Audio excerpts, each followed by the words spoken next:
Good morning, cricket lovers all over the world. We are in the second ODI in the ICC Women's Championship between Pakistan women and West Indies women. With me here for the pitch report is Mr. Kamran. Good morning, Kamran. Good morning. Good morning, Charlie. Beautiful views here. This morning we're playing at the ICC Academy. Different venue from the first one. Faster outfield. If we talk about the outfield, much nice green leveled ground as we can see from here. And we can go and talk about the pitch. Yes, good morning, Chanvi. It looks like a very good ball first pitch by the looks of it, because if we have a look at the grass on the pitch, it's all ingrown and it's very well shaved and rolled in. Pretty balanced. Outfield is very light and very quick, and unlike the match that we had the other day, there is not much dew. So the thing is, there are only a few patches where, and that's a good length area that we were talking about earlier, where it's a bit barren. So that might help the spinners later for the right-handers. Other than that, it's a good ball first pitch, and the seamers are expected to get a lot of punches early on this pitch. Yes, of course. It's a grassy pitch. The dew, there's very not too much moisture that we saw from the previous game. Very less amount of moisture. If you look at some of the areas here, the grassy pitch, just to add the fuller length area as well, the ball will skid through. It will seam through. They will get a little bit of pace. A lot of help for the seamers early on for 15 to 20 overs. A little bit of late swing as well.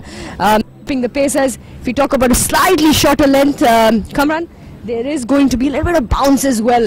This is going to feed the paces very well early on, and these cracks might may or may not open up a little bit, just helping the spinners get a little bit of break through the innings. The second innings, obviously, the pitch will dry out further, and it'll be easy to bat on and chase. Yeah, I think that to have a measure, let's have a hear from the pitch first. It looks pretty solid, and the thing is that for the spinners it might skid a bit, but the gripping and break, it might be a slowish break. But obviously the team who wins the toss, I'm sure they will go for a ball first, and they would like to chase something around 200 to on this pitch. It looks a very good batting surface, even though it's grass on here. So let's see how it goes. It's a green top grass. Played a lot of cricket on this ground previously, and definitely a chaseable track. Nothing too special. May not change over the course of the game. Obviously, we're not playing a T20. We're in a 50 over, so 100 overs to be played on this solid track. And I reckon, yes, totally. I think we both agree that the team that would win would want to bowl first, would want to put a target, contain the innings, and would like to chase. For sure. And at Academy ground, we are here for the second ODI between Pakistan and West Indies. I have with me the captains Bisma Maroof and Stephanie Taylor, and the match referee Mohammad Javed Malik. Stephanie, Bisma, you have the coin. Tail is the call. Tail is the call. And here it is. Bisma, what have you elected? We would like to bat first. Talking about the surface, what you make of it? I think there is a little bit of moisture early on, and we just need to face 10 to 12 overs, and if we will get a good total, and we'll like to defend it. And the last match we talked about that there was a little bit upset in it, and what will be your strategy today? I think we have not been good with the bat. I think we're pretty good with the bowling. Just we need to spend time on wickets, and just we need to have build good partnerships in batting. Any other change? We have two changes. Iman Anwar is out because of injury, and Umayma is out. Diana and me is playing here. Thank you. All the best. Steph is going to bowl. What do you think that you can restrict Pakistan on which target? Well, hopefully we could restrict them to about 150, 160. With saying that, it's not going to be an easy one. With the captain back in, we know that she's their anchor and, very good batter. And, the team performed well when she's in. So not taking anything for granted, but just to go out there and focus on the areas that we need to focus on. You finished very strong in the last ODI. What are your main areas to focus today? Well, with the bat, we would definitely try to rotate and get more single on the board. But, you know, with saying that, we have, you know, powerhouse where we could, you know, play catch up, but definitely try and rotate the strike. Any changes today? Teams remain the same. All right. Thank you. So here we have today for the toss, Pakistan has won it and decided to bat first.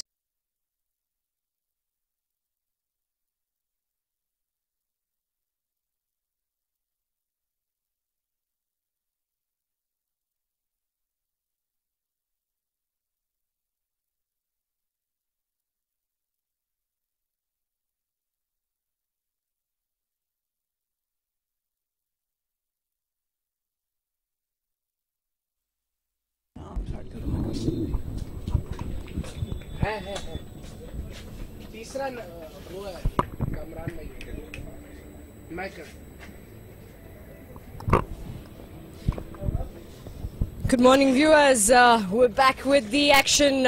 Pakistan winning the toss, selecting to bat first. Very different from the pitch report we had. With me in the comm box is Marina and Kamran. Welcome, Marina. Thank you, Chavi. A very good morning to all of us and to people who are listening to us. Yes, the second ODI here at ICC Cricket Academy. Pakistan looking at the pitch, winning the toss, and the West Indies, as I talked to Taylor, she also mentioned that they wanted to bat as well. Well, the pitch report, Shabi, you could tell me a little more about the pitch. The surface looked a little skiddy and it's hard and some grass on it. This is a green top surface, bit of a late swing for the early on bowlers. And definitely, Marina, there's something that came to a surprise to me as well, that they wanted to bat first. Both the sides wanted to bat first. We're probably looking to put a total. But if you look at it, you know, as the day progresses further on, the sun comes out right in the center. The turf will dry out further, and there'll be a better. So the first ball, and played away nicely. Yeah, onto the pads, and Sidra Amin pouncing on it, just angling it. And that's 4 runs. Sidra Amin off with a 4. Pakistan off to a good start. Talking about the sides, there are 2 changes in Pakistan lineup. Umaima Suhail is out, Bisma Maroof is in, good for Pakistan. And Ayman Anwar just got injured, and Diana is in. Talking about the Windies, that's the same lineup, the winning combination they had in the first ODI. They would want to continue with the same.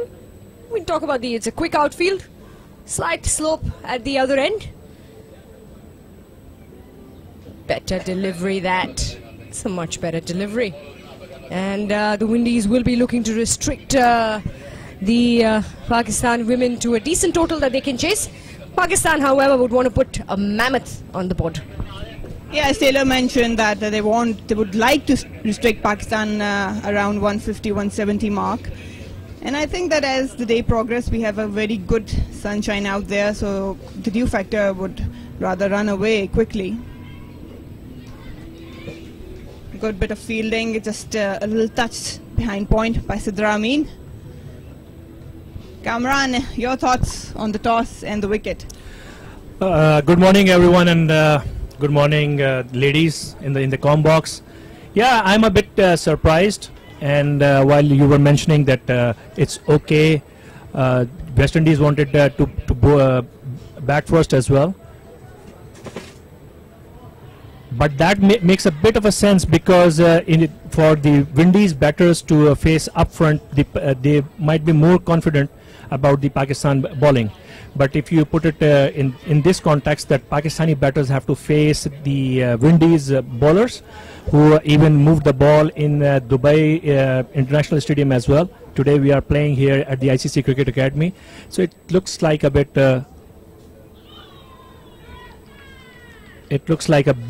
dicey and very aggressive kind of a decision by Pakistan think tank. So let's see how it pans out for Pakistan. Yeah, even with the swing, the more thing that is concerning for me is the short pitch ball. It looks a hard deck, and I'm sure that Connell, Selman and Doughton will test the Pakistani batters with the shorter one, as they struggled playing that length. There was a really good ball just skidding on, a little bit angling away from Sidra Amin. First over's gone and Pakistan is 4 for none. Yeah, continuing on that, so like we saw on the very first ball of the match, and Sidra just tucked it along on the leg side, and it carried all the way to the boundary, which was something which was missing on Dubai Stadium, because there the outfield was a bit heavy. Here it's lightning fast outfield, so we might be, even if the wickets keep falling, so I think 200 should be very easy to secure over here, judging by the outfield here. Skyrocketing outfield it is, Kamran.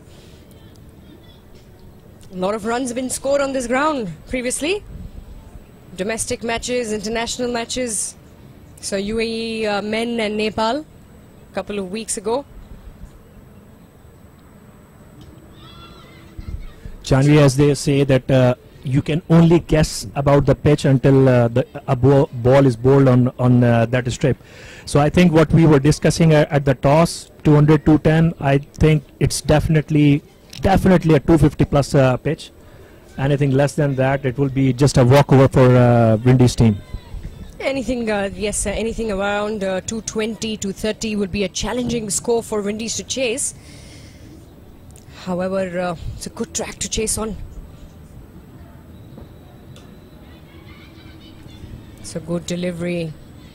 It's a good delivery that we are able to see, from the deliveries, even at the previous over, there's getting a little bit of a late swing, ball moving a little away from the right-hander, and there will be something that will happen prolongedly for the first 15 to 20 overs. We are expecting that, and hopefully the Windies should be happy. Yeah, Connell is a genuine outswinger, and she would love to take it away. Well, the thing I like is that the positive intent by the batters. They're just on to scoring a good run down the fine leg area for 3 runs. That brilliant running by the Pakistani batters, that is the intent that was missing in the first ODI. And I think that with Bisma Maroof back in the lineup, if they take responsibility and see off the new ball, they would be able to score 250 plus in this track and on this ground. Yes, of course, Marina. They do have the batting lineup.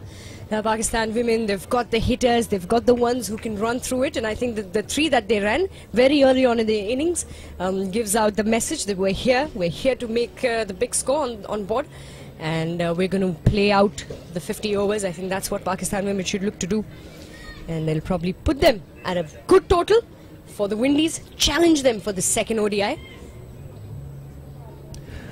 And I think talking about swing, so because Connell managed to swing a lot in Dubai a couple of days back.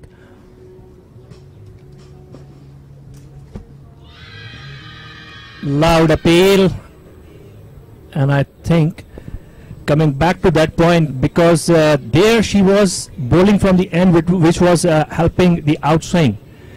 But here, if we let the viewers just know, the wind is blowing across the pitch from third man to mid wicket direction, so which is going to be a bit, you can say, not so helpful for the outswing. So Marina, you think Connell is bowling from the right, maybe right end?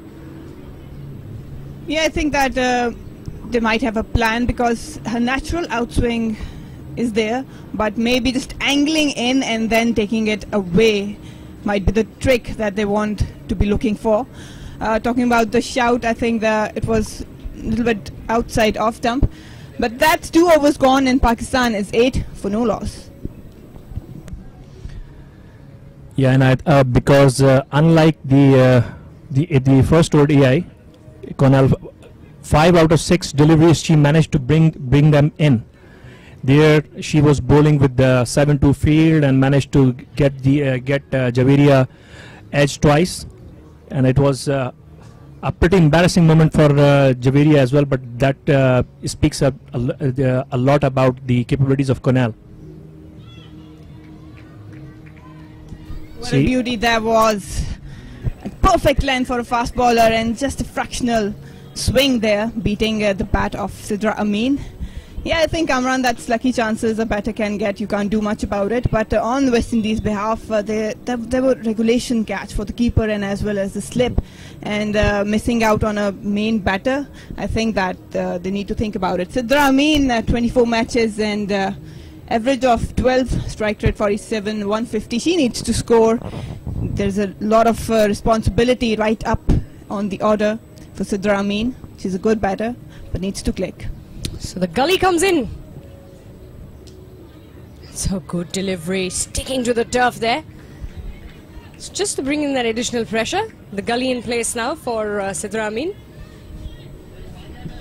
Yeah, as I mentioned, they will test out the batters with the shorter ones, and that's the field they have set that for. And unfortunate for Pakistan, they have not been playing the short balls well enough as they do. And I'm sensing that one or two might come in right now.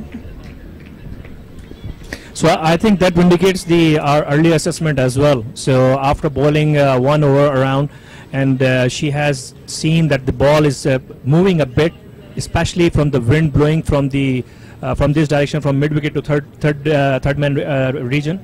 So in that context, she has put in gully, a good shot. She couldn't time it properly. Yeah, as expected, I knew that a shorter one was coming, but Sidra Amin luckily got a bat enough on it. Not rising much, that short ball, as we would see intended to do. I think that's what she wanted. She wanted to hit the deck harder. And she was looking for that odd bounce to come on, but there are some patches there on that turf which will keep the ball low. The bounce will not be as much at the moment. That's the top edge, and that was the one they were looking for, but the ball's going to run away, and that's going to be a welcome boundary for Pakistan, and they wouldn't mind it. There's a fielder there, so she's going to stop it. Obviously it was an edge, a lucky break for the batter there. So at the moment they again have set up the 7-2 field. Well left.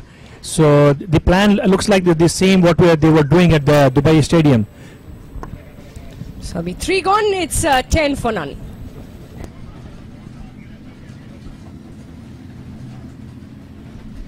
Marina, it looks like Nahida has been handed over the script to just stay on the pitch and anchor the innings, because that is exactly what she looked to do the other day as well. So is it something the kind of player Nahida is, and that for that role? Yeah, Nahida, she likes to take on time early on, and then she can kick off. But the best thing about her is that if the ball is there, she'll go after it. She's not that sort of player that likes to block down and just keep on blocking and then go after. If the ball's there, she will pounce on it and get runs for Pakistan. But yeah, more of a temperamental player that likes to stay there out and score runs. That was a good back foot punch through the cover area by Nahida. She's quite positive out there. Singles are going to be essential, Marina, today. Playing in the gaps, putting that pressure on the Windies fielders. Just how they're doing their the running has been good right from the start. Even now, the 2 that they have taken, very positive intent from the batsmen. And they will have to do that, play the ball, just playing the soft hands, Sidra Amin. And I think she's been exceptionally amazing today in doing that, just placing the ball in the gaps, taking the singles, running off, keeping the Windies fielders busy and thinking as well. And I think that's a very good tactic.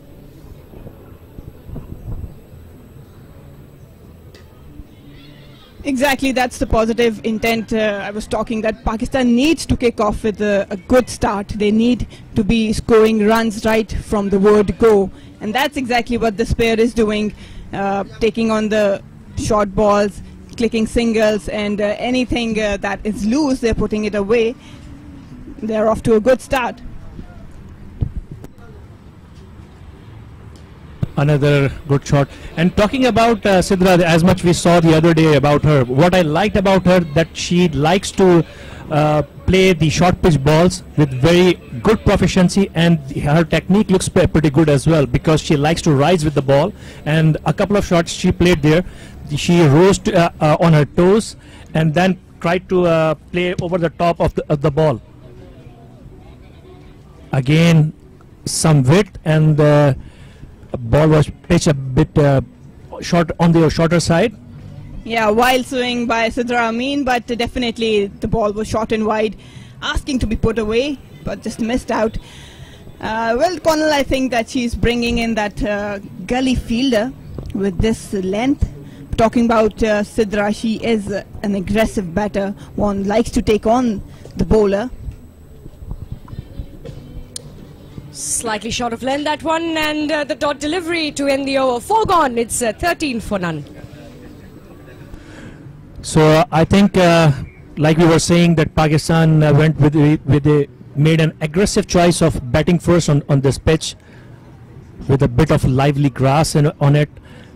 Not that much to excite any bowling unit, but with the especially Connell and the other Windies bowler.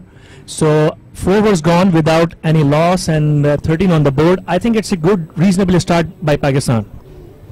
It's a decent start for them, steady one nonetheless, and it's a good shot, well placed by Nahida Khan.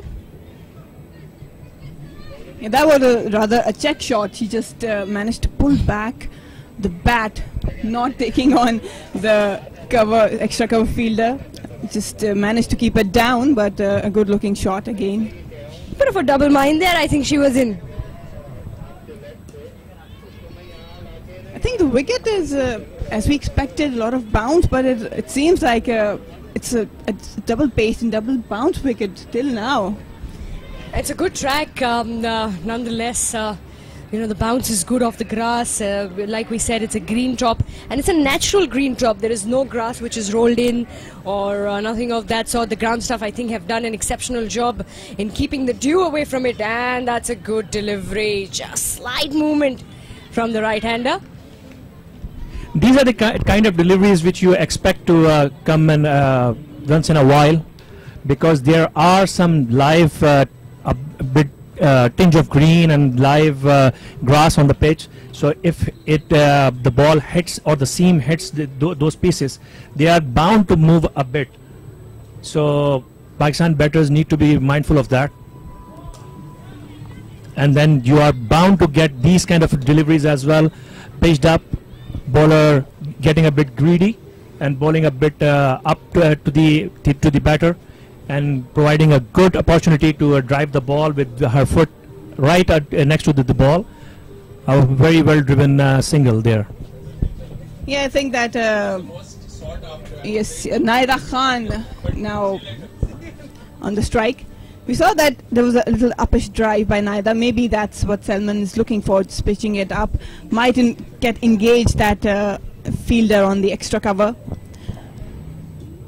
And that's gone! A brilliantly set up by Salman, and Naida just not in the position to play that shot. Threw her bat and a straightforward catch to the gully. The plan has worked. Well, that's the fielder, and that's the reason why she was placed there. And well, they've got their lady, the one that they were looking for, the Windies. And that's the first blow here for Pakistan women. 4.5 hours gone. It's 15 for 1. So the plan has finally worked. This is what Windies bowlers have been trying since from the first ball, keeping a 7-2 field with 4 fielders behind point on the offside, and then the sweeper cover and deep third man as well. So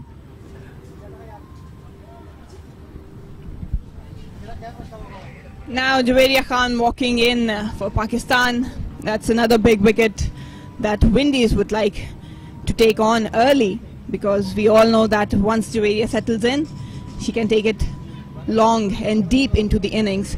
90 matches played, lot of experience, and 2,428 runs. She's been exceptional for Pakistan since quite a few years now. Definitely comes in with a lot of experience. Javeria Khan the other day as well in the first ODI, she was looking good. She's in a good touch.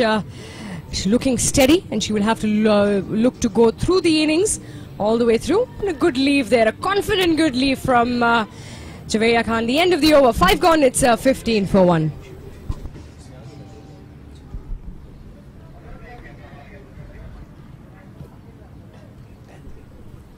So after 5-15 for 1 Pakistan, and one interesting thing about Javeria Khan, because we noticed the other day as well, she is not too we cannot say she's tall, she's average height, but she has a very wide stance, so which obviously makes batters go more on the lower side.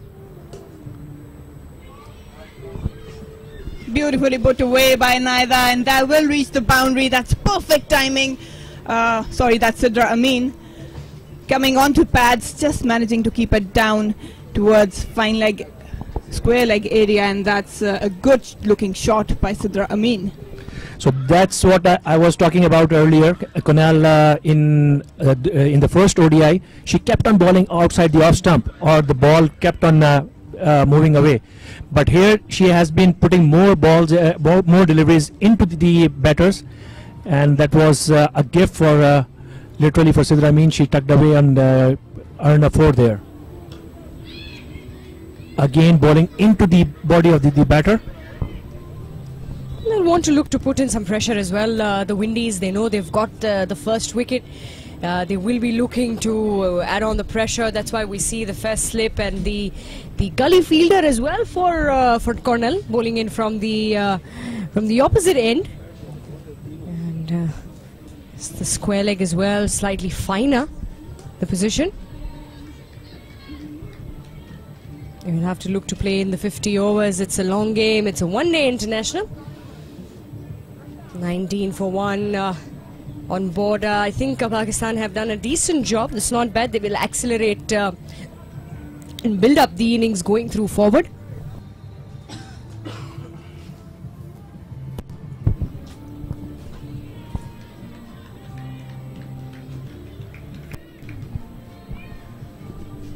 Pakistan is off to a good start, but I think the just concerning thing for me is that they shouldn't get too much ambitious, because we've seen that they've played some good shots. West Indies has a good strong bowling, and they will test Pakistani batters, so they need to be very clear in head which ball to leave, which to defend, and which to score. That was a genuine edge, but I think short of first slip. Yet again, Cornell just creating opportunities for West Indies and troubling the Pakistani batters. A lucky escape once again. Oh dear, dear, dear. That was a chance there. Nonetheless, the skipper at first slip, Stephanie Taylor, she's dancing on her left side. You know, those are the positions where they are tricky. The ball sticks, it sticks. It doesn't stick, it goes. Yeah, I've been there at the first slip area. It's really tricky. The slip coordinate, and that's placed well. That's going to be about that will find the fielder there at the third man region, and a single to end the over. 6 gone, it's 21 for 1, and there's going to be a change in the com box. We welcome K. Asif and Abid. Thank you very much, Chavi and Kamran, and Marina will join us. Yeah, well, amazingly, Pakistan have won the toss, and they have decided to bat first. So far they're doing well, 21 for 1. And if I talk about Javeria's batting for the last match, she got 3 chances, and I think that she must be in little pressure what she did in the last match. And yes, of course, they have lost the match as well. Definitely, when you're a batter and you've got lucky, it's a good thing, but for a batter, you do get hang up in those moments. But as I know Javeria, she's a fighter, and she likes to take on the opposition. But probably the way she's playing right now seems very positive, very decisive with her footwork and which ball to leave, which to play. So that's a positive sign.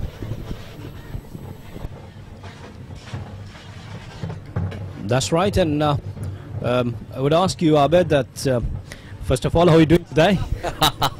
Brilliant. Thank you very much for asking, Asif. We wanted to ask me, but I'm a little eager to comment on this. Pakistan losing yet again a quick wicket, and we saw even the last game, both the sides lost their openers quickly. So the new ball, I think, is concerned for both the teams here. Yes, and Marina is sitting with us here, but I don't know why they're trying to chase new ball and why they're going for the drive, because I mean you should have to wait there. Just if it's coming on your bat, just wait some time. Definitely, as I said that they're going good, but they have to be careful that not to get over ambitious, and what neither did there. That was a good length delivery, should have left it or even defended it for the full face of bat, but she went for the shot, and as the length wasn't there, she ended up giving a catch. So that's a concerning point. Being an opener, you have to be very decisive while you see off the new ball. Well, if you consider, Marina, about the experience, it's not that they're inexperienced openers. Oh, that's another one going down. Lucky. This time it's Javeria Khan. Yet again, Javeria and Stephanie Taylor both are just testing each other. Put down yet again. Javeria gets away with it, but that is a concerning thing for West Indies. They don't want to give her a chance, because you can bet she can bat long and deep, and once she's set, she'll rip you apart. Well, it was a very good delivery. Look, let her rise up, and it was a straight chance there. To be very honest, it's a fourth catch for her, and she got 4 chances in second match. I mean, it was 3 chances in the first match, and this is what we were talking about earlier. So ending up this over now, 7 gone, 23 for 1.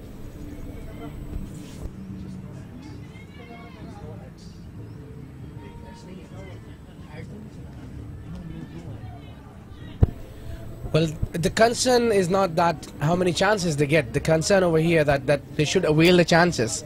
So they need to play a long inning here. Just like yesterday's game, we saw West Indian women's they have done. They batted long. They studied the inning, and in between there was a moment when the run rate per over was 1.78. So they need to do similar thing here. They need to study the inning and leave about the run rate or forget about everything. Your target, just spend some time on the wicket. I agree with you. This pair can bat quite positively and for a longer time, but all they need to do is dig in right now, because they've lost a wicket, early wicket, and there are opportunities to score, but they have to be very clear with the mindset and the plan they have out there.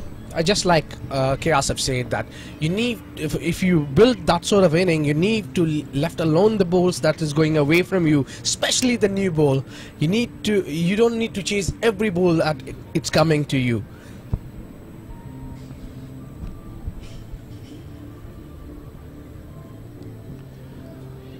Well, that's right, and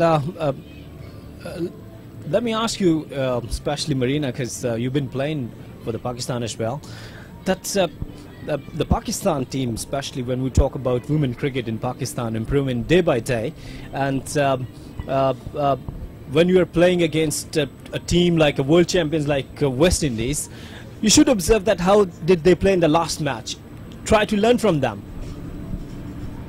Yeah, if I talk about the last match, we all knew that surface wasn't that, you can say, a batting friendly wicket, but all they did, they played against their nature, both Doughton and Taylor. What they did, they knew that they had a role to play, they knew that the responsibility was on to them, and they delivered what was expected of them. Right now it's a good track to bat on, but yet again Pakistan has to be clear as how to approach the power play right now, and seeing off the 2 exceptional fast bowlers for West Indies, because they will test them. Well, that's right. It is a quick run. I mean, good running between the wickets. And Abed, we were discussing in the last match as well that how important partnerships are. And we have watched that how Doughton built a partnership with her captain, and they went for the long time. Yeah, Asif, I would say here that the building partnership needs a lot of things from you. A lot of commitments, a lot of patience, a lot of fitness as well. So what we saw in the last game, that Pakistan had an issue with the fitness as well. Two batters have not come back to the bat because one of these injury and the other one was a cramp. This happens when you don't play longer version game a lot.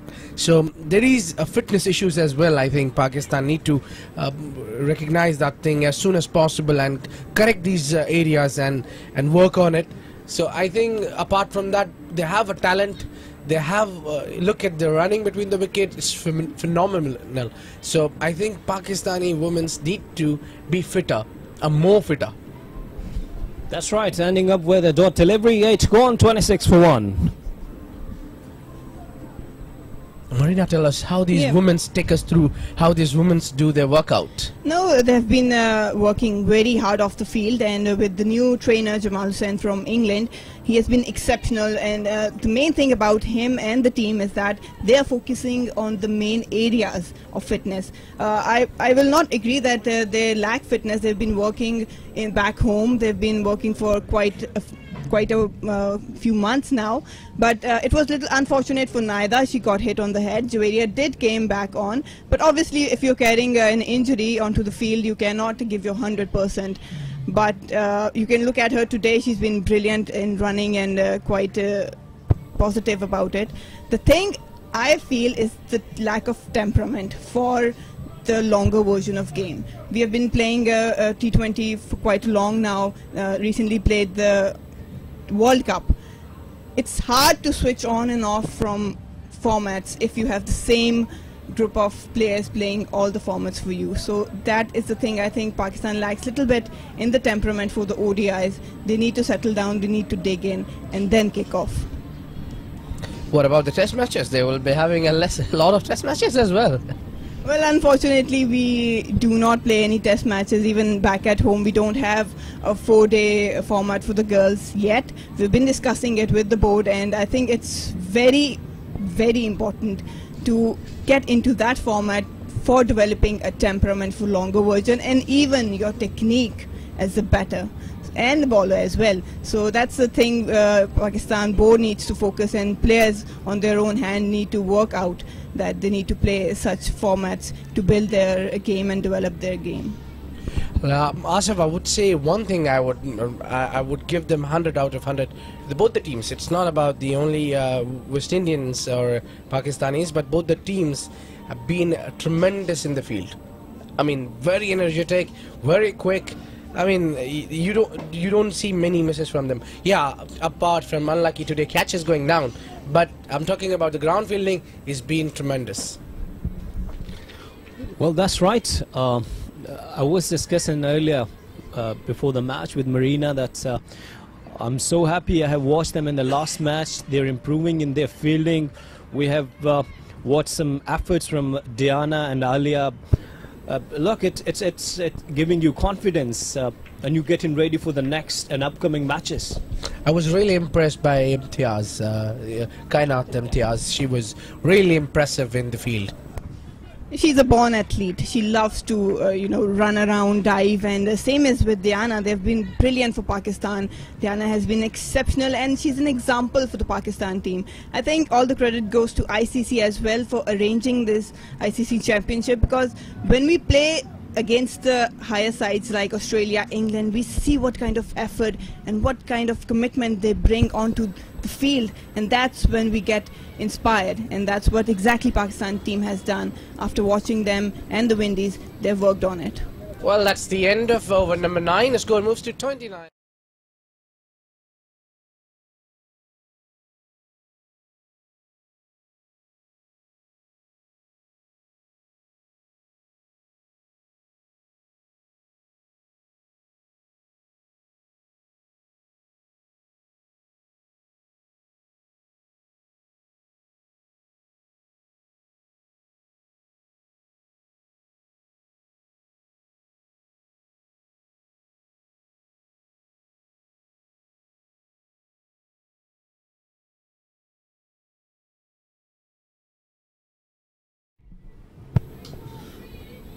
It was a good delivery, rise up, and I'm pretty much happy. I mean, she goes for the short pitch deliveries and trying to disturb the batter. I mean, it's very good,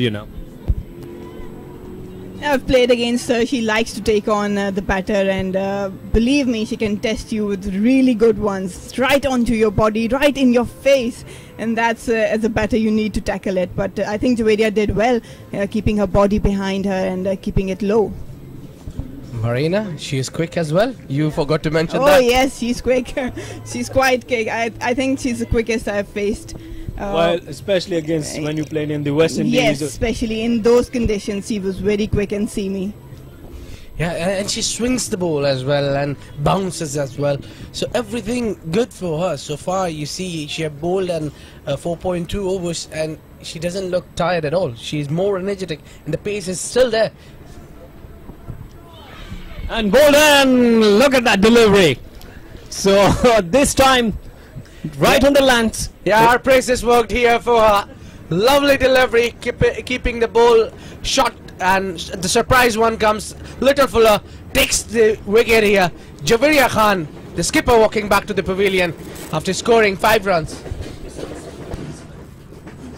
Yeah, another blow for Pakistan. Javeria walks off the field. And yes, we were praising Connell. A good setup there, banging in little short and then a good length delivery. Probably Javeria didn't expect it to keep low.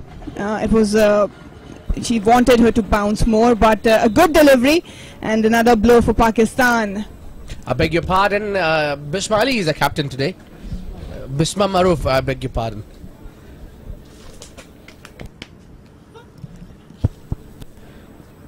So Javeria is playing not as a skipper today. Yesterday she was. Well, another good batter will be joining Sidra Amin. Very important inning it would be for Sidra Amin to build here. She need to stick around. She need to play a long inning. I would really be surprised to see if she also does a mistake like that after spending that long in the wicket. So she needs. Now she have taken her time. She needs to build this inning with someone experienced, and I don't see any one better experienced than Bisma Maroof. Well, look at the approach, look at the thinking, look at the technique that she went for a rising delivery first, for a short pitch delivery, then there was an over pitch delivery, and then she went for the swing. So complete and full marks to the Connell.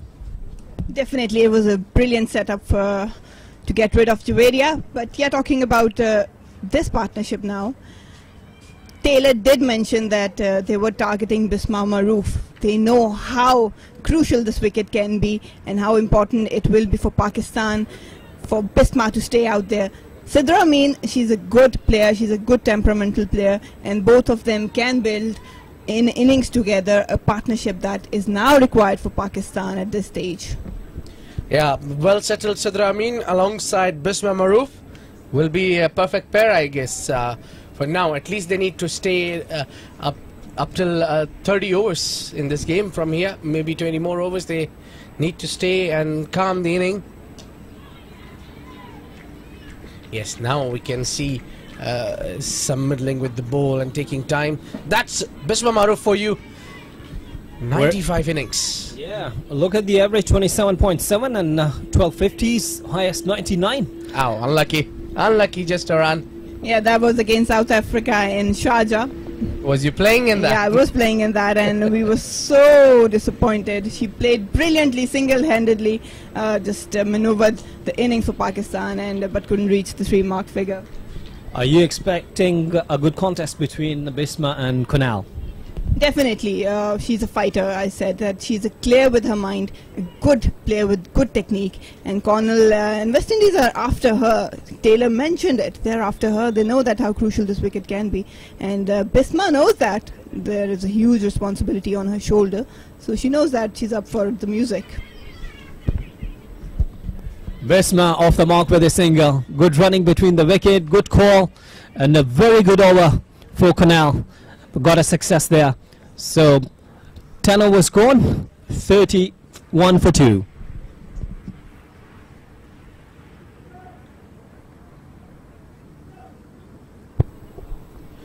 Yeah, as per the looking the Pakistan women's score here, 31 is fine, but that too is not, I think, an ideal for them. The wickets are serious concern for them. Even the halfway we saw in day before yesterday's game, there was a collapse as well. So these collapses been real concern for the Pakistani women's. They need to build. I hope this pair of two can really do something like Stephanie Taylor and Dotton's did in the Thursday. Yeah, I think the main concerning thing is they tend to start building a partnership, and as we think that they're going right on the course, they just get out, a wicket gets fallen. And then again a batter has to move in, settle in, and when again Javeria started to look positive and started scoring, she threw her wicket. So I think they need to realize that they have to go for a longer partnership if they want to put a decent total on board to defend. And then that's the partnerships are crucial, and this partnership would be an important partnership for Pakistan. Change in the bowling. Dottin. Yes, Player of the match for the last match. Sorry. Yeah. I was waiting for her to come up. I saw her warming up for the next over. So that would be more challenging. She is good with the bat, but she's even better with the ball as well. And she is superb in the fielding as well, dear. Oh, she's a superwoman for West Indies. Right away, just banging in shot, testing Bisma Maroof. She's got all the tricks in her sleeves: a slow one, an incoming, in-dipping Yorker, a bouncer, a good outswing. Well, much to tackle with. A lot smooth action, you know. She just came straight and bowl with the line and length, with very accurate, but smooth action doesn't ask her a lot of energy to put on. Nicely timing this time. Fielder there looking for the second. But good call there. It was a good shot. Yeah, a balanced shot right from the middle of the bat. Kept it down, good head position. Just let the ball come onto the bat and then maneuvered it behind towards square. Talking about Dotton, what a superstar she has been for West Indies, both with the bat and ball as well. West Indies heavily rely on Dotton and Taylor, and I think that they know they have to, every time they are given the opportunity, they have to deliver for West Indies. Yes, they take a responsibility, and they don't play an individual here. We saw that's played well there, gets a boundary. Lovely timing there. Oh yeah, that's the strength area for Sidra Amin. A lovely looking on drive, good balance, good foot movement, and full faith of the bat, just utilizing the pace of Dotton. Yeah, excellent piece of timing. An over-pitch delivery, and welcome boundary for Pakistan. Yes, they need to do this regularly. They need to pick up the loose deliveries when they get. You need to avail it and make it maximum use of it, just like Sidra Amin did now. Oh, this one better. Nice comeback by the bowler. Good delivery, yeah. On a proper length. And do remember that there's a fielder in slip and gully as well. Yeah, that was a brilliant delivery to follow by a 4.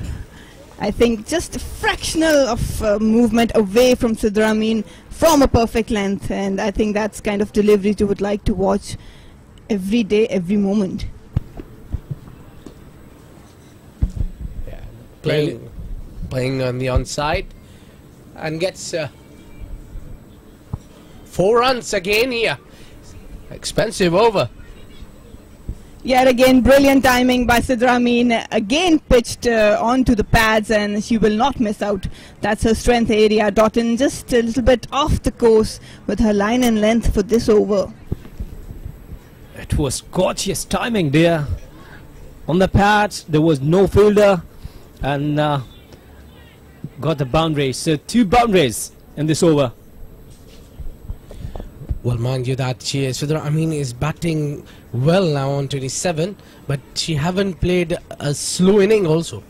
Again here, once again, they have taken a single as well. So things looks easier for Sidra Amin now. She has watching the ball nicely and timing it superbly. Good over for Pakistan, 9 from it, 11 gone, 41 for 2.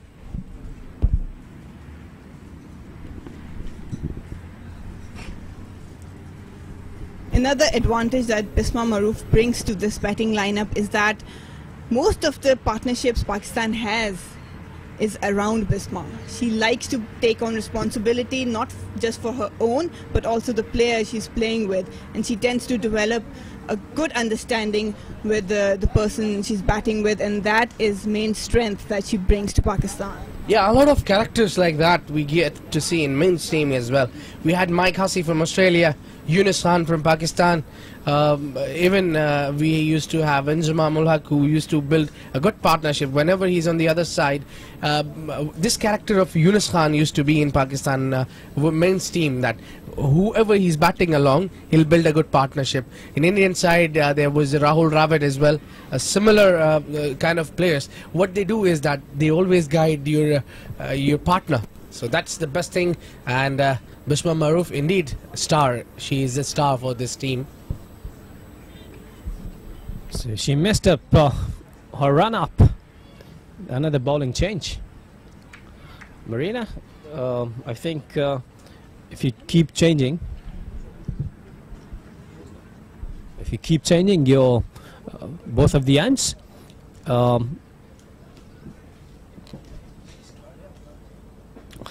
down the offside, and should be a wide delivery.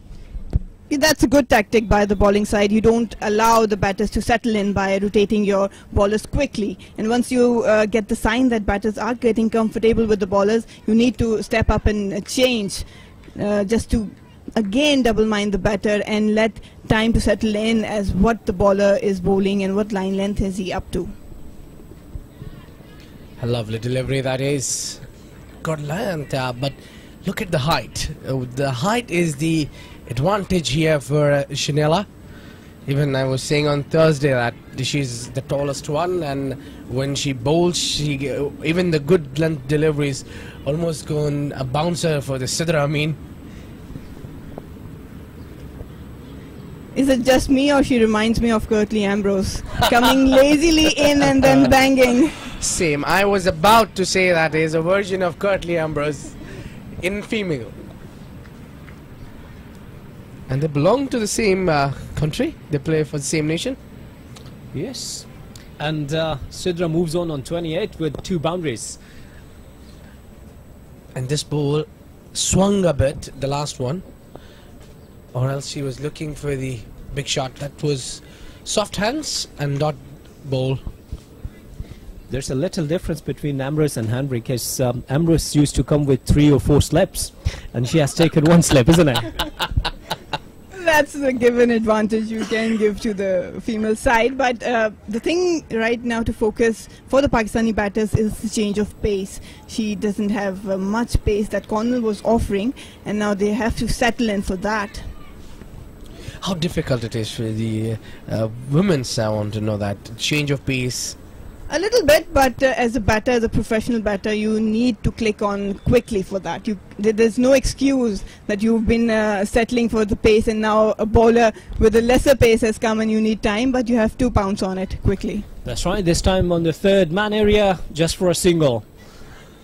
Yes, I agree that in international cricket, when you're playing cricket on this level, of course, that you need more perfection, more perfect execution actually.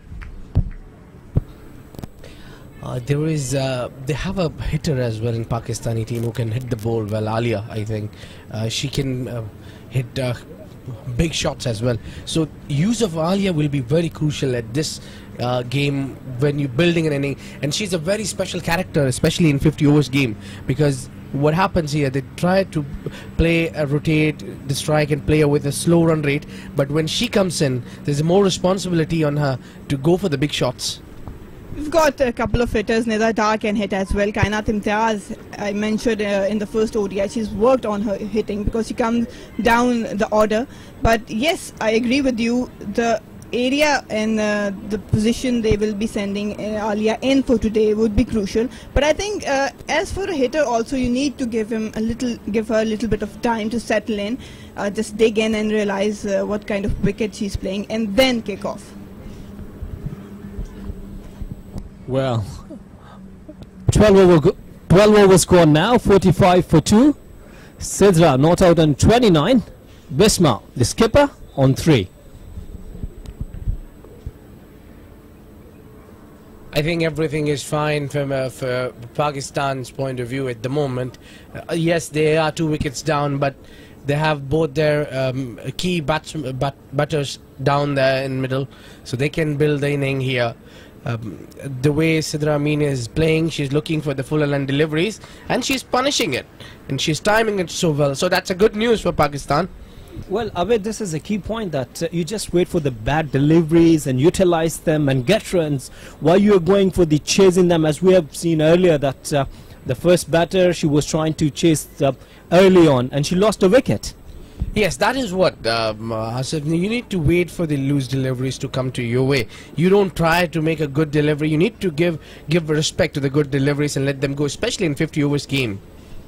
I agree, because you need to play on your strengths initially when you walk into that field. And I think that there is no need to hurry. They have a lot of time, and Sidra did the best thing. She played on her strength. Whatever was onto the pads, she put away. Whatever was away, she left, or she maneuvered for the singles. That's a brilliant way to go for a one-day batting. Well, let me tell you, I have a good feelings that Sidra Amin will score big run today, the way she's playing so far. For now, she need to settle with Dot. But yes, I think I have a feeling the way she's batting at the moment, she will make a good score today. Mindset for a batter is really important, and I think that Sidra is now very clear with what she has to do and what she has to avoid, and now she's settled in, so probably she should capitalize the start she has got. Well, time for the change in the com box. We have Nabil Hashmi with Ahmed Khwaja.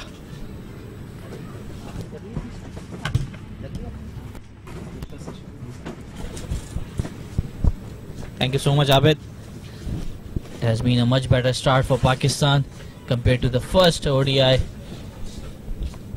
Ahmed Sidra has played really well. She has pounced on the opportunity whenever it has come. She has taken good singles, while we have seen an odd boundary from her as well. Yes, good morning, Nabil. Sidra is playing quite fluently. Now it will be up to the senior player Bisma to join her and build up a partnership so that Pakistan can get a reasonable total to defend in the second innings. A fuller delivery from Salman, and you can see that the confidence is right up for Sidra.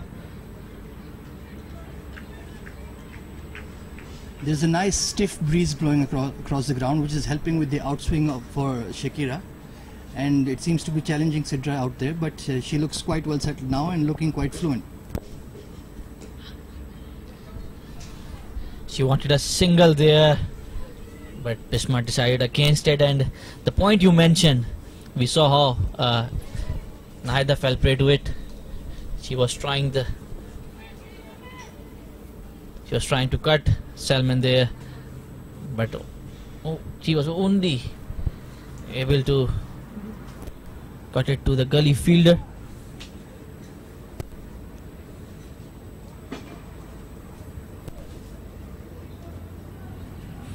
Another good delivery. There you can see Shakira really challenging Sidra outside that off stump, making her want to drive, and there's a slip in place. So the Windies are well aware that they need a wicket here and really get stuck into the Pakistan batting lineup. Stephanie Taylor has been impressive with the captaincy there. The fielding placements have been immaculate. They have studied the Pakistani batters and have bowled according to the plan as well. This one came in a bit. It has been turned towards a square leg fielder. Easy two for Sidra Amin. Much better running from Pakistan there. They have left quite a few singles out there that they haven't completed, but this partnership, the understanding between the two is quite good, and that was a good double quickly achieved. Well, that's the end of the 13th over. Pakistan are now 48 for 2.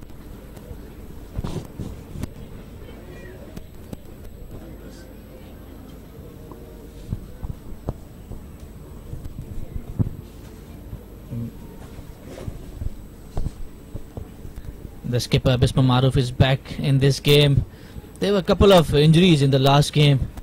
Here's the batting scorecard. Sidra Amin unbeaten on 31. She has taken 48 deliveries for it. Naida Khan struggled in the middle, could only make 3. Javeria Khan, she was bowled by Cornell at 5, while Bisma is unbeaten on 4.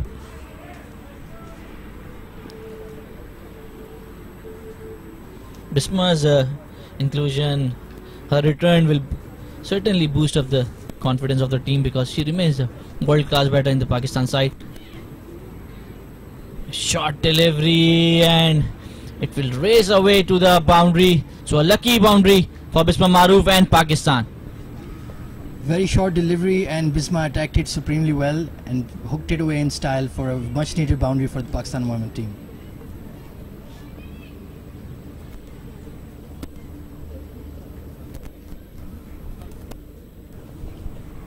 And with that boundary, Pakistan's 50 is up now.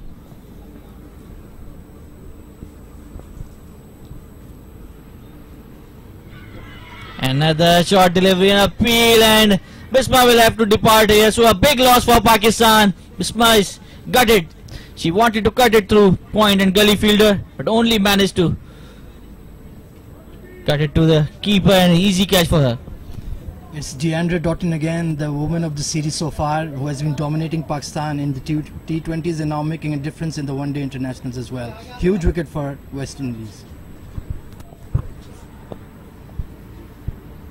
Here's that short delivery. It bounced a little bit more than Bisma's expectations as well. Extra bounce, and then after the first delivery, Bisma fancied it, but this time just couldn't get hold of it, and a huge wicket for Windies. And now Pakistan in total rebuild mode. Yeah, Bisma is a sort of a batsman who just doesn't build innings. She tried to help others well. So that's certainly a big loss for Pakistan. And now Pakistan into the hitters mode. Nidar Dar, Alia Riaz, Kanat Imtiaz, these sort of players likes to get on with the game.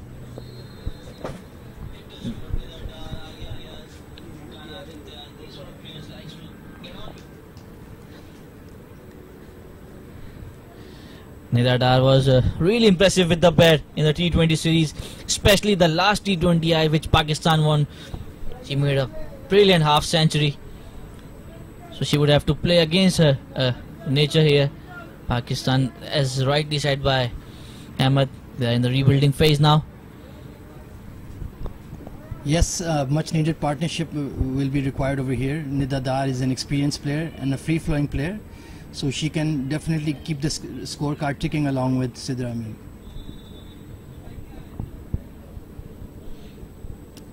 Stefani operating with the slip here, trying to keep the pressure on Pakistan. Doughton runs in.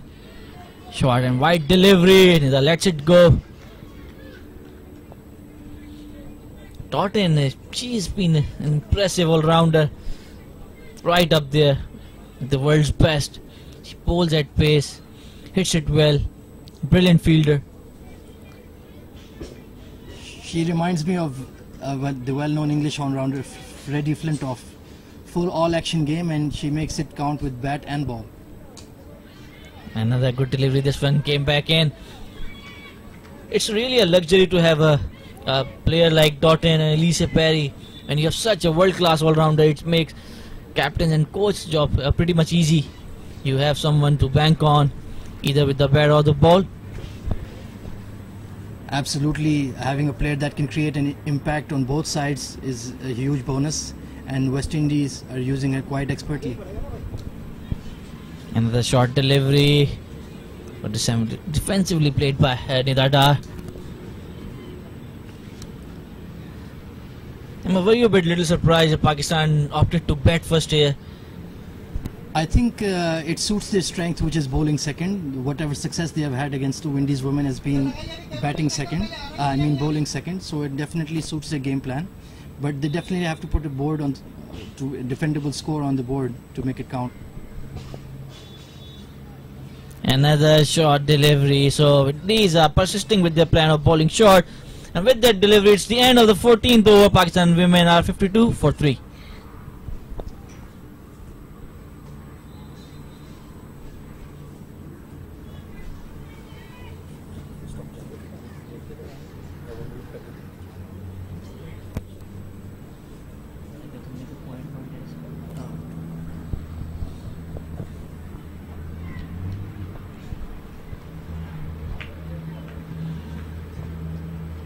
It would be a crucial partnership for Pakistan if they are to post a good fighting total here. Nida Dar, as we all know, she can score quickly, but all she needs to do right now is to support Sidra Amin, get her flow in, and then she can move on with the game. Still 36 overs to play, and we lost a run up here.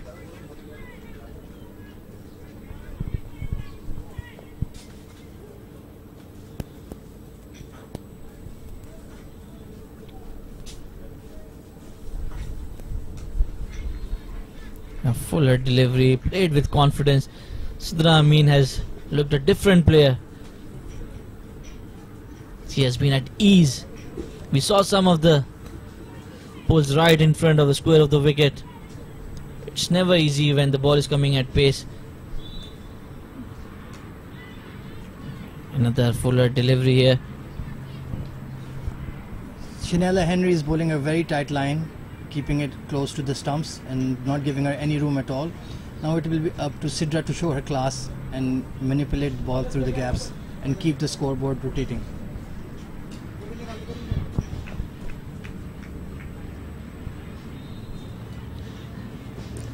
If we can talk about the first one-day international that was played at the Dubai International Stadium, West Indies were 28 for 1 in the first 14 overs. And even Pakistan had a slow start. This one has been called the wide, and they didn't like it probably, but it was always going away from the wide mark. As you can see, Nabil, there is consistent outswing out there due to the stiff breeze across the ground, and the Windies women bowlers are using it very nicely to get some shape on the ball.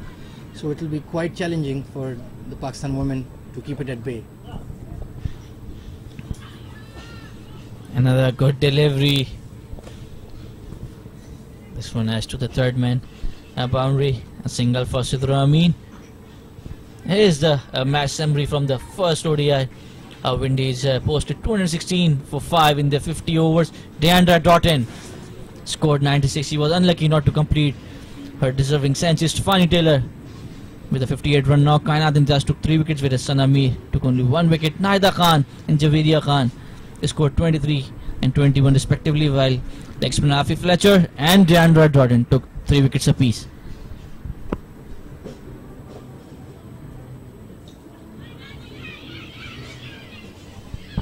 Oh, there was a run-out opportunity, but the keeper spilled it.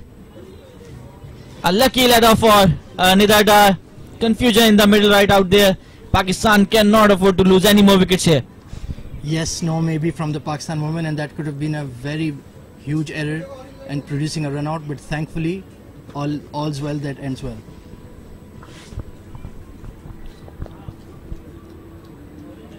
Clearly Nida Dar is under pressure. She's the senior batter here. 59 innings, 768 runs for her. A good delivery. Came in and left her. And Nida had no answer to it. With that beautiful delivery, it's the end of the 15th over. Pakistan women 54 for 3.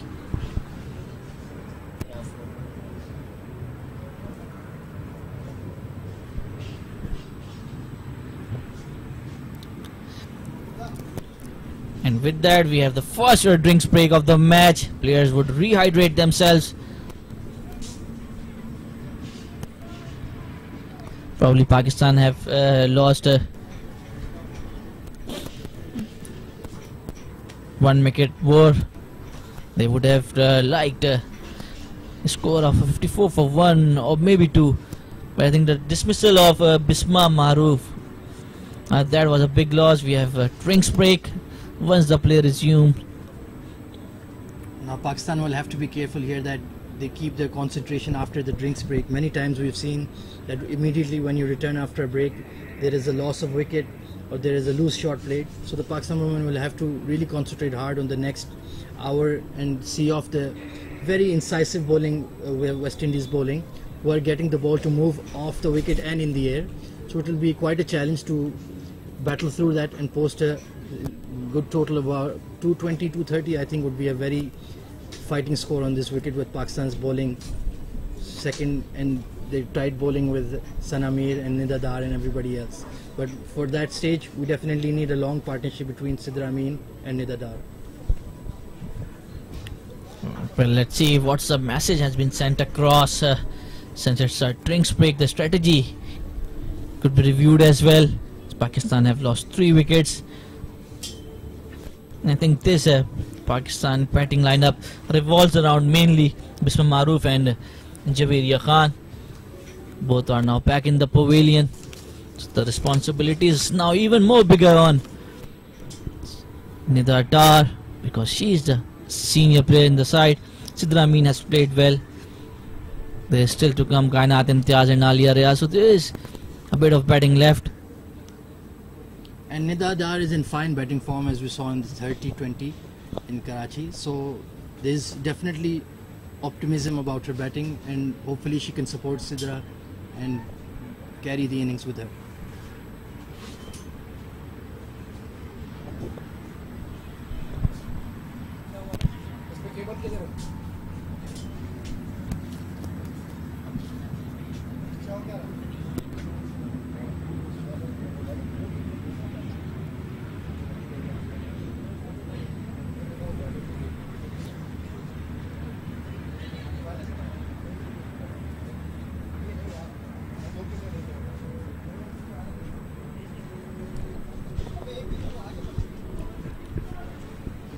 The action is about to resume.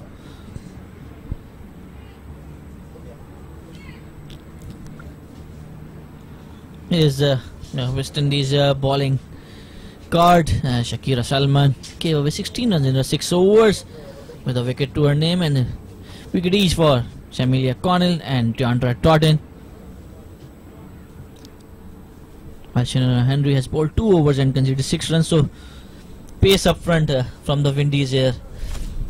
Yes, as we can see, they're getting movement in the air and off the pitch, so it's wise for the Windies to stick to their seam bowling attack. And Pakistan will have to work out a game plan to attack them and get runs off them. Otherwise, if they keep building pressure like that, it's just a matter of time before another wicket goes down.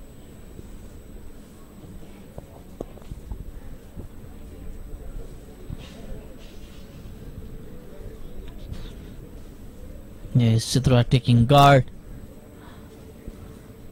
asking for the middle stump.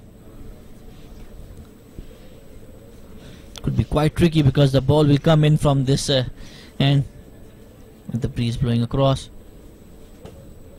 A wide delivery and rightly given by the umpire. Deandra seems to be attacking at that back of length quite hard, hitting the pitch well. And I think that she has figured out a game plan that this is where the Pakistan women batsmen tend to struggle. They prefer to play off the front foot, so she's attacking them on the back foot and making them play unorthodox, unfamiliar shots.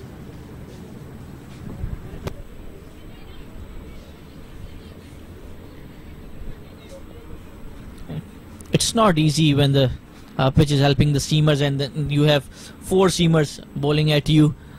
It allows Stefani to develop a bowling attack as well, keep the bowlers fresh as well. I think Windies have the luxury of having at least a good 4 all-rounder in their side.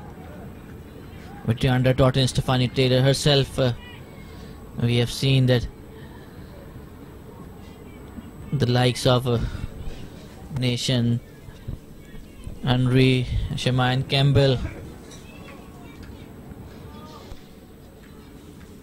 Yes. Effie Fletcher was pretty impressive, the leg spinner in the previous match. Very impressive, definitely. Short delivery and it was pulled with disdain. So brilliant shot from Sidra Amin. That time she premeditated it. It's going to be back of length again and attacked it straight away. Beautiful shot by Sidra Amin. Goes through mid wicket for 4. That's the sort of time she has pulled towards mid wicket. And we have seen right from the word go, she has pulled well. Looked a good player. Square of the side. Totten runs in. This time a much fuller delivery came back in. That is absolutely the way to go in one-day cricket. You get your boundary and then you immediately get off strike. Keep the scoreboard going along and do not face any pressure from the bowler. Just get to the other end.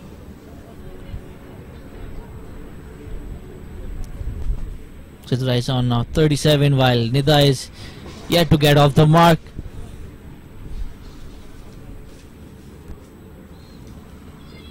Fuller delivery.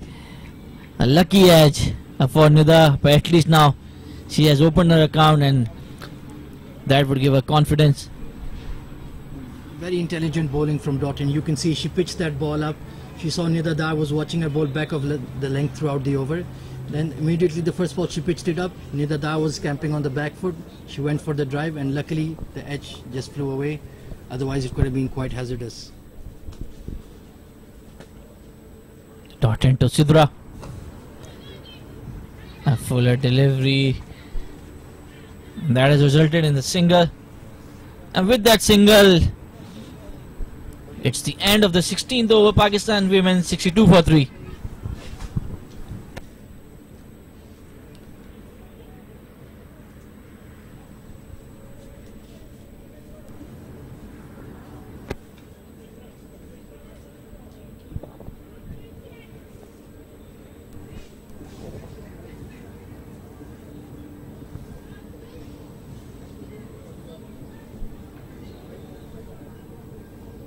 The team must continue to bowl in tandem. A good delivery played on the front foot. Sidra is at ease out there.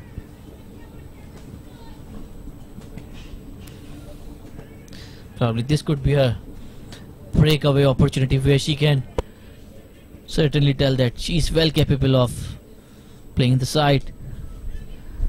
She has a good opportunity.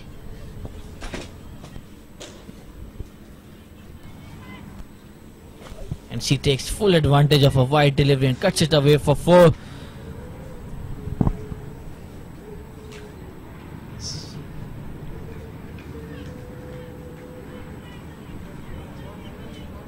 Lovely shot by Sidra once again. She's been really confident of that back foot, really been cutting well, and it will take that to attack these tall West Indian women. Great batting. Another short delivery, this time played off the back foot. No run here.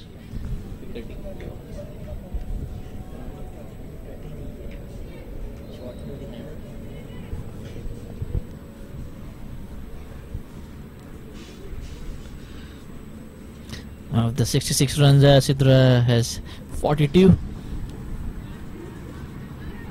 That one moved again. So she's persisting with that line. The ball is moving away well. Henry has bowled quite well in her 3 overs so far. She's asking a lot of questions from the batsman. And as for Sidra, she's close to a milestone.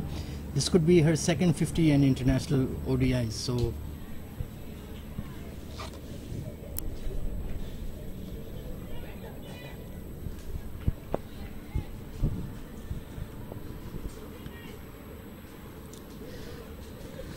the run rate is pretty healthy, 3.92. It's not that bad given Pakistan have lost 3 wickets.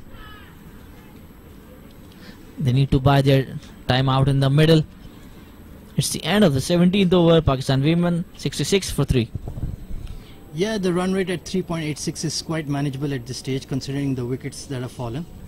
But the key will be to just stick at this and keep going, build a partnership so that they can attack in the maybe last 8 to 10 overs, try to get a score of around 220, 230. I think that score will definitely be a defendable one for Pakistan women.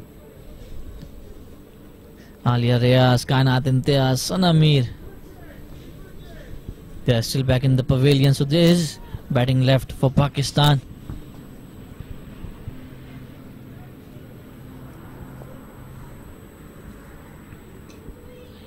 Good delivery from Doughton. She's hitting the deck really hard and the ball is seaming around for her. It's been an all-seam attack from the Windies women so far. It will be interesting when they turn to spin, but so far it seems to be working well for them, as the pitch has offered something for the seam bowlers, and so far Pakistani batswomen have struggled.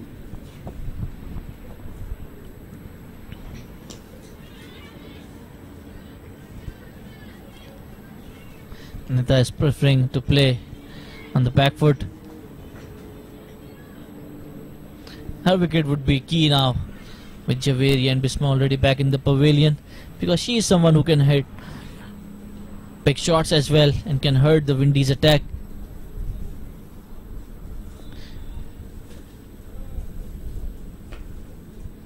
Short delivery, cut away to the point boundary.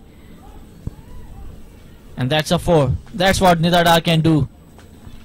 Brilliant shot, just rocked back and smacked it through cover point and timed it beautifully. That's a brilliant shot from Nida Dar. Looks like she is in full flow already, and good signs for Pakistan. That's what Nida can do.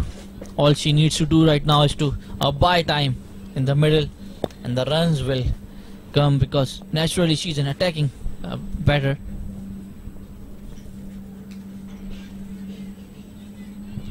Looking secure out there on the front foot. It's funny how one boundary can really change your confidence and your mentality, and so far she's looking very good, and Sidra will be also quite pleased to see that her partner is looking quite solid. And definitely she needs support from the other end. So far it's been Sidra Amin's show. Well, she hasn't got the support she would have liked from her partners. Another quick delivery. And that's the one for the over. I like the way Doughton approaches her cricket. It's attacking all the way through, either with the bat or with the ball. She will either be looking for wickets or looking for boundaries. And that's the kind of attitude you need in a winning side. And if you have a star all-rounder who can do that, it's definitely a big boost for the Windies women. Yeah, that will certainly lift the spirits. You have someone who is a driving force, either with the bat or with the ball. A decent over for Pakistan. Here's the head-to-head captaincy record. Stephanie Taylor has led in 31 matches with 14 wins and 16 losses under her belt. 1 no result, whereas Bisma 8 matches, 6 won and 2 lost. Early days for Bisma Maroof in her captaincy just yet, but so far very encouraging signs, and she's managing and captaining the side very well. And she's going through a transition phase with Sana Mir leaving the captaincy, and I think it will take some time for her to take a charge properly, but I think it has been a good shift as far as the captaincy is concerned, because Bisma is someone who will lead from the front. She's a good batter, she bowls well. Well, there is a change in the bowling. Stephanie Taylor will bowl herself, and there would be a change in the commentary box as well. You will be joined by K. Asif, Marina Iqbal and Abid Ibrahim.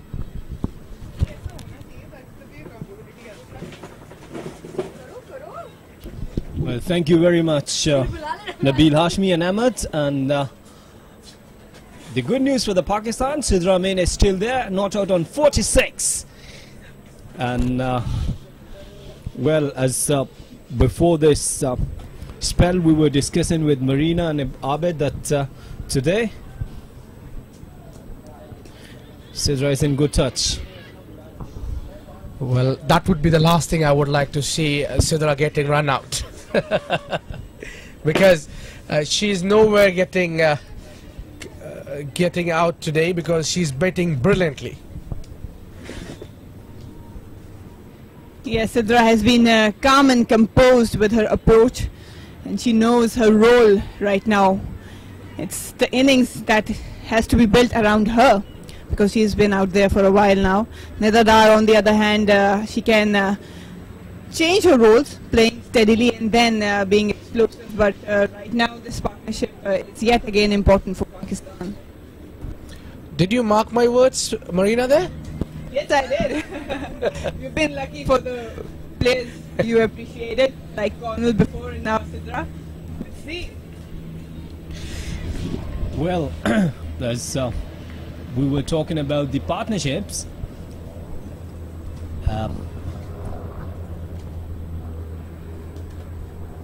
As we have watched that Bisma was there, but now Bisma sitting inside the pavilion. So it's not good news for Pakistan, because Sidra was very good with the Bisma, and now all the responsibility on the Dar as well, because if she's supporting well to Amin. Yeah, for me, I think Bisma just got a little bit of double-minded as to leave it or play it, and that's when she got the edge. And luckily, it was taken. Not lucky for Bisma, but for the West Indies, as they dropped early to Beria.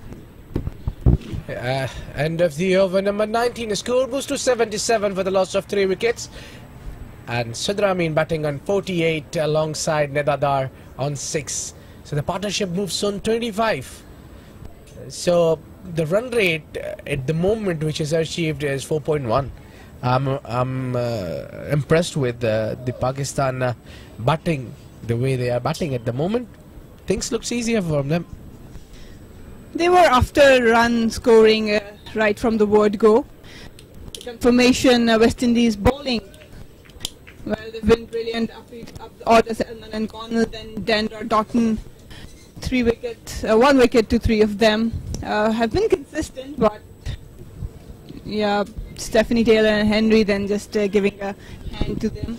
Look at the figures: 6 overs, 16 runs for Salman and Cornell, 17 in 5 overs. Very good bowling so far, and that's why, yes, 4 runs in an over, good average.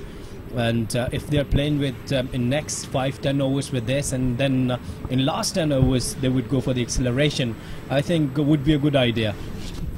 Yeah, I think they should now stop these boundaries, focusing about the boundaries and all, and they need to focus on the 1s or 2s, or even just spend a time on a wicket for some time. And more importantly, somebody need to give a hand to Sidra Amin here. I think Nida Dar can do that role, because she can hit away the boundaries as well to ease the pressure from Sidra Amin. Nida has been a sublime form for quite a few months now. She was brilliant in the World Cup T20, but that's a different format.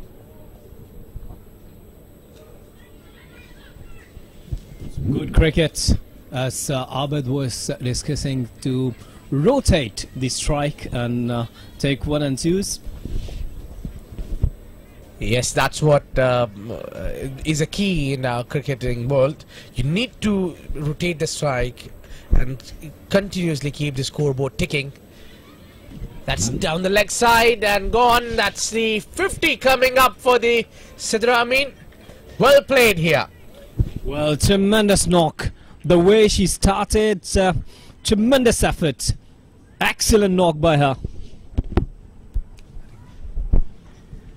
Well, the way she started, she really capitalized on the start she got, and well deserved 50 right there. Calm and composed, never looked in any doubt or uncomfortable out there. Well deserved 50 for Sidra Amin. That is what exactly Pakistan needs out there from her, from their top order, to click on the right moment. Well, I think the job is not done yet. You need to focus and start the second inning from here. So go for a big one. You have a time, a lovely delivery there, shipping in sharply. Well, it was a flighted one, and the way it came in, perfect line, perfect delivery, and if you could watch a replay for that ball. And when you come in, F. Fletcher, the way she bowled in last match, tremendously. So 20 overs gone now, 81 for 3. अभी वो पिछला वो चलाएगा, पिछले match का injuries वगैरह वो बात कर, अभी वहाँ वो चलाएगा इसे.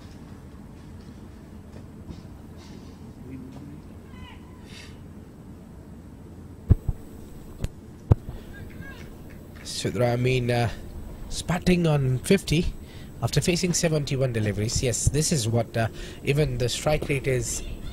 But mix up between the batters, but it's all okay. Good calling in the end. Yeah, Doughton there, you cannot take her on because she's spot on with the ground fielding, the covering and the throw.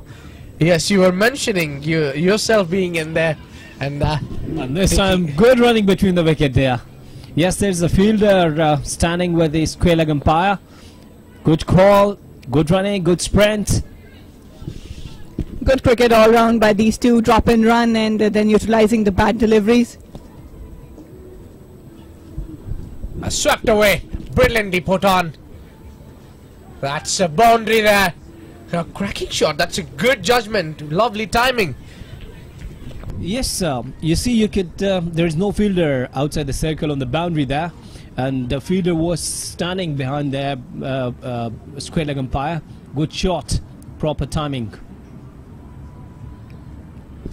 The main attributes, I think, of Sidra Amin's inning is that she stick to the strengths she has. She never chased anything outside off stump. She knew when the ball was coming in or it was a little bit straight. She played her shots, and that's the main thing you have to do in ODI. Play to your strength, and then when the time is right, you can lose your screws and then hit out. Okay, I'm surprised the way they played this sweep shot. That shows how confident she is at the moment. She is watching bowl like a football at the moment. I mean, she's enjoying every bit of it.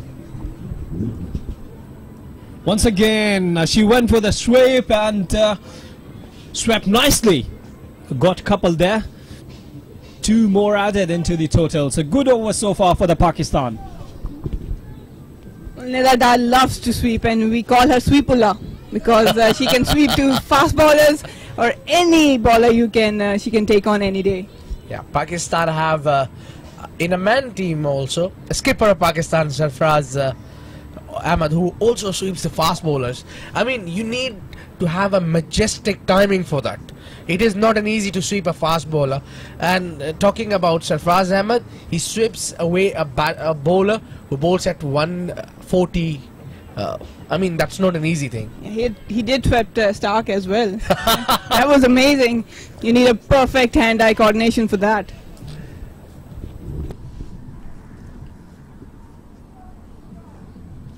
So 22nd over. What's gonna be start now? And started well with a dot delivery. So now all the responsibility on Dar to support Sidra Amin, and this is the time Sidra Amin could get a tremendous 100 as well if she concentrates and show some passion. Oh, look at that shot. She was trying to left before, but on the last moment chipped and got couple. Lucky didn't chop it on, but yeah, just managed to get the wood and a couple of runs there. I think this pair needs to go on for like 30 to 35 overs, building up a partnership around the run rate of 4.5 to 5 runs, and then in the last 15 overs they can take on and hit boundaries. Marina, when you say that a lot of 2020 games made the girls here, the batter, a little too eager to chase every ball here. The dismissal of Bisma Maroof was similar to that because she was trying to play and then trying to leave at the same time. This is gone for 4 runs again.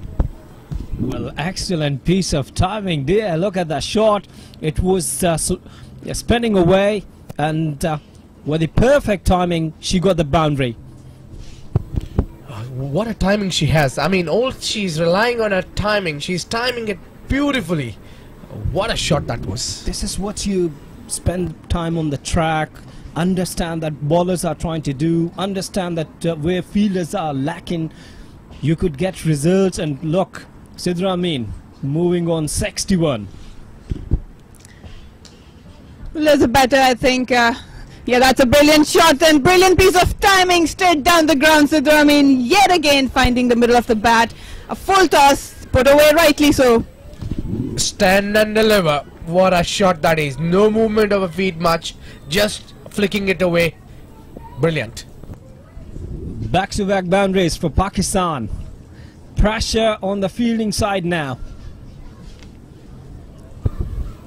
I think there is something has to do with the track, because the spinners are getting leagued by runs here. I mean, that's not the case in Dubai International Stadium, but here the spinners are getting picked up easily. Yeah, I think early on when we were discussing the pitch, there wasn't much spin on the track to be allowed so, and I think that we can see the spinners are struggling a little bit. But that was a full toss, and the best thing I loved about Sidra Amin was the straight bat. She didn't went across the line, she hit it down the ground, and that's a beautiful thing to watch. So the lowest team totals of Pakistan against West Indies was in Dubai, 70 all out, and well, that's a different story. I think that Pakistan has worked on their intention of batting today, and it seems like they're on to right course. The second was also by Pakistan, 82 in 2011, and then 4th and 7th again 2011. That year was a little bit drastic for Pakistan. Do remember, for the man team, we got out on 43 against Windies, so it's better result. So it says the old story that Pakistan has been in both the teams struggling, having the records of lowest as well. Marina, was you part of any of these lowest totals? Yes, I was in 2011. 22 overs gone, guys. 99 for 3. Well, at that moment, Anisa Mohammed was a nightmare for us on the turning track, and boy, she just mangled up us. Yes, now that is the highest team total, and we can see Pakistan there as well. Well, today we do have a chance if we could go and cross 225, because you could see it's the gross isolate in 2015 and 16. We got 225 for 4. Today, Sidra is there, Neda is there. They're well settled now. They have a good chance that to go till end. Yes, with this partnership, both are looking very composed and positive. Yet again, the intention for scoring runs was right from the word go, and that is what made the difference today in the batting lineup for Pakistan. Marina, say hi to your viewers.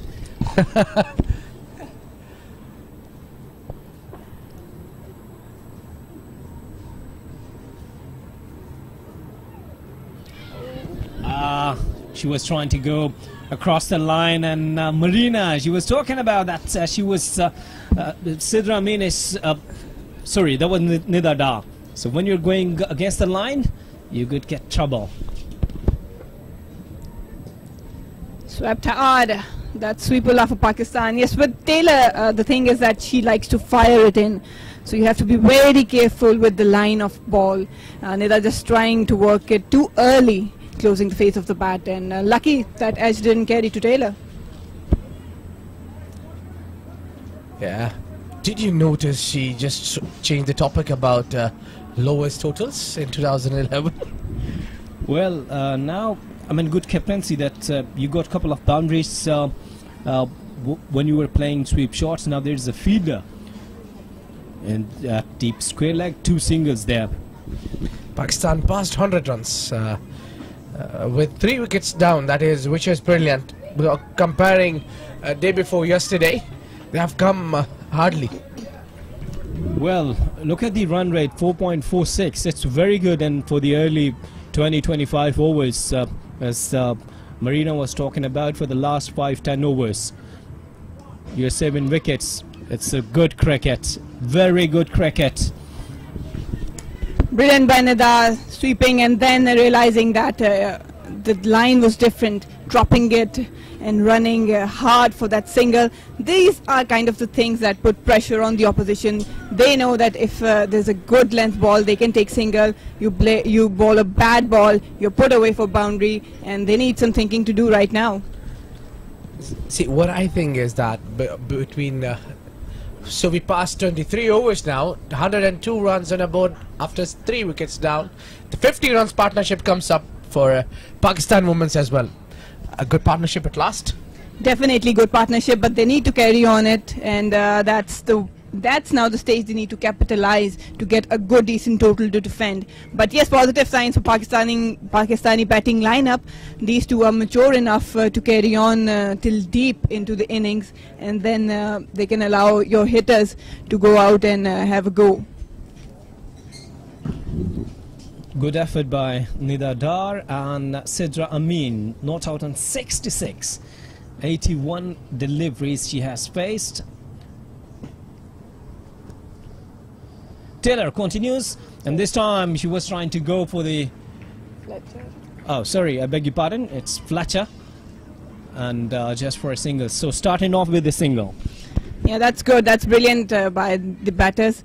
Talking about Fletcher, she has been a good leg spinner for West Indies, and if I talk personally, I like to see leg spinners in shorter formats. They can bring so many tricks that they have up their sleeve to the deck, and they've always have a chance of getting a wicket, a breakthrough for the opposition.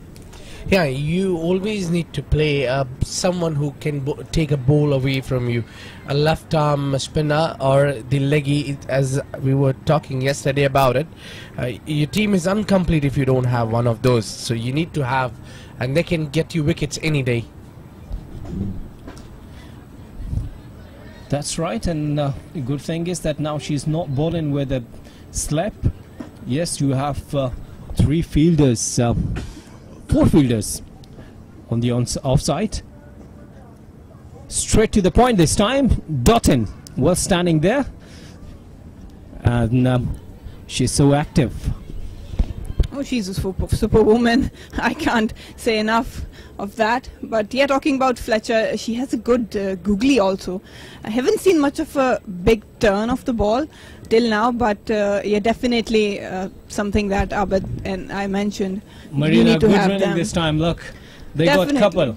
Yeah, that's clean and clear running, and it's really important as batter to know your zone and your strengths.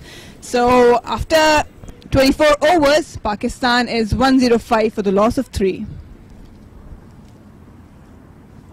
See, what happens when you bat along to each other a lot, and you can see your partner struggling?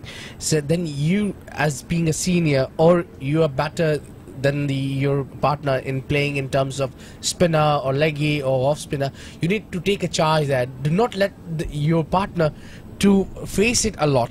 So that's, I think, should be done today as well. Sidra, I think she can play anything coming on her way. Well, the important thing is that, as Marina was pointing out, that she was playing with a straight bat, didn't go against the line, just used the pace of the bowler, and she was so good with her drives, on drives, off drives, when she was cutting nicely. So, superb batting. Swept hard, and there'll be another 4 runs for Sidra Amin down the line, I think. Yes, that's certain 4 runs. Taylor struggling with her line, and Sidra Amin getting the balls in her strength areas. See, what is happening here, that the skipper of West Indies is trying to get Sidra out, and she's bowling at wicket to wicket, and she's putting a lot of stress, using sometimes her shoulders just to get rid of it. Look at that. By doing that, it was bowled on the onside a lot. Easy. Those are the sweep shots again. And back-to-back sweep shots and back-to-back boundaries for Pakistan. Excellent batting. Brilliant batting by Sidra. She knows that these are the loose ones and you need to capitalize on it. But Taylor, I think this plan is not working for her. All she's doing is just giving free balls to Sidra Amin in her strength areas, and boy, she's utilizing it. I think what she's trying, that she should come over around the wicket for doing that, what she's trying to do. Well, I think that whenever you are bowling on the legs, and especially when you are a leggy, you are missing your line. You would have to keep your line on the offside, on the, you know, and you should go for the googlies as well. She's an off spinner and she needs to come around the wicket. What she's targeting is a wicket. And I think the end she is using also is not helping her, because she's bowling against the wind as well. Even then, if you're off spinner, let me correct myself, don't go on the leg. And look at that, it's a bad delivery and got the punishment. Third boundary of the over. Excellent batting. My, what a over it is turned out to be for Pakistan, and Sidra Amin making use of it completely. Yes, Taylor just again firing in and missing the trick, but not Sidra Amin. She knows that she's got the free hit, sort of, and that's just make sure that connects and that runs away, because the outfield is very fast. 3 boundaries and 1 ball to go. She's still not coming round the wicket. This is better, but missed it. We'll get 1 only to end the over. After 25 overs, the score moves to 119 for the loss of 3 wickets. Sidra Amin batting on 81.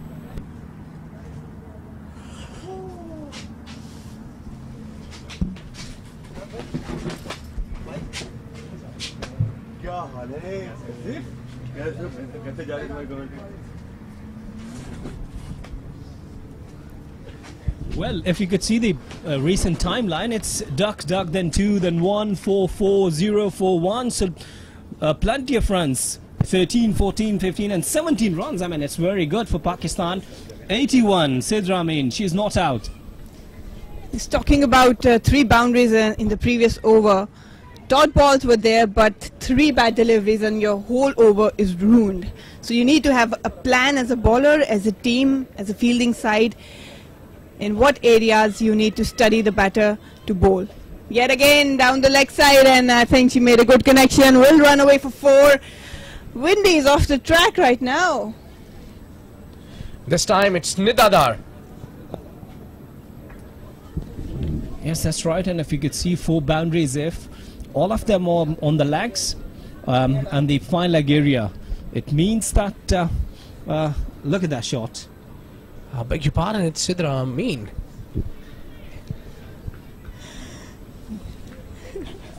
Yeah, Sidra on 85 now.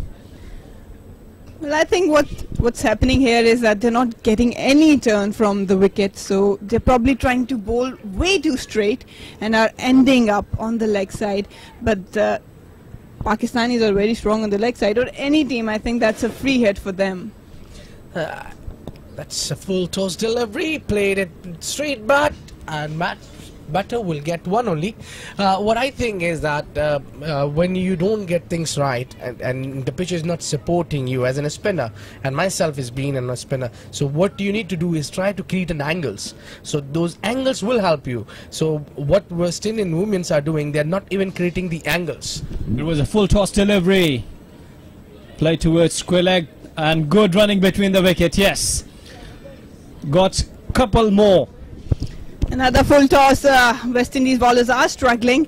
Nidadar would probably liked it to go all the way to the boundary, but lucky enough for the West Indies, it was cut down to 2.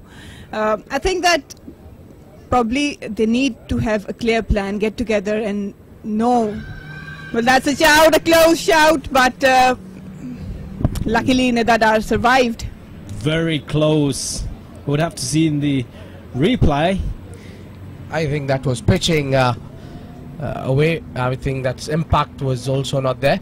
So I think it was not out and rightly called by the umpire. Yes, with this 26 overs gone now, 126, Pakistan for 3.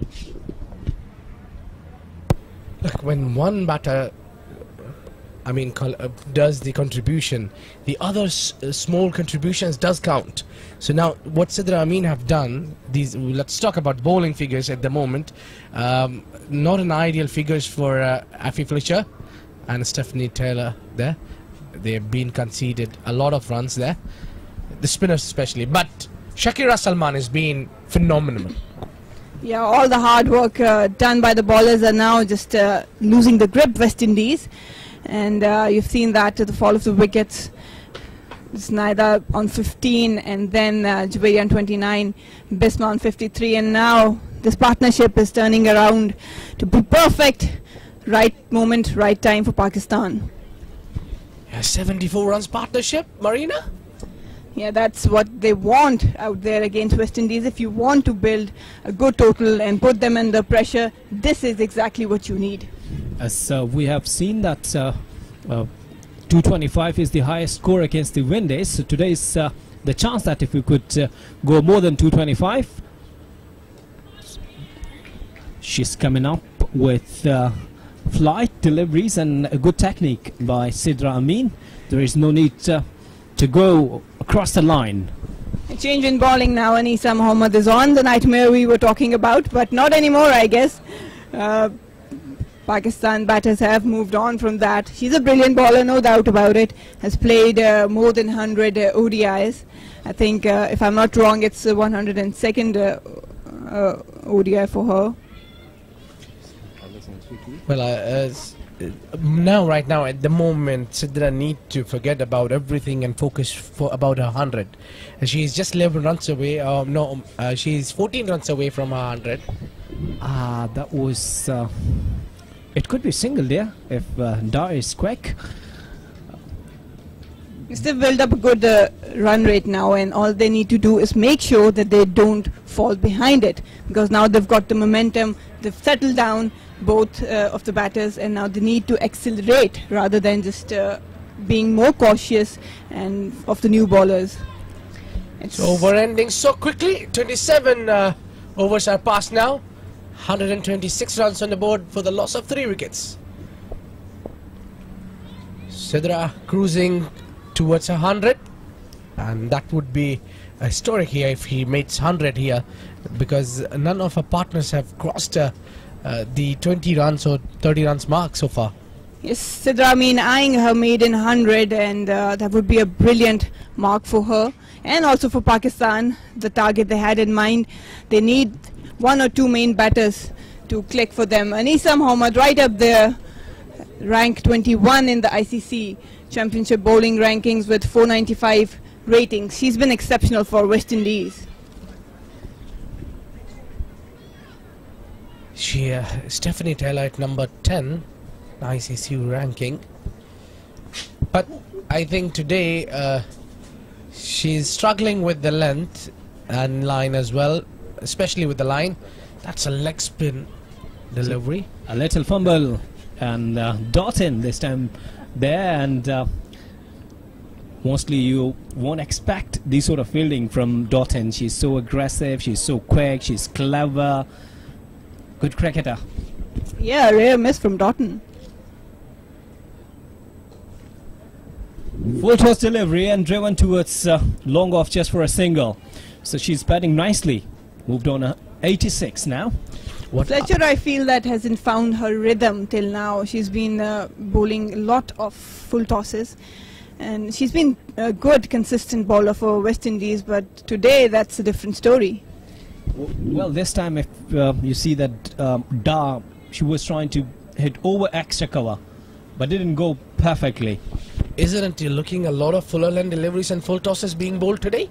Yeah, that's what I'm talking about, especially by Fletcher. Good shot this time, swept away for the 4 runs. Excellent piece of timing.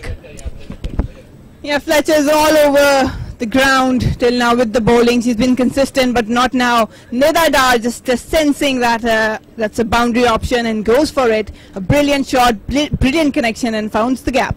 Superbly swept away. Nicely timed it and watched the bowl till the last moment. That's what they need to do. And most of the runs are coming from sweep shots. So that says that there is not much assist from the wicket, but they need to stick with their line and length as well.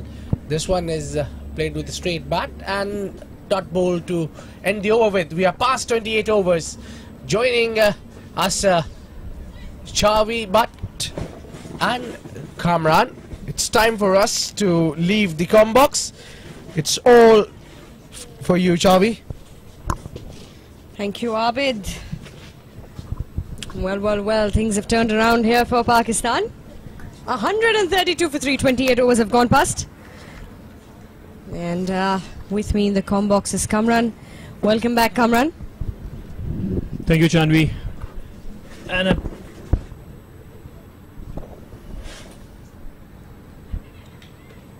another quick single taken by the batters. Yeah, I must say, what a fight back by Pakistan. And the team management went with the aggressive decision of batting first. Lost 3 wickets at 52, especially the experienced Javeria and Bisma. Up in the air, and that's out of the park. Full toss. She came out of the crease, expecting for the ball to be good length, but she was gifted with a half full toss, and she just went ahead with the shot, and a good shot by Nida. A fantastic shot that going all the way out there. Timed it well. Much better delivery that from the leg spinner Anisa Mohammed. She'll be the crucial one. Her 10 overs are going to be something to look forward to. The Windies end. So world-class bowler. And Windies seem to be a little out of their game today. A couple of misfields we've seen through the course of the innings. And 114 mark Pakistan women have touched, taking the decision to bat first today.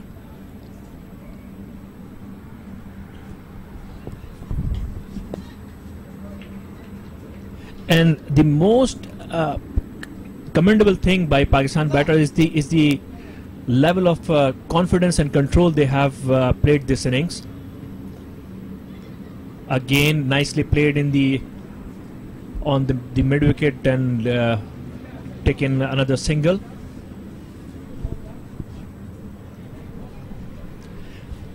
So that'll be the end of the over as well. 29 gone. It's 141 for 3. Yes, Chanvi, and as much we praise this innings by Sidra Amin, that would be less. An exceptional innings she has played.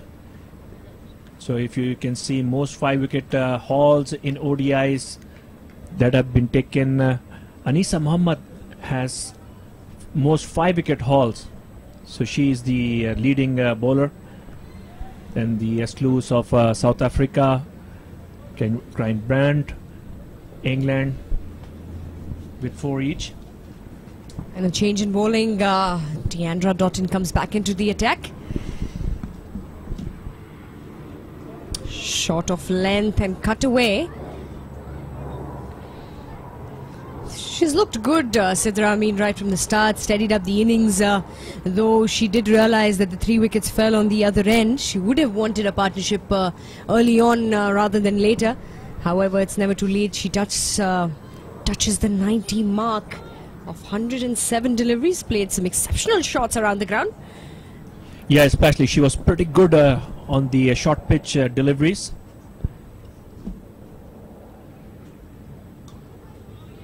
Better delivery that just in the block hole there, Yorker length.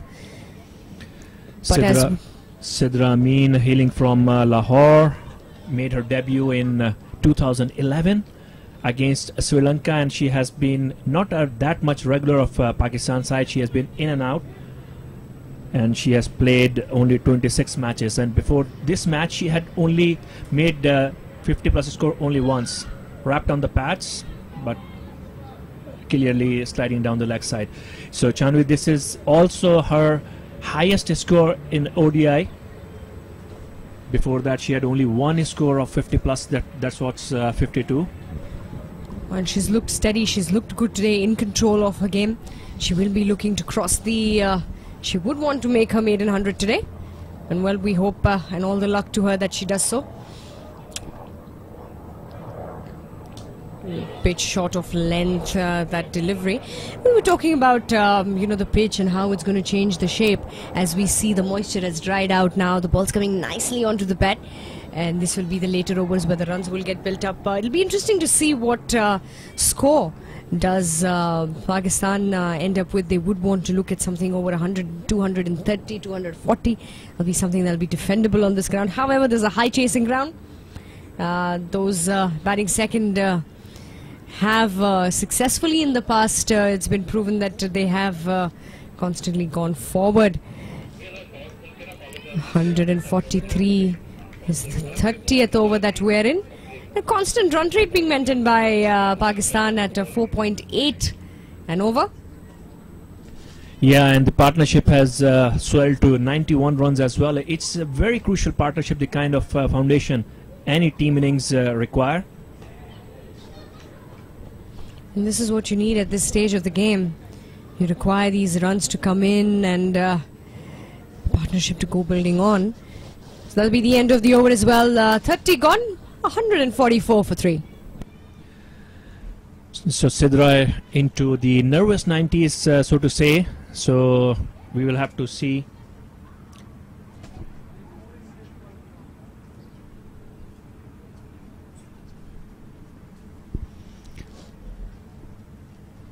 So 30 overs have been completed, and by the convention they say that teams usually double the score whatever they compile at 30. So from that angle, if we look at Pakistan's score of 144, they are well on course for something around 280. Yes, of course, that would be something that they would be looking at.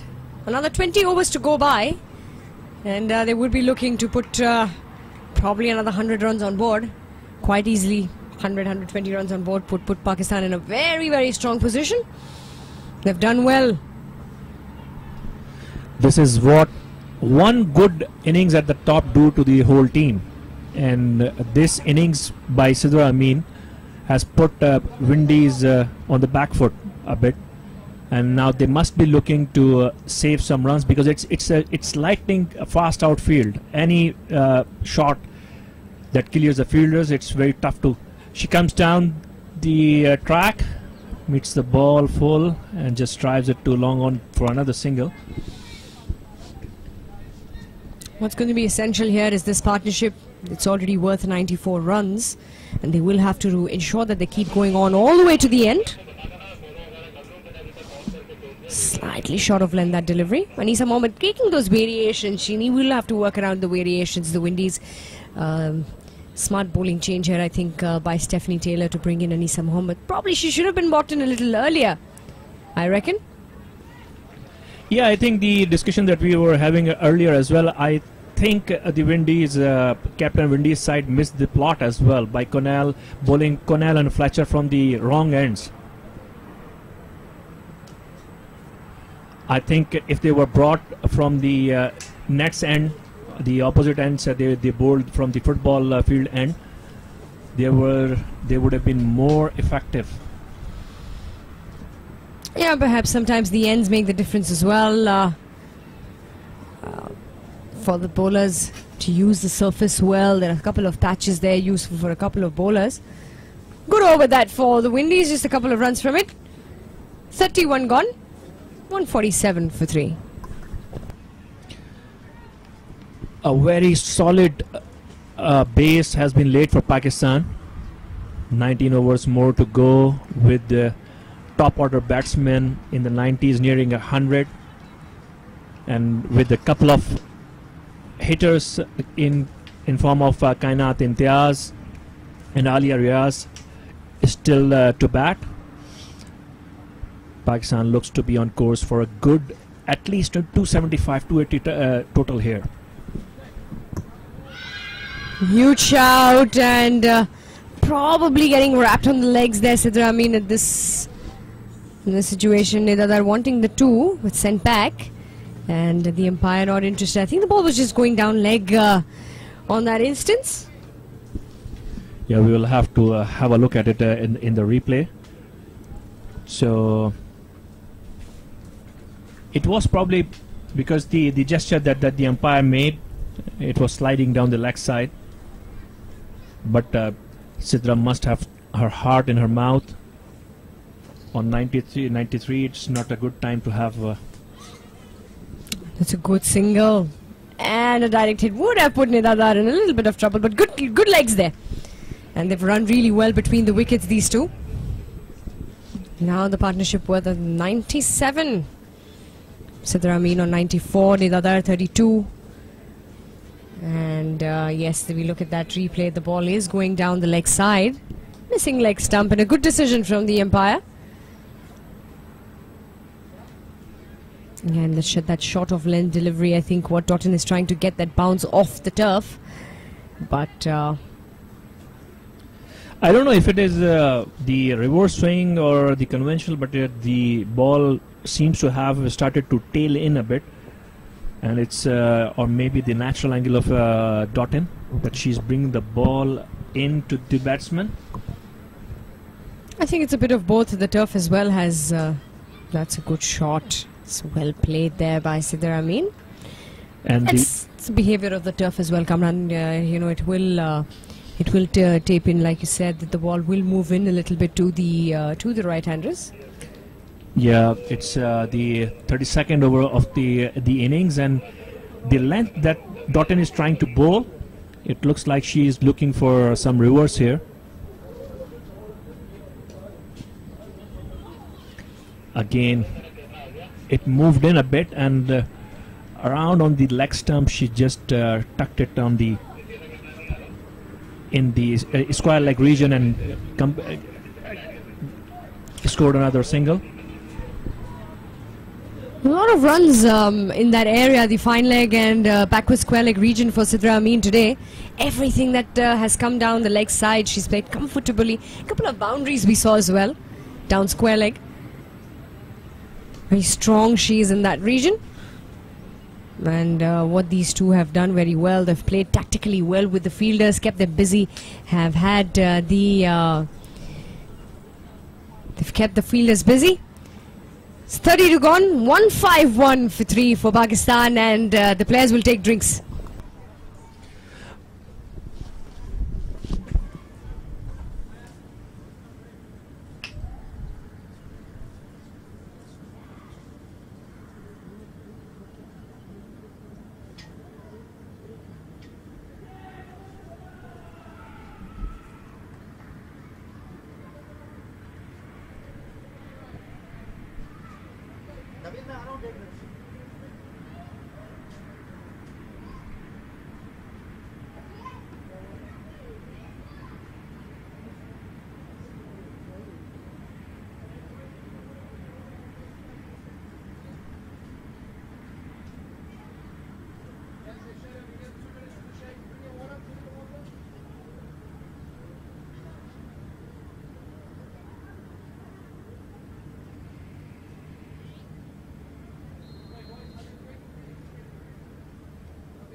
Fantastic weathers here at the ICC Academy Oval at Dubai. It's nice and sunny with a light breeze blowing across the ground. And both the teams take this opportunity to come by, recoup just have a quick chat on what they should be doing next. Where Windies will be looking in to break the partnership. They do realize how essential it is at this stage for them to pick up a couple of wickets. They do want to keep, they would like to contain the runs that are coming in. Pakistan, on the other hand, will be looking to capitalize and probably would wait a couple of overs, maybe until the 40 over mark.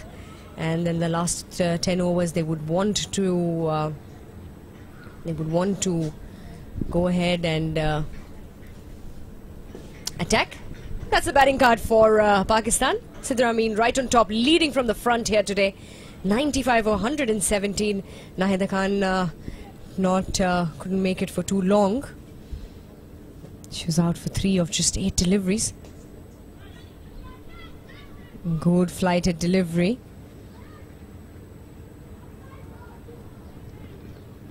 It's a good strategy here from the Pakistani women. And the partnership of 100 comes along for these two. Sidra Amin 95, Nida Dar 34.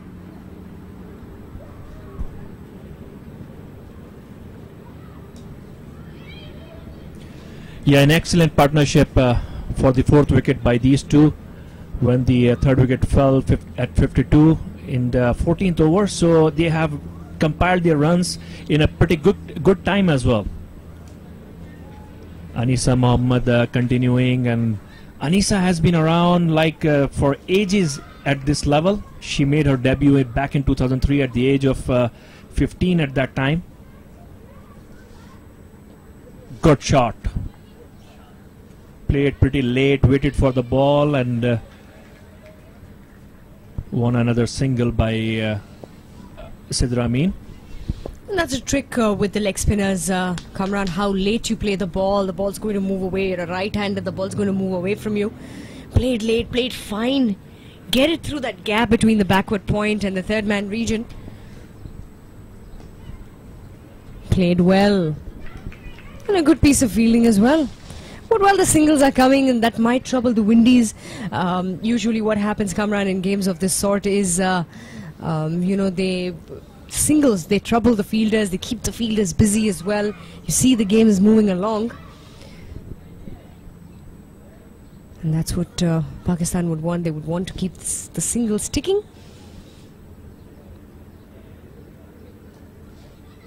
It's played well, challenging, and a direct hit there, and Sidra Amin.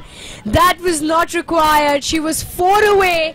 She was just 4 away from her maiden century, but nonetheless, well played, Sidra Amin. You have built a base for your side, and well, this is just something that she wouldn't have wanted, and a direct hit there from Stephanie Taylor.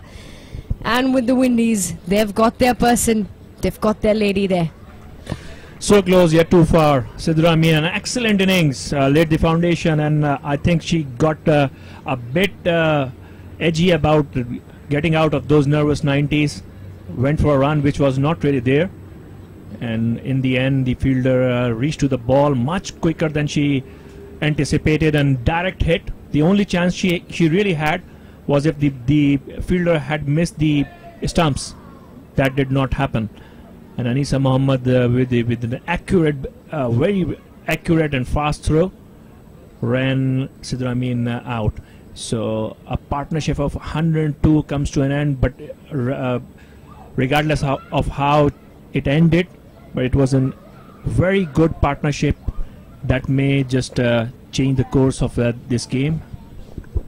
Kamran, I think this might be the turning point. We were just looking for a good total up ahead. Now it's going to be on Nida Dar and Alia Riaz. I think Nida Dar will be the one on the leading front to carry things off where Sidra Amin left off. 154 for 4. 33 overs have gone by, and Alia Riaz is the new batter. That's in Alia for Riaz Pakistan. has played 16 innings with the average of 13 and a strike rate of 50. She is known to be a power hitter in this lineup. Let's see how she fares, because looks like after 1 over, Doughton has been removed and Effie Fletcher is coming back to bowl from the football field end. It's a good decision here from the skipper, Stephanie Taylor.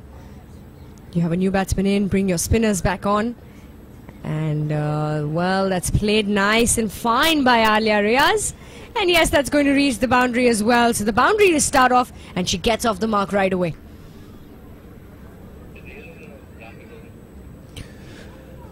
A very good, confident start by Alia Riaz. And bisected the gap perfectly. The good thing about this innings is that the run rate has been pretty consistent around 4.7 mark. Flighting it a bit more, enticing the batsman to go for booming drive, trying to purchase another wicket here.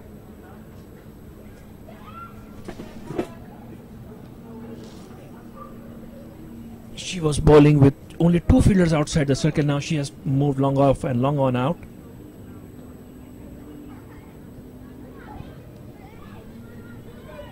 So definitely Stephanie Taylor sensing a bit of an opportunity here, and if she can take 1 or 2 more wickets here, that may just take the sting out of this Pakistan fight back.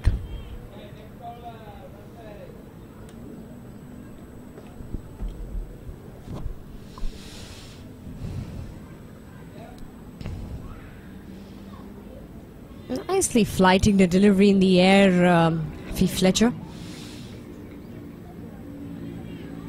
It's going to be a challenge here for the spinners. It's going to be key the next few overs to come in the 34th over. The next 6 overs are going to be very crucial for the Windies to see what sort of pressure they're able to add on to the batting lineup of Pakistan. And nice touch and well played by Nida Dar. Just a soft hand and a quick single taken to the end to end the over. 34 gone. It's 160 for 4.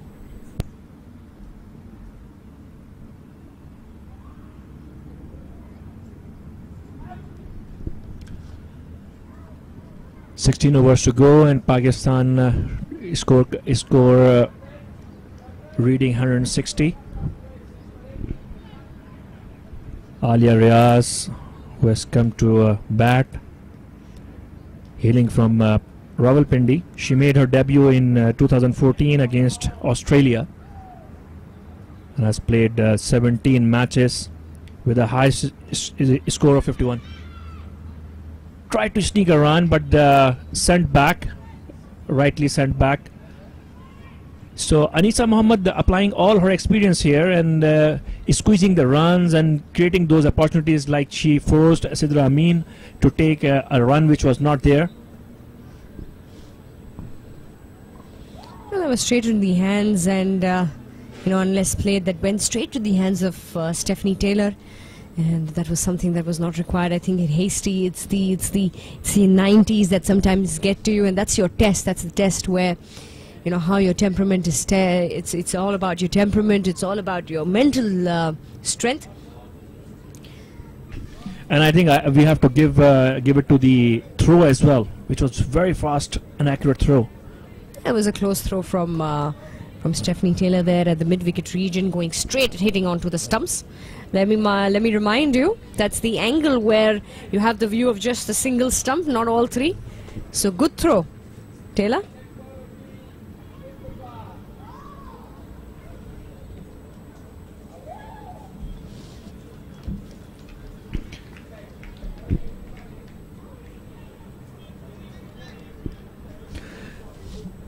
Nida Dar on the other end, she's pretty experienced.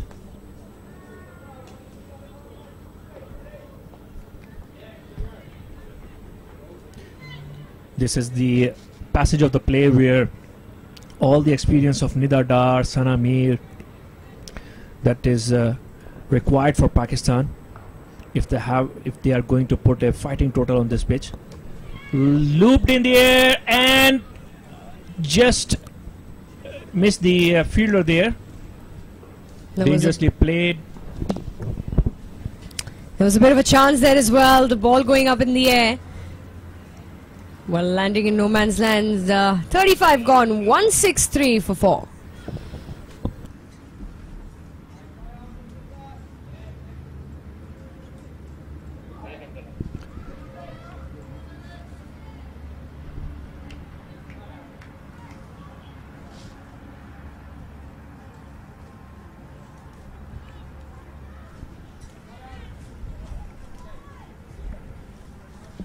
Anisa has bowled a nice spell over here, and she has given only 17 runs on this fast outfield in her 5 overs.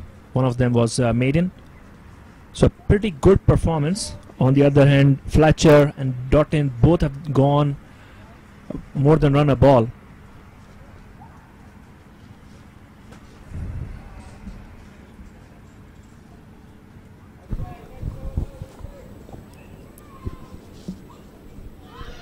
Huge shout, and well, just a bit of an odd bounce there.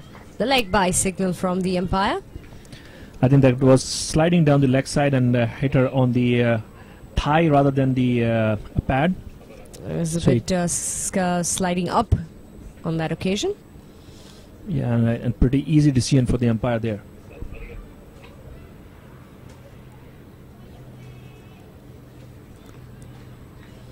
Since the fall of the wicket, Fletcher seems to have come back to her rhythm, and she looks more in control now. And come on, that's what happens usually. And gone. It's bowled, wrapped around the legs, and the bails come off, and Alia Riaz. And Fletcher gets her woman. And that's the 5th wicket to fall in the form of Alia Riaz. She would have wanted to look to go forward all the way to the 50th over to give company to Nidadar, who's out there on 38. But unfortunately, it's 164 for 5. 35.3 overs have gone by. Just around the legs, then a good delivery from Fletcher. Yeah, she was going for a paddle sweep there, but the ball was too pitched up and she missed the line of the delivery.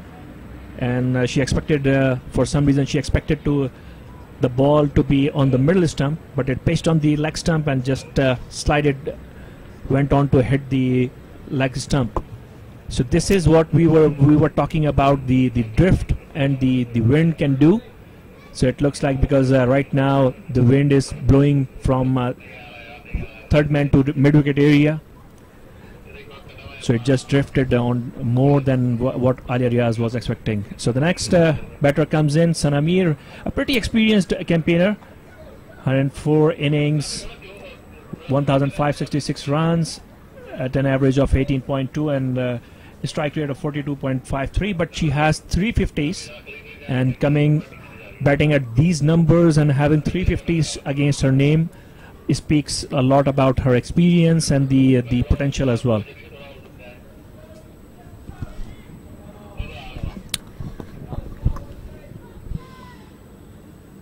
She does have the capacity to turn the tables around. Done it in the past, and definitely can do it here today as well. 200 mark will be something that Pakistan will be looking at this stage after losing 5. And Windies suddenly have started to get the grip back onto the game. And all of a sudden the role of Nidadar has changed dramatically. And that's what happens when the wickets fall and you're the only one who's there who's been scoring the runs. Now when she was playing with Sidra Amin, her role looked more towards of the someone who would assert onto the bowlers and go for runs. But now she has to make sure that she bats till the end of the innings. Wrapped on the pads again, but again the umpire gestured for a bit of height, so she was on the front foot as well. That saved her as well. So after 36 overs, 164 for 5.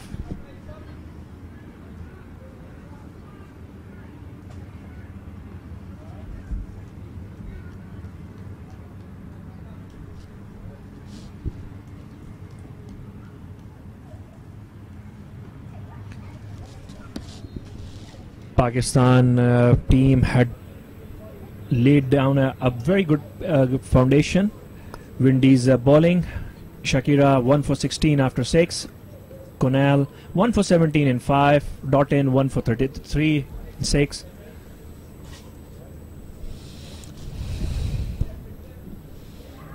Anisa Mohammed to continue.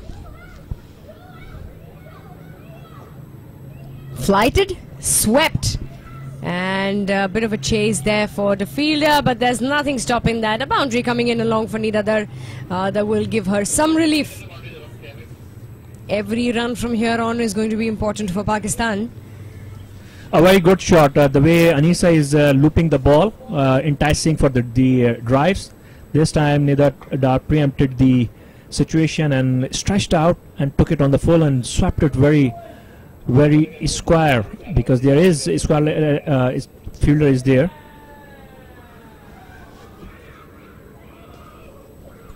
Yet again played well by Nidadar. This is good cricket. She's played sensibly well. A boundary, singles, twos. She's kept her cool, and she realizes how important it is for her to stick around and stay out there. It's going to be interesting to see what Sana Mir has in store for Anisa Mohammed and vice versa.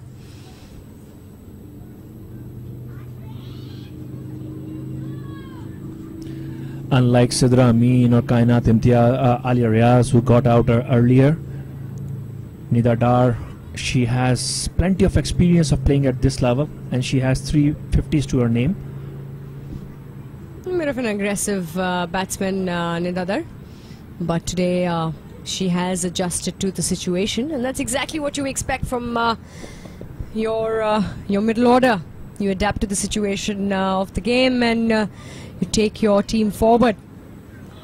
Wraps on the pad and slight height issue there, an odd bounce, and Sana Mir seems to be a bit in a difficult situation here for Anisa Mohammed. She doesn't look like in the flow. In the first ODI as well, she didn't really get going, and again she's biding her time over here, which is not bad, because that concludes the 37th over. It's 169 for 5, so 13 overs are still left in the innings.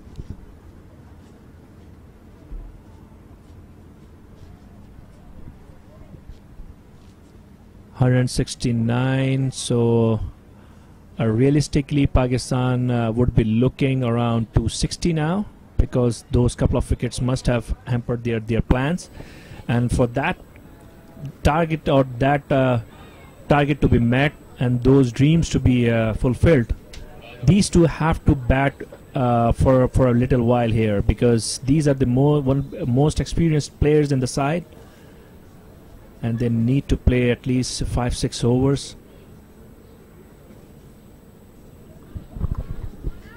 We'll have to look out to go all the way to the end, to the 50th over, these two. Very important, this partnership for Pakistan. I think Sana Mir's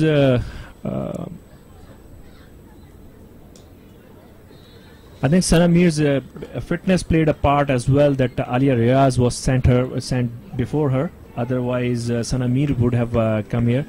She is struggling a bit, so they tried to offload her. Played well by Nidadar.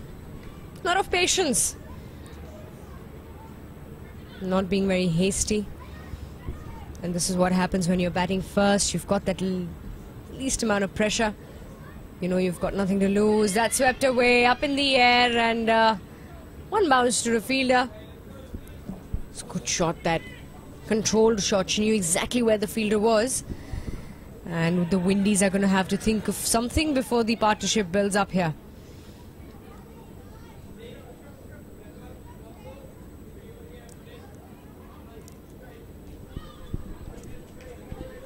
So as we were talking earlier, since the fall of Sidra's wicket, Fletcher is looking at a different bowler altogether, and she is bamboozling the batters here, making life a bit difficult for them. And that's what happens with the spinner, especially when you have a new batsman that comes in, it's always easier to put in the pressure.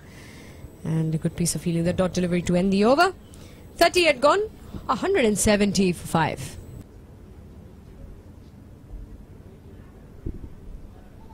And I think Chavi, Windies bowlers, especially they have the luxury of very good fielders in the inner circle. They have Doughton, they have Taylor, who are very quick. Taylor already forced one run out. A very precious wicket of Sana Mir.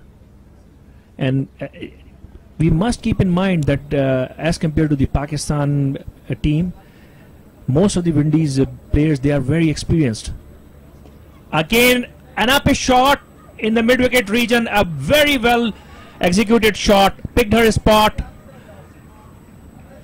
and excellently timed, left of the fielder. In the previous over, she had taken a boundary on the right of the fielder, and this time she went on the leg side and made no errors here. Fantastic shot that takes it on to 48. She's just 2 away from her half century. Yet another one on her name. And the 2 is the call, and this is going to be a bit of a challenge. The throw not going straight to the stumps, and that is going to be a 50 for Nidadar, and a very well deserved half century. And you see an applause across the ground, and her team will be definitely happy. 176 on board now for Pakistan women. An excellent innings by Nidadar.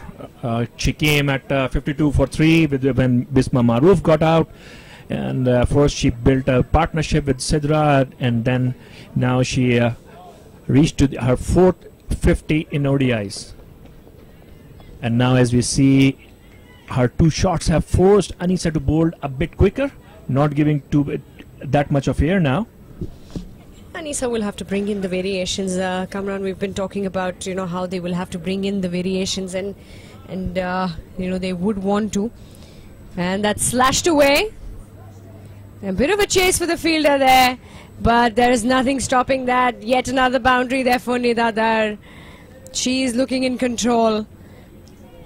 That's excellent batting. So she is playing with the bowling now. She on the first ball, she swept in the same direction, got a 4, then she played late, got a couple on the offside.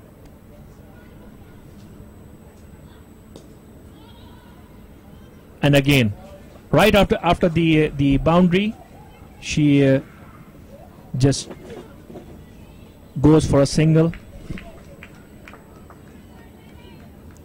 So Pakistan moving along.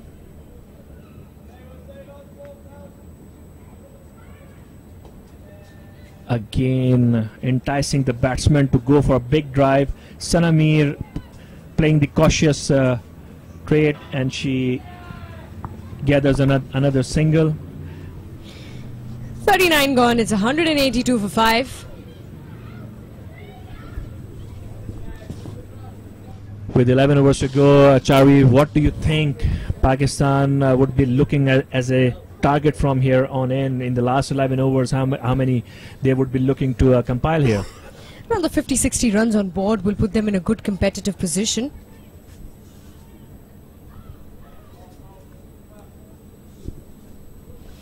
And anything around those lines will keep them on ticking. And we've got a change in the comm box. Joining me is Marina and Abid. Thank you, Chavi. Well, a lot to say here, but I'll start with Sidra Amin's dismissal. I was saying earlier that would be the last thing she wanted to get out, because she was playing brilliantly. It was no chance to getting out, but the run out is really unfortunate for her to missing out her 100. Marina, sad about it? Very sad, disappointing, and to a brilliant and magnificent composed inning of Sidra Amin, but yeah, 96, that that's not what you would have liked. But Nida Dar stepping up, and what a hell of a knock she has played for Pakistan and still's out there. So I think that she is now the main key for Pakistan to give a good total. Well, similar problems here continues for West Indians. They're bowling too fuller, or sometimes they're even bowling full tosses a lot frequent. So they need to work out with the length. If you talk about the pitch, Chavi, you've been there. So any assist for the spinners? Well, it's a you know, I mean, you're right. We had it during the pitch report as well that there might be some assistance to the bowlers in the beginning. Once the moisture has dried out, you know, it helps the batsmen. It's a flat track. And even if we're going to look at, let's talk about, you know, when the Windies come into bat and, the direct hit would have put her into trouble. Close call. Good piece of fielding from Dottin. The end of the over. 40 gone. 185 for 5.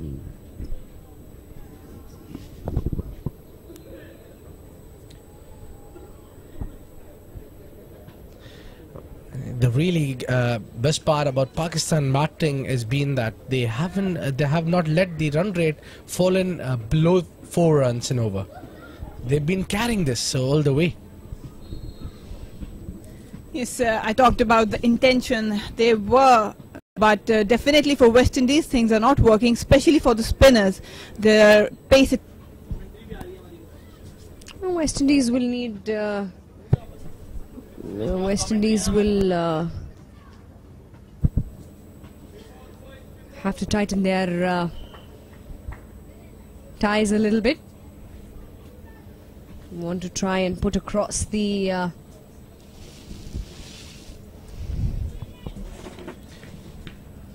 I mean, the good part is that they haven't played much across the line. They are sweeping a lot, but sweeping it well. This time, Sana Mir played it wonderfully, but there is a sweeper down there in the deep. So they'll get only one. It will be the chances some of them will have to take with just 10 overs to go. They do realize they still need a lot of runs on board. West Indies, the Windies have a good batting lineup.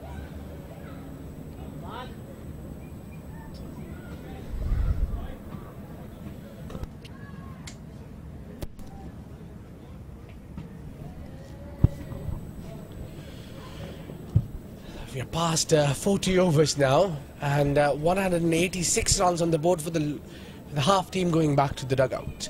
So we still have 5 wickets more, but a lot will depend here on this wicket, because both these batters can bat long way through and can find the boundaries easily as well. They are set, but the last these 10 overs will be very crucial. They need to be careful, capitalize at maximum. What do you think, Chavi, would be an ideal total to place on the board? Well, we've been discussing about this, looking at a 230, 240. That will be a decent total. However, we do know the Windies have the batting lineup to challenge Pakistani bowlers. Well, Pakistan will have to come in with a plan. And what the Windies will need to do here is to, even if they are not able to break the partnership or they're not able to get the wickets, what they will need to do is to contain the runs that are coming through. And that might be something that will help. But Nida Dar, I think she's been on top of her game today. Excellent running between the wickets. She's been quick. She's been alert. She knows exactly where the fielders are. She's placed the ball very well and hasn't taken a lot of chances, except that one with Sidra Amin. Well, Sidra Amin have availed her chance as well. She was given a lot of edges to Stephanie Taylor earlier in the inning, but she availed her chance well. Now it's time for Nida, who is playing excellently. Chanceless inning so far. Doughton's wicket will be a very big wicket that Pakistan will be eyeing on. So I think it's very important for them to get Doughton's out early, and even Taylor's wicket would be having a different price on it. Well, both the batsmen, they are in form.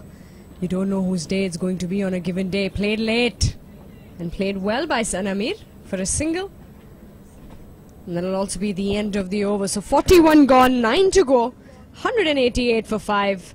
And a change in the com box. Joining Abid and Marina is Nabil.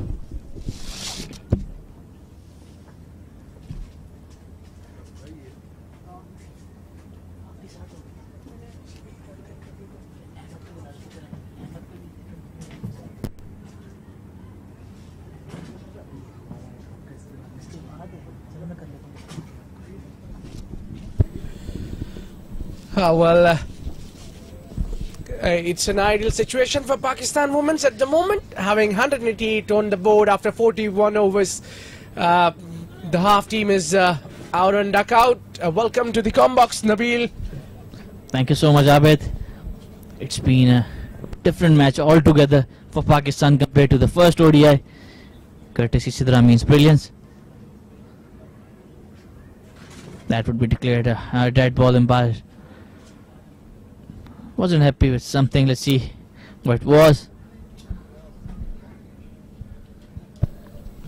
Yeah, that's the act in the ICC rules that a batsman can leave the ball after even a bowler delivers. Yes, there is still a delay that continues.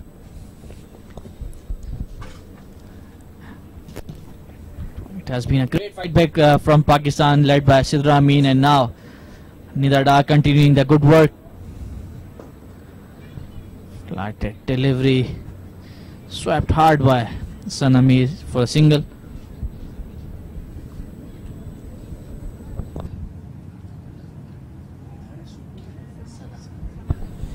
A lot of sweep shots have been we have seen, Nabil, today. Most of the boundaries are coming from the sweep shots. What is going on? I think that's a go-to shot for any batter if they're under pressure. I think sweep allows them to break the shackles. On the other hand, Nida Dar has played beautifully to both sides of the pitch. A cheeky shot from Sanami. The ball is racing away to the boundary, and it would be a 4. So a bit of innovation from the former captain. Yeah, a bit of from the T20 games. A lot of T20 games brings that shot, innovated by T20. Well deserved boundary there, placed it nicely. Watched the ball till the last moment. Risky shot, I would call it, but still have done the wonderful job getting 4 runs for the team. Yeah, you need to get the runs going because you're in the last session of the game. Yeah, Pakistan need to post a good total. Another cheeky cut shot from Sanami, and the ball is again racing towards the boundary, and that would be another 4. So back-to-back boundaries by Sanami, and Pakistan close on the 200 run mark now. I think that would be the safest mark that you want to achieve, that at least you have about 200 on the board, then you can use your bowlers wisely, then just try to get the 2 main batswomen, the Dottons and Stephanie Taylor, get them early and the game is on. I think given the prowess that Windies batting have with Stephanie Taylor, DeAndre Doughton, Pakistan should at least try to get into 250. But you are right, if Pakistan can get some quick wickets early on, they would certainly pile up the pressure on the Windies side. Well, it's definitely that you strike early, but credit must be given to Pakistan women's that the way they have taken the comeback in the game after losing first wicket and then losing wickets in the regular intervals as well, but then a nice partnership of above 100 runs, and now even these small partnerships are building so well. So it's over and past 42 overs, 199 on a board for the loss of 5 wickets. We still got 8 overs to go in this game. Sidra Amin would be disappointed. She could have become the 3rd Pakistani to score an ODI turn, but she missed out. Javeria Khan had scored 2 centuries in one international, whereas Nayan Afdi had 1. 96 runs for Sidra Amin, and we'll see Marina there. Marina, off to you, and let us know what Sidra says.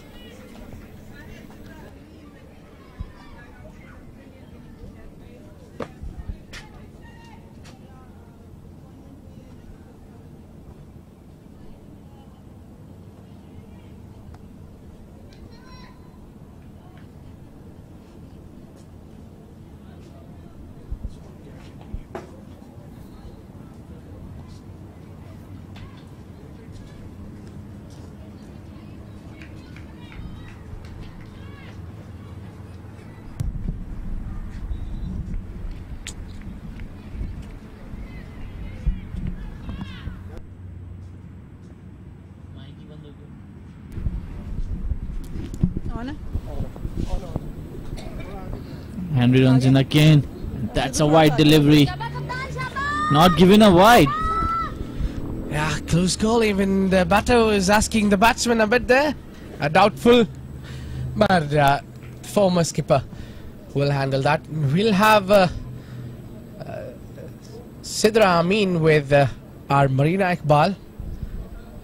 So I have Sidra Amin with me from the Pakistani dugout. What a magnificent innings she has played today. Let's have a talk. Sidra disappointment हुई है 96 पे out होने की? बिल्कुल बहुत ज़्यादा disappointment हो, लेकिन मैं अच्छी बात यह है कि शुक्र है कि रन्स हुए हैं और टीम के लिए भी बेहतरी हुई और मेरे लिए भी अच्छा हुआ. जिस तरह आज आप खेल रहे थे स्ट्रेट बैट के साथ कंपोज्ड, क्या माइंडसेट था? मेरी स्ट्रेंथ थी स्ट्रेट बैट है, लेकिन वही बात है कि 2 मैचेस में मैंने बहुत ज़्यादा जल्दी कर दी, लेकिन यही था कि मैं इंशाल्लाह विकेट पे स्टे करूंगी और रन्स फिर मैं निकालती जाऊंगी. आपकी पार्टनरशिप अच्छी लगी निदा के साथ में, क्या डिस्कशन हो रही थी, किस टारगेट तक जाना चाहते थे? निदा की और मेरी यही बात हो रही थी कि हम ओवर के बीच में प्लान कर रहे थे. वो ये कह रही थी कि तुमने और मैंने मिलके 5 रन बनाने हैं, 11 रन बनाने हैं, तो इस तरह हम लेके चल रहे थे. और अभी जो पोजीशन है पाकिस्तान की, आपको क्या लगता है किस टारगेट पे एंड करोगे? इंशाल्लाह ताला मुझे लगता है कि और 30 या 40 रन ऐड हो जाएंगे तो फाइटिंग स्कोर हो जाएगा. All the best, very well played. Thank you so much. Thank you so much. That's all. We had Sidra with us, and what a great inning she has played. Thank you. Thank you, Marina, taking us to have a word with Sidra Amin, who has been brilliant with the bat today. 96 runs after facing 121 deliveries. Nabil, what an innings we have seen from Pakistani opener today. Yes, she was brilliant given the circumstances with wickets falling from the other end. Pakistan had lost 3 wickets, but a great rebuilding phase by Sidra Amin. She led it well while Nida Dar partnered her.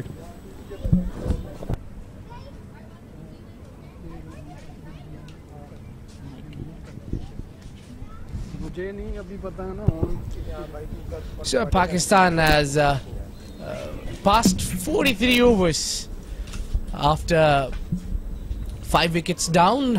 200, they crossed 200's mark, which is brilliant, Nabil. I think that should be the an ideal, you know, the way the things are. 7 overs to go, and now they can try to open their shoulders a bit, and having in the pitch Sanamir and well settled Nida Dar, so things will get easier. Yeah, I think as far as Nida Dar is concerned, she will continue to score quickly till she is out there. A fuller delivery and played towards the deep fine leg by Sanamir. She has called for 2, but the call was declined by Nida. Yes, I think the stage is all set now for Nida to just put her foot down and score. That's the role she can bring on from these two. Sanamir giving a supporting hand there. She can also score some boundaries, but the hitting role now should be more on Nida to turn up. Chandra Dottin will bowl once again. Wide outside the off stump. Nida cut it hard, but good fielding there from the point fielder. What is happening, Marina, that earlier we didn't realize what Nida Dar was doing when Sidra Amin was batting, and now we are not realizing what Sanamir is doing when Nida Dar is cruising. Normally limelight falls on one batter who's been under the lights, scoring more of the occasions, but yeah, when Sidra was there, Nida was playing a very crucial role, as now Sana is doing while developing this partnership. That's what you call slipping under the radar. That has helped Pakistan. And Marina, talking about Sidra, she was simply brilliant. Some of the pull shots she played, they were in front of the square. That shows how much time she has against the quicks. Something that has been a problem for Pakistan. Yeah, I was having a chat with her, and I mentioned in earlier that she was playing with a straighter bat, and that's what she said, that my strength was straighter bat, and that's what I did today. I wasn't doing that in earlier matches, but that shows the difference, and I think that key to this wicket is definitely a straight bat. Yeah, I must agree that, because the early you go, you must play with, that is your basics. Oh, a shout there, and what was that shot actually? I think Sanami ducked out really well. That was a quick Yorker from Deandra Totten. Oh yeah, she can bowl toe-breaking Yorkers. Believe me, I've been there. Sana did well. You can't get a better feedback because someone who has been there, who has played, who has faced. She have left the crease, walking down. She realized that she is trying to play across the line, making a room for herself, and very a presence of mind from Doughton. This time a single for Nidada, and that will be the end of the 44th over. Pakistan women are 208 for 5. And before the 45th over start, there will be a change in the commentary box. You will be joined by K. Asif and Ahmad Khwaja.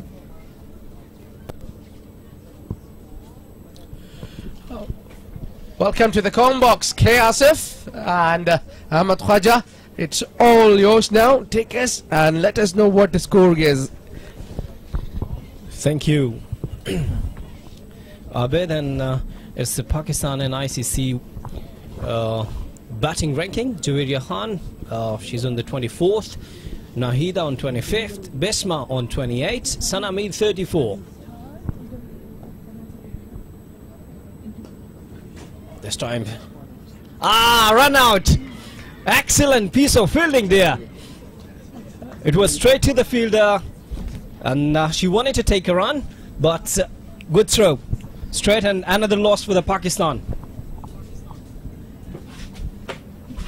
And that has come against the run of play. Pakistan were cruising well. Both were looking at the ball, didn't realize where their partner was, and that led to Sanami's run out. But she has done her bit. A good hand of 21.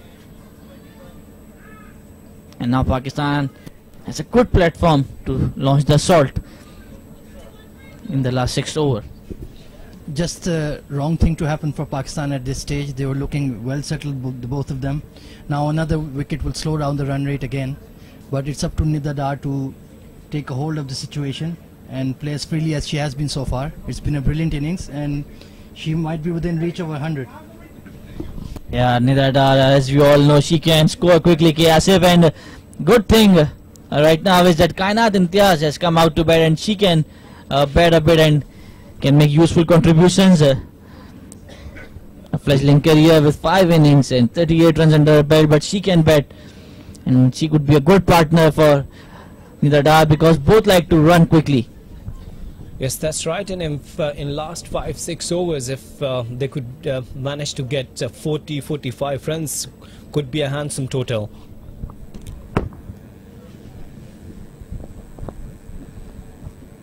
Shakira Salaman runs up to the crease.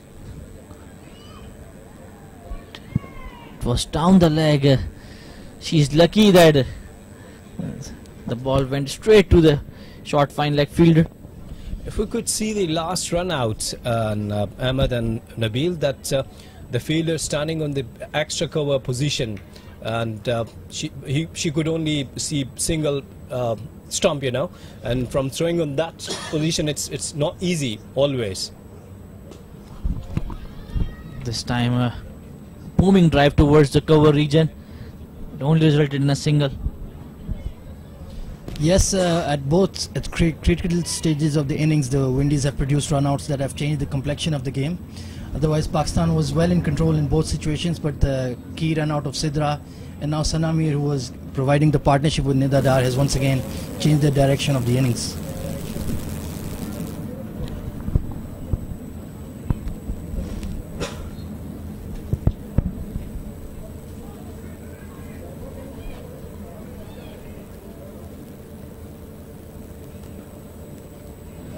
This one's down the leg and they called the wide.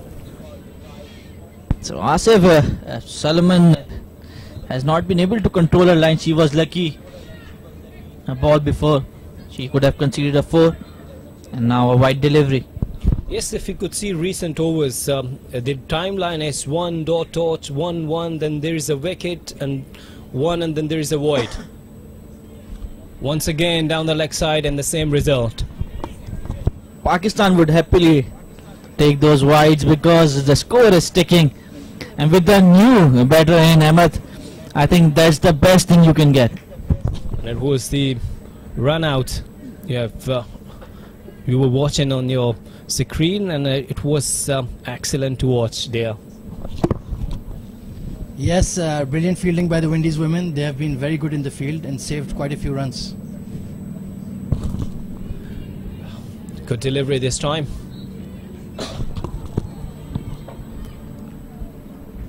Well, Nidadar is itching to get to the other end because she wants to get on with the game. Well said. And we know how she can score big and how she can score big shots. And Pakistan are happy after winning the toss. They're in good position. 211 in 45th over. And this time towards fine leg just for a single. Nida Dar definitely has the game to take the attack to the bowling. Her stance and batting style really resembles Australia's ex-captain Steve Smith, and even she's wearing his number 8, so I think he might be an inspiration for her. Yeah, that is something we can ask her. But definitely a good point to notice from Ahmed.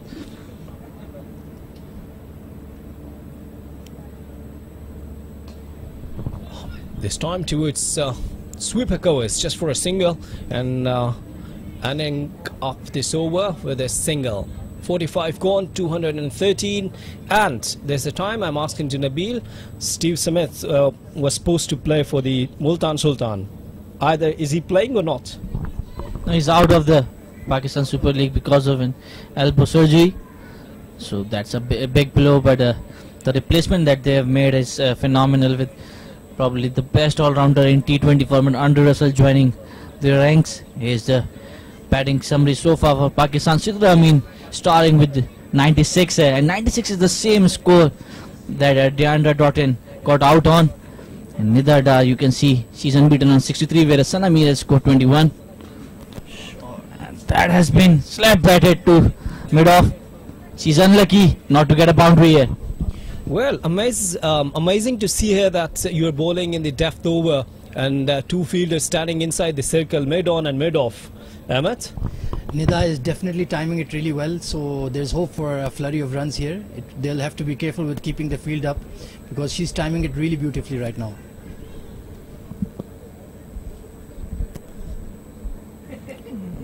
Well, let's see. Now they are trying to adjust the field, and now mid-off has dropped to long off, whereas T fine leg has been asked to come in the circle. So probably they have heard you, Asif. That's right, good delivery.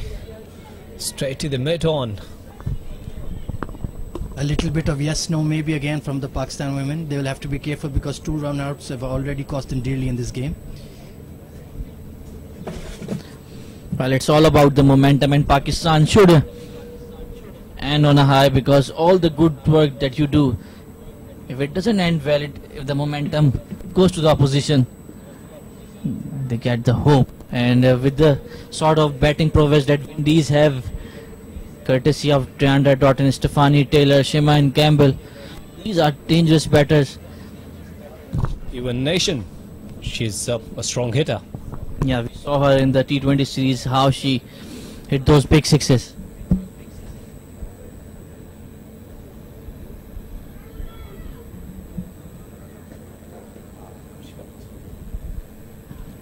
This time once again whacked away to deep point by Nida Dar. Only a single there.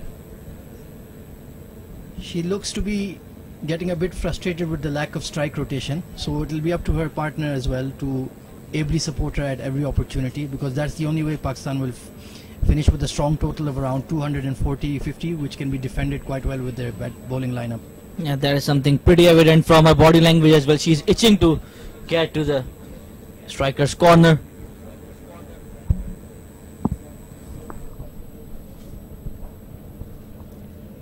Asking for the LBW, but definitely going down the leg side. One more at it with this leg bye, and yes. Pakistan should at least try to go over 235 or 240 runs. 250 would have been a safe bet against this strong Windies batting lineup. but they still have been able to post a decent total here. It will be all about how they will end this innings. Good shot this time towards fine leg. Yes, the fielder was inside the circle and got the boundary. Excellent piece of timing. The much needed boundary for Pakistan here. The fine leg was in the circle and just manipulated it past her, and that was an easy 4. So 46 gone now, 219 for 6. With that boundary, Nidar Dar has moved to 68, and with 4 overs to go, she's probably in chance of completing her century. She's well capable of hitting 2-3 boundaries in an over, and even 2-3 sixes as well, as we saw in the last T20I in Karachi, where she was smacking at will. Nabil, the one thing I would say is the point and fine leg boundaries are along the slope over here. So if she just manages to beat the in-ring there's a definite 4 to be had. That's a good point. I'm sure that the Pakistan coaching staff would have certainly conveyed the message.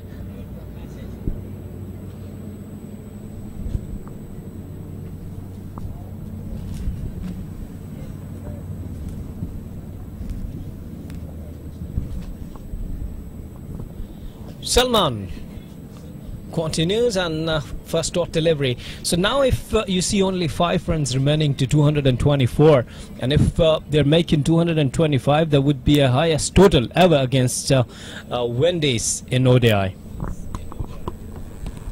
Well, Pakistan have fought well, and they deserve to post the highest total. Kainat Imtiaz has not able to strike as far as the rotation of a strike is concerned. That is really important, and we can see that Nidar Dar is frustrated, and she is now walking up to her to tell her, just give me the single, I'll take care of the rest. Yes, there is no need for both of them to attack the bowling. Just one end needs to rotate the strike and let the set batsman go after the bowling, and Nidar Dar, as we've seen, has been timing them really well, and she can attack the bowling. Yes, this time upish and straight to the fielder. The mid-on, and it was, you could say, another loss for the Pakistan. Kainat Imtiaz's struggle at the crease has ended now. She wasn't able to rotate the strike, and now she has perished. So Nidar Dar would be the last hope for Pakistan. Hopefully the incoming batter would do the service that she needed. And one has to question what the discussion was between them, because she immediately went for a slog after that, and it cost her quite dearly. Yes, that's right, and well judged catch in the end. 219 for 6.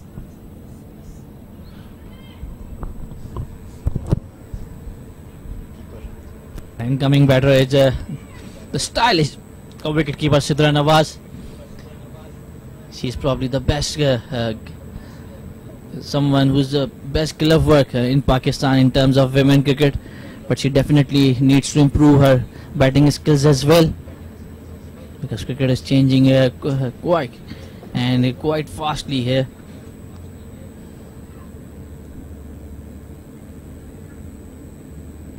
Shakira Salman once again. Short delivery and a single. Too long off. So look at that. She was trying to hit over mid-on. As if it was there to be hit. I think she was right in taking on the mid-on fielder, but the execution wasn't right.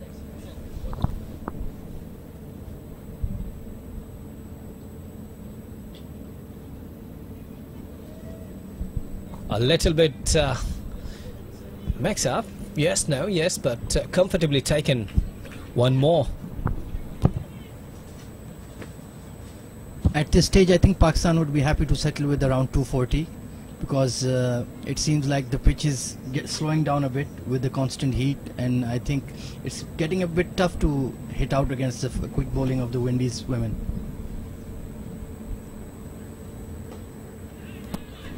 A good Yorker ducked out really well.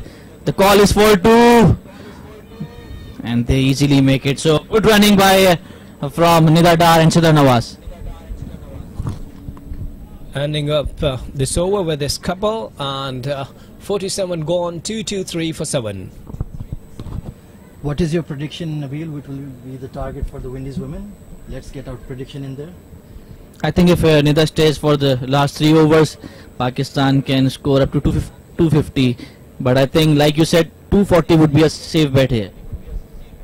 And as Asif pointed out, that would be the highest target for the Windies women. So I think the Pakistan women's bowling can definitely win the match, and it will be a very challenging score to chase.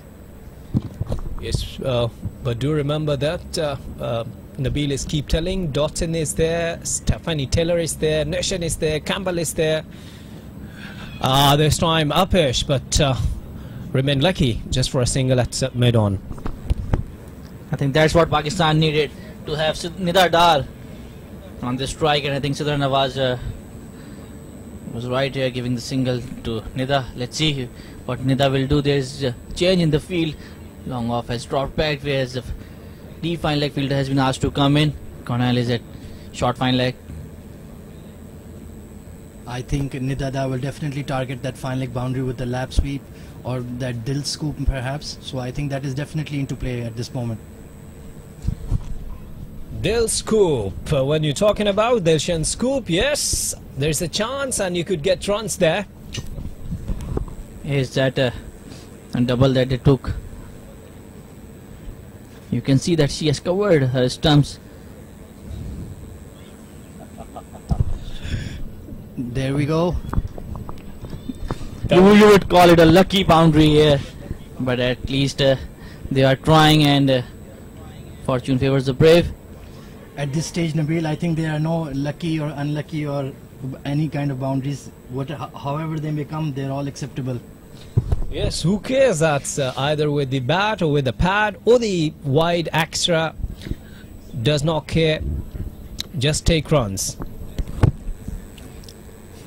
If you can see Nida's stance, see how deep she is staying in the crease. Looks like a tape ball player.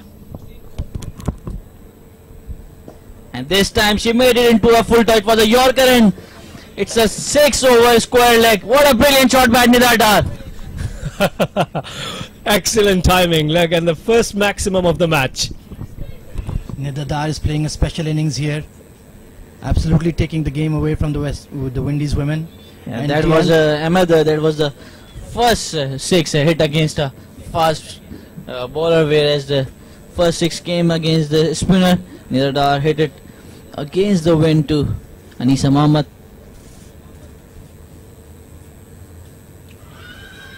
This time it's a plumb LBW, and the umpire raises his finger. So a brilliant knock by Nida Dar comes to an end. An entertaining 75 of 64 deliveries. Nida can be proud of her effort. Fabulous innings by Nida Dar. Firstly she anchored the innings along with Sidra, and then took the attack to the Windies women. It's been a hell of an innings. Great batting, and another loss for Pakistan, 234 for 8.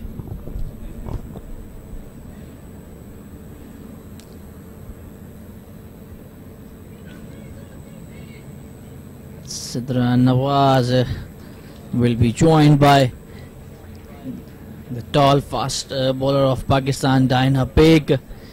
She has represented Pakistan not just at the cricket scene, but she has represented Pakistan in the football team as well. So a double national, and she is a brilliant athlete, all-round athlete. Look at her batting stats. 23 years of age, 36 runs, and strike rate is 37.9. And look at where she is standing. Nida Dar was deep in her crease, while Diana is standing way out of her crease.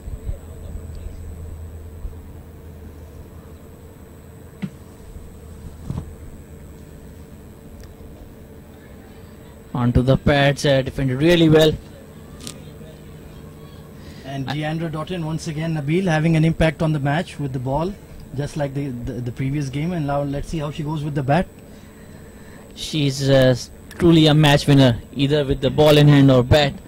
But I think the heat that is here, and that will affect her batting, and we might see her attacking from the word go. Once again, good delivery right up in the block hole. A quick single at mid-on area. So, ending up this over with a single. 48 gone, 235 for 8.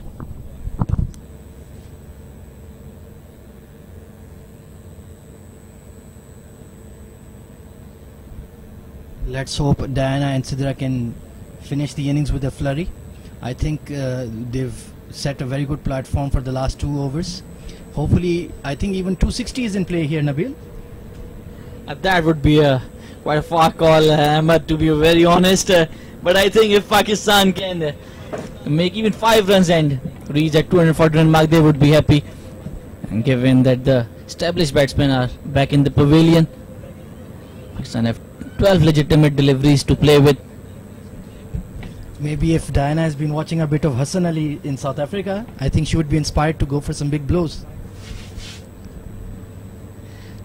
This time play to the third man boundary for a single. Even 12 singles would do well for Pakistan, Asif. Let me tell you, these runs now, the runs coming, they're the bonus runs for Pakistan. They have done their job earlier. If you're crossing 220, 230, now you should go for the singles and twos. And yes, if you're getting boundaries, it would make a good effect and impact on Pakistani total.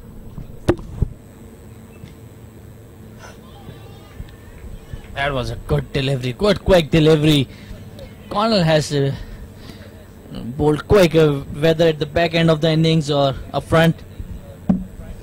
She has probably been the standout bowler for Windies today, along with Doughton. Really been very accurate and moved the ball, and she is once again troubling the Pakistan tail at the moment. Connell jumps like Junaid Khan, and this time cutting and cutting nicely. Fielder is there just for a single.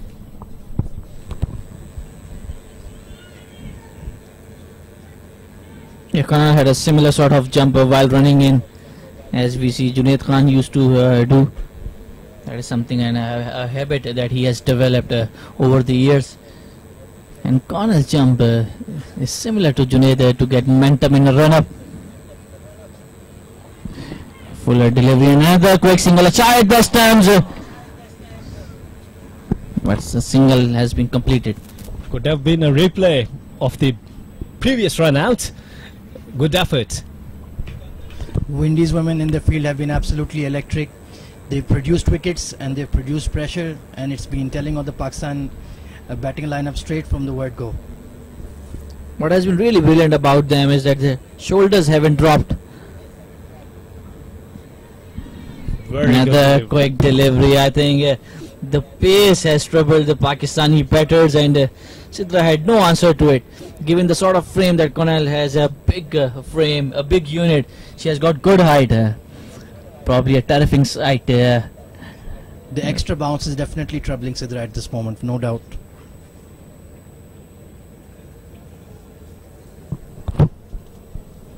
And on the pads, was trying to flick that ball just for a single. Leg by signal from the umpire. Nabil, what do you reckon about the pitch? How will it play for the Pakistani spin attack in the second innings? To be really honest, I don't think the pitch will do too much. Mostly the pitch plays well for the batters.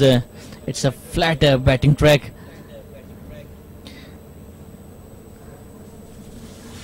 With the end of the penultimate over, it's 239 for 8. With the last over to go. Deandra Doughton would bowl once again. What an athlete she is. Always involved in the game, either with the bat or ball or even fielding. This is driven to the covers, probably would result in a run out, and that's what it is. Sidra Nawaz has been run out. Third run out produced by the Windies women today. They have truly been a factor. And once again, Pakistan down to their almost the last pair at the crease. Easy run out this time at the bowling end. Probably Diana was wishing to go to the strikers, and she wanted to have bat here before the bowling.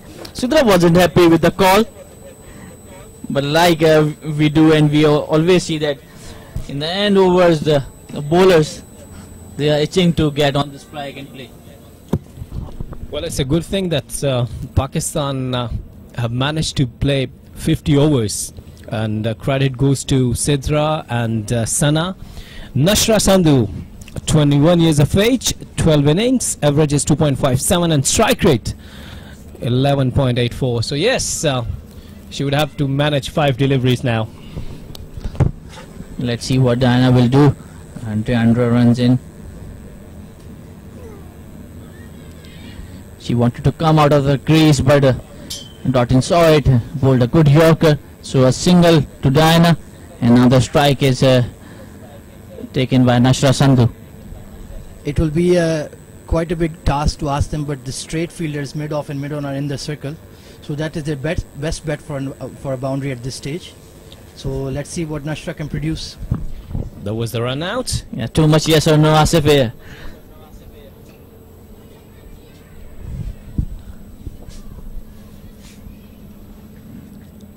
So 3 more deliveries to go. What do you reckon, Asif? What will happen now? Well, I would love to watch 3 boundaries there, to be very honest. That's a bit too optimistic. Yes. Don't you think so, Ahmed? I think my prediction of 260 was quite optimistic, to be frank. I'm sure Pakistani fans would have loved to see that happen, but still it's a good fighting score. Looking for Another the run. single, another shot that stumps, and this is another run out. So 4th run out of the innings, and with that it would be a wrap for Pakistan. They have been pulled out for 240.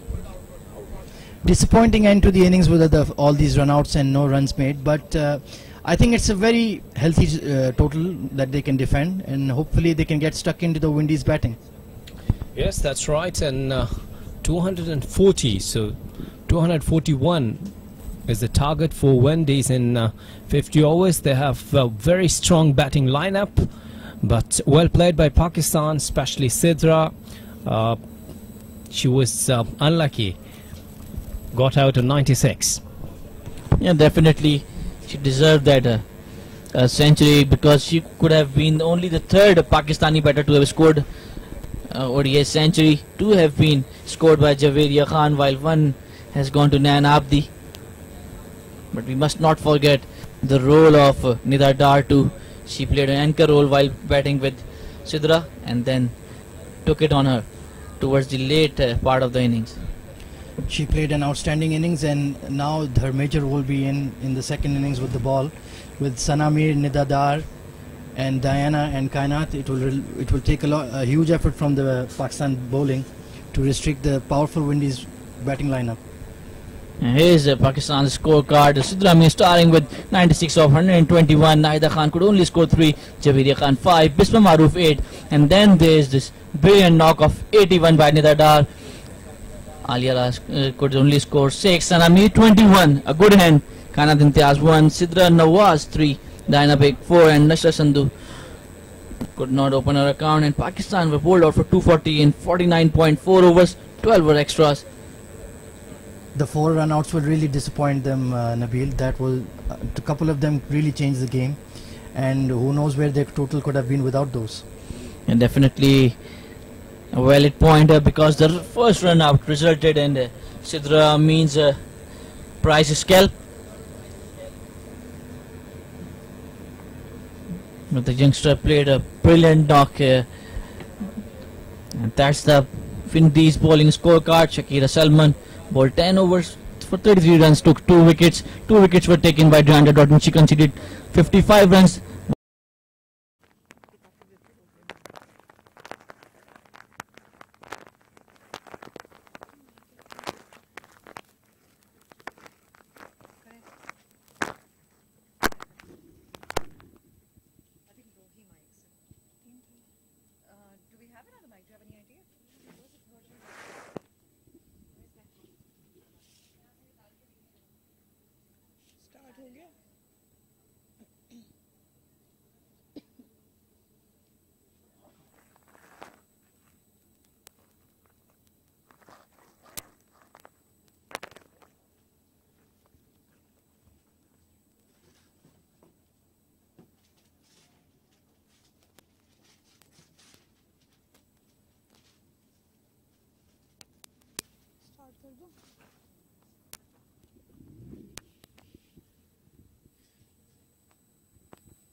So welcome back once again to ICC Cricket Academy ground here at Dubai. Confirmation, Pakistan posting 240 on the board for the Windies to chase. What a magnificent inning by Sidra Amin, up the order, 96. Just 4 runs shy from getting that 3-digit mark. And Nida Dar, exceptional down the order, 81 of 86 balls. Two main players to talk about, Sanamir, a cameo of 21. Bowling for the Windies, a good setup by the fast bowlers, Salman and Connell, consistent bowling, but loopholes little bit by Taylor and Fletcher, giving away that runs in the middle orders. I have with me Sabah Masood, welcome, and Chabi Bhatt. Thank you, Marina, and good afternoon to you ladies as well. It's a very interesting day so far. We've seen some stellar performances from the Pakistan side. They've managed to put a good score on the board up there. This is what we're going to have to see now. How is this combination?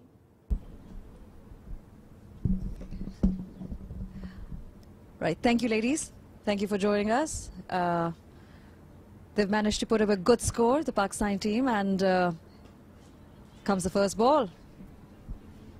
Yeah, Diana to start proceedings for Pakistan. How important is to contain on this wicket? Kesia Knight out there, the opening pair with Dandra Dotton. Chawi, how important is Dandra Dotton's wicket today? Oh, extremely important. Thank you for having me with you all here in this combox. And yes, her wicket is going to be essential. We saw her form in the previous game. 96 she got. Brilliant knock that she had played, and her innings and every single run that comes off her willow is going to be an important one, not only for the Windies but also for Pakistan to watch out for. They would be eyeing her wicket very, very closely, and they would want to add on that pressure by picking her wicket up very early up in the innings. Definitely, and Windies rely on Dotton and Taylor heavily, so they too are the pillars of their lineup. Pakistan has that in mind. Diana brought in place of Ayman, who got injured. Good looking shot, and it's driven beautifully, just a mere push down the wicket, and that's gone for 4 runs. Well, welcome boundary for the Windies, welcome boundary for Kesia Knight. I think it's this pair, the most dangerous pair right now from the West Indies side. They're going to be very smart about this. They're going to have to play not too many risky shots, but with a score like that, they will, however, need to get out of just that bit of comfort and see if they can keep taking boundaries like this. Because even if one of them goes out, there's going to be some disturbance with the team. And definitely so, that will come across. The partnership built up. We saw a partnership between Sidra Amin and Nida Dar, and then between Nida Dar and Sana Mir. The two essential partnerships coming in for Pakistan, and that's why the big total up on board, the 240 score that they put up very well today. I think the batting was excellent. They played like there was absolutely no pressure, and that's what it is when you're batting first. There's very less pressure. You know, you have a total that you need to set. Very unlike while you're chasing. You know, every ball, every run is important because you've got to get to a total, and that is something that will always be, you know, a questionable mark as well. I agree, but the point is Pakistan is done and dusted with the batting. Now they're bowling, and the wicket looks pretty flat out there with shots like Kesia just has played. It seems like it's coming onto the bat really well, so they have to be very consistent with line and length. They need not to lose any runs out there in the start, as it's setting the tone. So first over gone, West Indies 4 for none. So with this pitch, do you think it's going to be easy for the West Indies women to keep taking boundaries and maybe score a few sixes? Do you ladies think that we will see an exciting innings from them, or they're just going to have to take some singles here and there, not go too high, not go too out of the comfort? Well, Sabah, you know, this track is flat. The ball's coming nicely onto the bat, so the chasing is quite easy on this ground. Also considering that it's a fast outfield, it's got the slopes at the right areas, which allows the ball to travel very quickly to the ropes. That is something that will help the Windies. And what is going to be essential to see here is how the bowlers are going to add that pressure on, having the fielders right at the right spots, ensuring that you bowl to the field. The catches will have to be taken. Pakistan will also, even though they've got this good total on the board, that extra effort will have to be made by the bowlers just to ensure that you know, the pressure is built on. And we're going to have to see what Sana Mir does, and a good delivery for her to start with. And also just an observation from the outside as well, the body language of the Pakistani women look totally different from the previous game. They look much more positive. They look much more in control of what they are wanting to do. I think we've seen that from the start of the game today, Javi, that as far as the body language is concerned, you can see there's definitely a sharp turnaround. They look more confident today. There's definitely that pick in their step today. And Sana Mir, excellent all-rounder. Brilliant piece of fielding from Nasha Sandhu. Well, it will be important for me to look as how Sana will operate the new ball. We have seen that from West Indies, Taylor and Fletcher did struggle on this wicket because it doesn't allow any turn. So they need to adjust their line and length. So we'll have to wait and watch that how Sana will go on with it.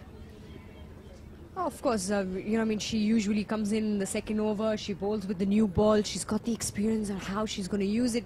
The track should help her a little bit, probably in some areas.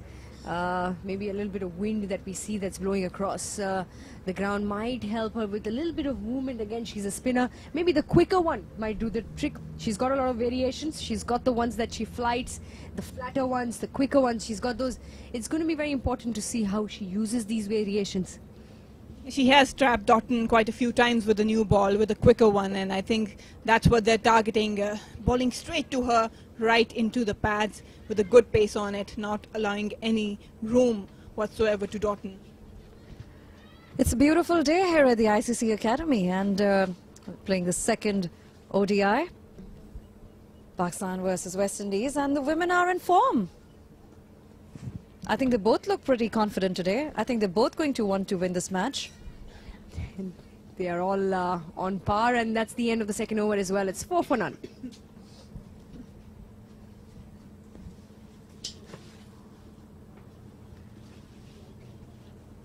I think unlike the previous game, West Indies definitely chasing, but they will like to keep that run rate around 3+ in the starting overs. They don't want to hang out too late in the innings. They want to finish strong. But on the part of Pakistan, I think they should be looking for wickets right now, because they cannot afford for Doughton to settle in, or even any other batter on this wicket.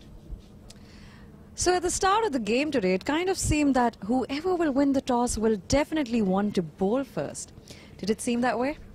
Yeah, well, I did the pitch report, and yes, the track was going to benefit the seamers in the early on 15 to 20 overs, and usually in an ODI, you know, these are the overs that actually are the ones that will give you an outside to see how the rest of the innings will go forward. The crucial overs in the beginning, it's also the part of the power play. There are only two outside the ring. There was a little bit of moisture on the turf. Then it's an ingrown grass. It's not even grass which is rolled in. It's natural grass which is grown. It's a green top that we have. We did see a little bit of movement that the seamers got, the West Indian seamers. Going forward now that we see it's a flat track, there's not much that help that is coming from the track to the bowlers. What the bowlers can do here is to bowl the tighter lines, not giving enough room. And that, I think that's exactly what Dinah Baig is doing. And also Sana Mir, the first over she bowled was a maiden over for her, and she bowled those lines tight. And what she did the best, I think what both of them are doing, they're bowling to their field. Ball is going straight to the fielders. Windies are going to have to do something different here if they need to get to the mammoth total.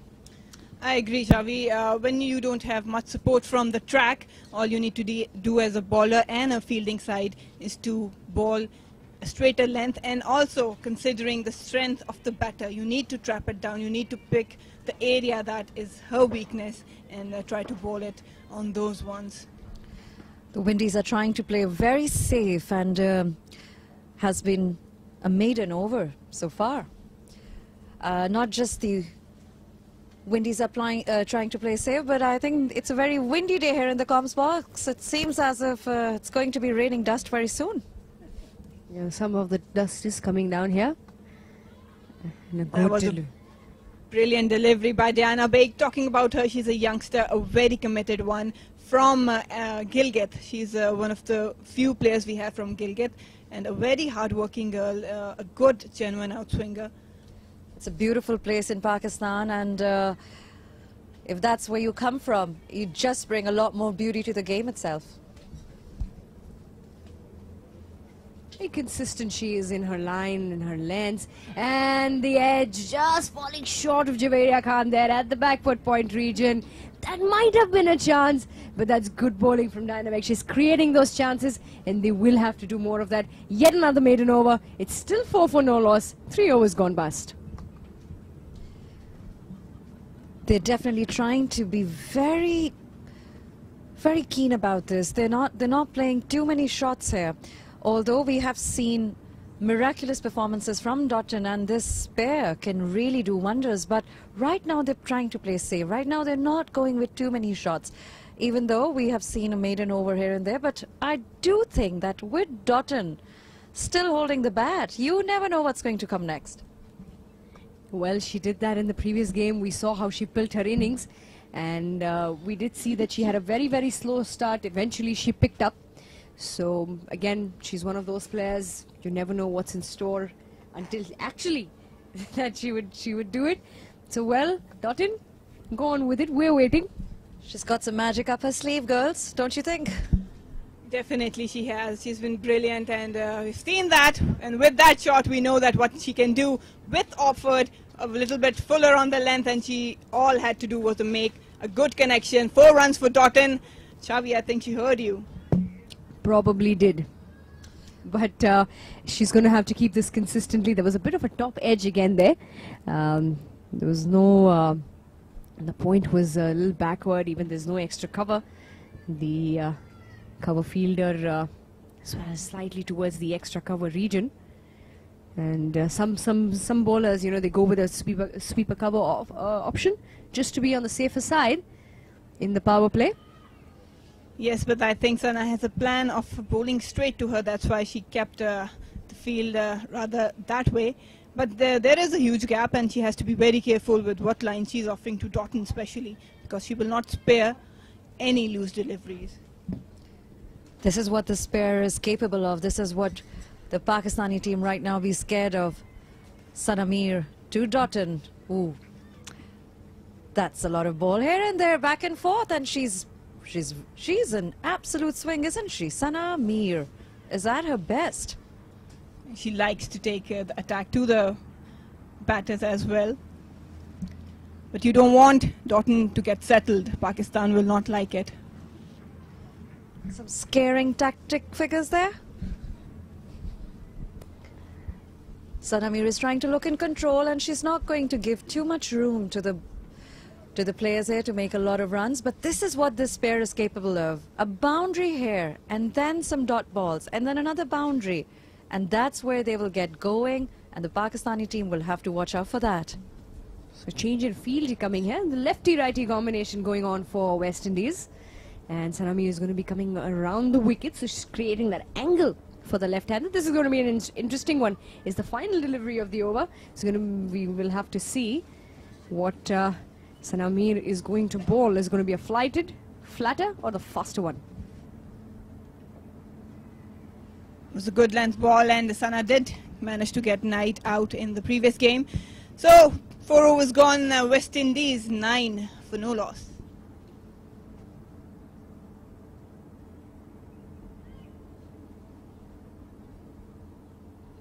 It's a pretty day. Still very breezy.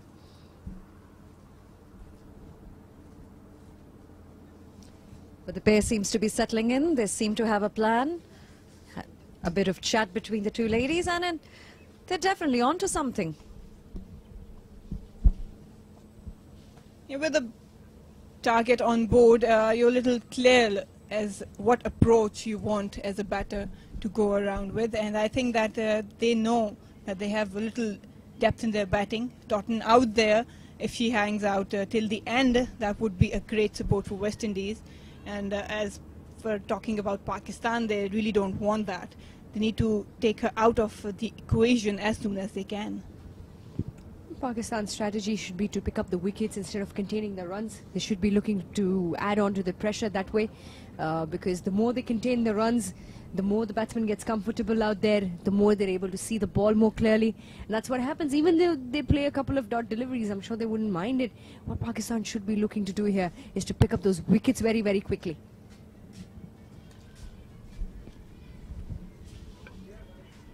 Definitely the run rate is quite within the reach till now, and it's not much of work to do for West Indies. They don't have to go all out with par. They need to maneuver the field and play along. But Pakistan, I agree with you, they have to be looking for wickets. They cannot afford to hang out. And that's what Diana Baig is trying to achieve right now. She's bowling well. She's trying to contain some runs here. But you're right, as you all pointed out right now, this is what this hour needs. This is what needs to happen. We need a wicket as soon as possible. The bowlers are just like itching to get a couple of wickets out so that they can get the game going. Yeah, Pakistan has a setup for Totten. They've got the gully fielder in. No, it's a point towards. Oh, an edge, then that was a genuine edge. She bowled it. Well, we were talking about how important wickets are, and Diana Baig striking right at the time she needed. And Totten goes. So what a delivery to Totten. She got bowled. Seems nothing short of a miracle, ladies, I tell you that. Oh, brilliant that was. Just nicking the bails off the stumps there, and took Totten by surprise, and that's the one that they wanted, and they've gotten it. Through the bat and pad gap, Totten was nowhere in the line of the ball, and Diana bringing in a little bit, and that's did the trick for Pakistan. Totten goes for 5. It was definitely not her lucky day. Seems like that. But they still have a good batting lineup. Next in would be Stephanie Taylor. The skipper is in, and she would definitely want to fill up the space left behind by Totten. The dangerous Totten is gone. This is what I like to call her. I have a name. That's it. She's a dangerous Totten. And everybody, when she's out there on the field, you have got to watch out. She is brilliant. Well, I think probably Pakistan will have to also hold on to the pressure. Usually what happens with teams is, we get carried away. We say that, well, we've got the main batter out, and I think we can relax a bit now. But no, Stephanie Taylor has been in good touch as well. She had a 58, the knock from the skipper. A good knock it was from her end as well.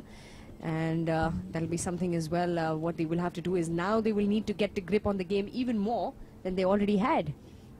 Stephanie Taylor, look at that figures, 113 matches. She's got loads of experience, and we all know that she can take away game any day single-handedly. So yes, Pakistan needs to still focus on taking wickets rather than just getting a little bit comfortable that they've got rid of Totten. There's a lot many to come.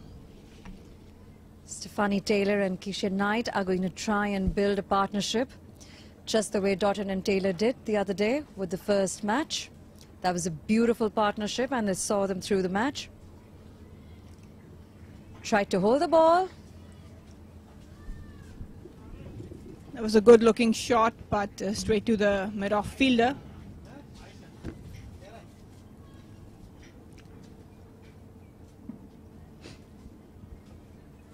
So now they've got the gully in for Taylor.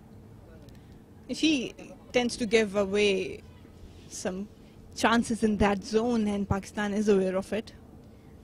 And truly so, we saw Diana Baig gets that outswing. She gets the ball to move away from the batsman, especially to the right-handers. She's got that natural swing that moves away. And, you know, the outer edge probably going to point or gully.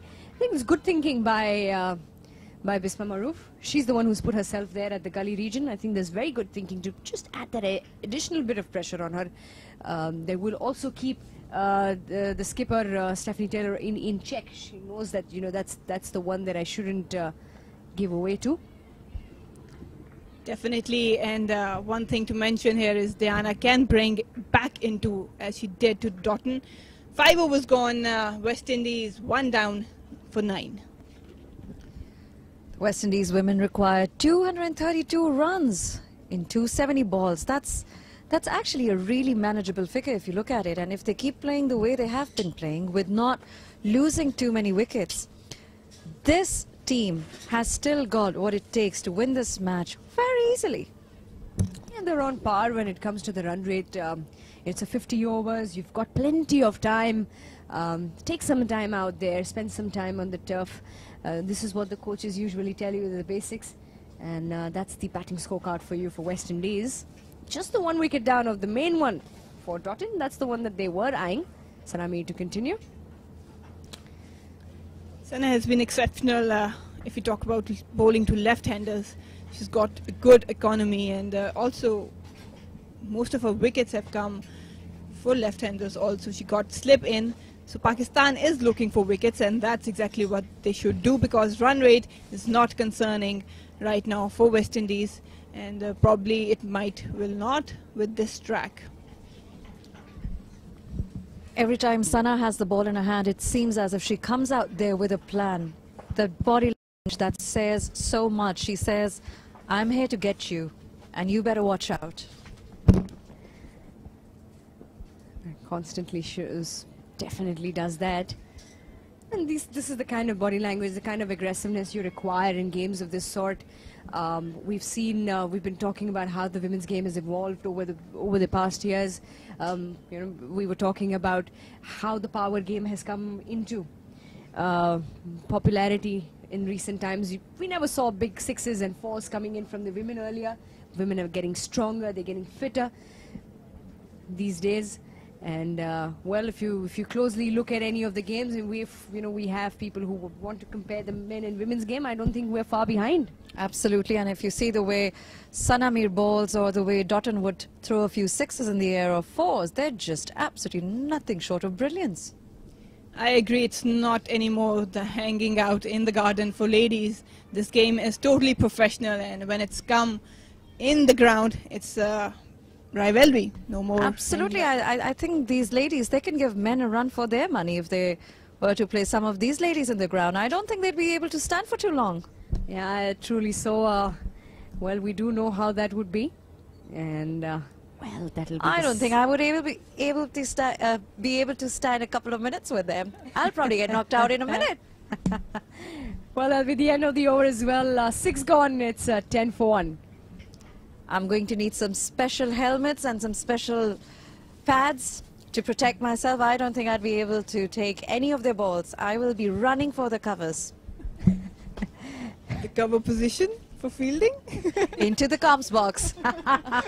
Save me, save me. We see so many nations across the world, ICC making their efforts to develop cricket in different regions of the world. And that's the bowling card. Diana Baig, Sana Mir each having 3 overs. And Diana Baig, the one picking up that wicket, the very important one of Doughton. And that's gone past. That was a chance there at first slip. And it was Naida Khan. That has run away for a boundary. Wouldn't mind that, the Windies. But excellent piece of bowling that by Diana Baig. A perfect delivery, a perfect length, and a genuine edge put down by Naida. You don't want to put down these. These are the chances Pakistan needs to grab on if they want to defend this total. And wow, talking about the delivery, it was a delight to watch. Angling away, Diana Baig. Wow. They cannot afford to make any more mistakes at this point. Right now they need wickets, and every chance they get is an opportunity. Yet again a brilliant delivery to beat Kesia Knight. Well, she's having some trouble and Diana is up to the mark. A perfect length to bowl, and with a new ball, that's the scene you want to see from a fast bowler, Chavi. Oh yes, absolutely so. And that's why you're a fast bowler. You get the movement, sometimes you see bowlers, and I think, you know, kudos to Diana Beg for actually making that extra bit of effort to get that movement of the air.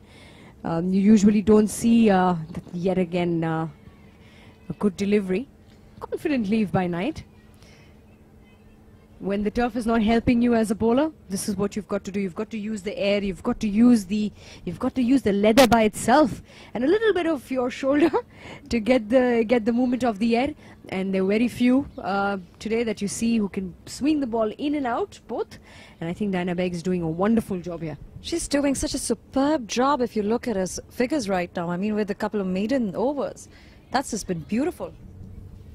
This is what Pakistan need from their bowlers: consistent line length, a clear plan regarding the batter, and the exceptional bowling by Diana. She's delivering what her captain has asked her for.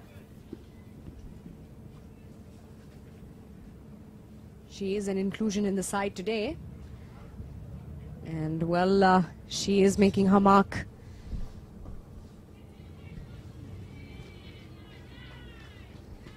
That's brilliantly placed, and that will run away for 4 runs. Just opening the face of the bat. It was a full-length delivery. Managed to get through that cover and point area, and Kesia Knight a lucky boundary to get away with after a good few deliveries. Now that's where the concerning point is. When you get good line length going, you don't need to do much experiment. You can see that just angling a little to get away with it. Well, that's what they will be looking to do as well, the Windies. Bit of a relief for them. A couple of runs on the board for them. They wouldn't mind that.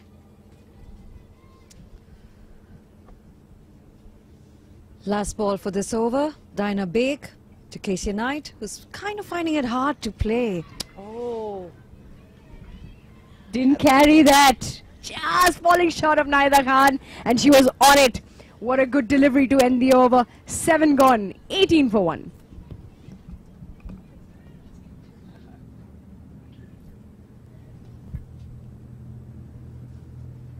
That was a beautiful over. That was an absolutely brilliant over.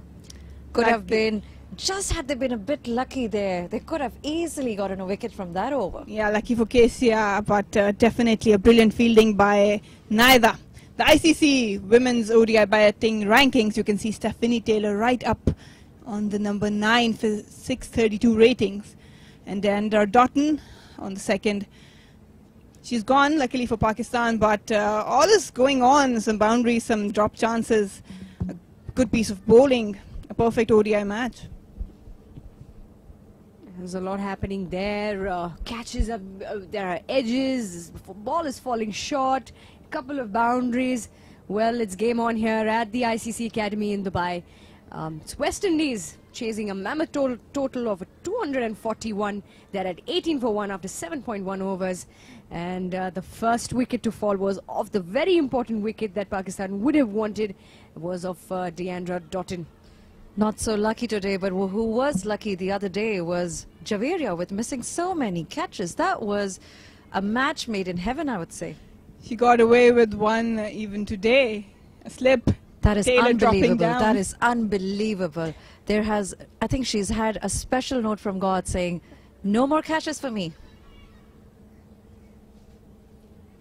Sanamid doing a brilliant work out there for Pakistan. A consistent line length, giving no room to Stephanie Taylor. And that will add pressure to the West Indies.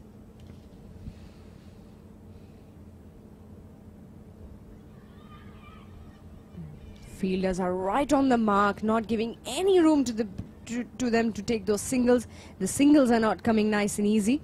And if the deliveries keep going on this way, and more dot deliveries do get piled on, it will trouble the Windies, and they might go in for a big hit, which, well, it could work out to be a bonus for Pakistan.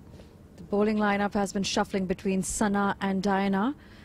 Still have a lot more to come. There's going to be new bowlers with more tricks up their sleeves for these players, and see how they're going to fall to them. Pakistan doing good work. I've always talked that cricket is about doing things in pair. So Diana and Sana, both on the both ends, are brilliantly into the game, and they know their strengths in bowling the right areas to keep down the pressure on the West Indies from both ends. They definitely do seem to have a game plan today, Marina. They're confining them, they're constricting them to not take too many. So after 8 overs, West Indies is 18 for 1. Talking about Sanami, right up on number 1 ICC ODI bowling. What a superstar she has been, an icon for Pakistan women cricket. She has been delivering for Pakistan from quite a few years now. The only Asian cricketer as well, Sanami, to have played 100 T20s. It's brilliant she is. And what an amazing personality for her. And for the youngsters on the side to have her guiding them constantly, having her on the field. Definitely an asset to the Pakistan side. Oh my word, Diana Baig. She's been exceptional, brought in today, and boy, she's delivering. Kesia Knight, yet again a lucky escape. A genuine beat for an outswing bowler to the keeper. You can definitely see that Kesia Knight is kind of finding it hard to play Diana now. She is definitely in a fix. She's stuck there. You know, when you play a T20 international, you've only got 4 overs of that particular. Oh, that's a good delivery yet again. Moving slightly away from the left-hander, getting that bit of a movement in the air. Diana Baig, you're on par here today. Perfect length to beat a batter, and just the right amount of movement she's getting to beat that outer edge. But Kesia Knight, now changing her guard, moving towards the middle. So probably she needs some thinking to do. Pakistan is on to it. The way they are playing, the way they are bowling, the way Diana is going on, you can definitely see a wicket coming in any time now. The full toss delivery, just over pitch there, and the white signal from the umpire. And Kesia Knight might be thinking that, oh, it's not a T20, this is a 50 over. She's got 10 overs. And another 6 probably to go by. Well, yeah, but full credit to Diana Baig for maintaining that line in length to block down Kesia. That's a shout and given out. Diana Baig at last rewarded with a wicket. She was trying to catch Kesia Knight, finally edging to the keeper, and that's the reward of brilliant bowling for Pakistan. Now see, I did say we were going to see something in this over. I think I'm definitely a prediction person for today. Everybody needs to come and ask me what's going to happen next. Definitely. Yes, we'll do that. We will have a prediction every other over. Yes, we will. Look at that. Thank you, ladies. Thank you. Perfect line, swinging away from middle, and Kesia, no feet movement.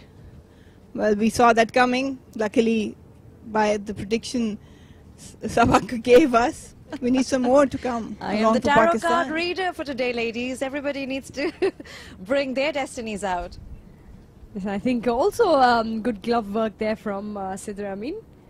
Shamini Campbell, 26-year-old, 62 matches and 964 runs, comes in to bat at number 4. And, well, she will have to accompany the captain out there if they need to chase that. Another 222 runs West Indies require. But let me tell you, Pakistan is bang on today. She needs to play a role now with Stephanie Taylor for this run chase. And once again, brilliant bowling by Sana and Diana, keeping the pressure up, and that's what resulted in the wicket. But obviously Pakistan has a plan and right on course.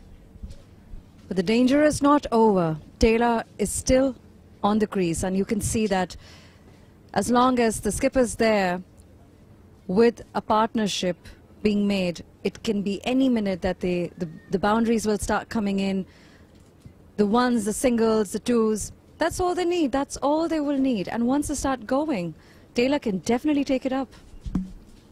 She's got the strength. She's got the ability to even cross the ropes. It's all about spending that time out there, trying to understand Obviously, Diana Baig, will come back for her second spell.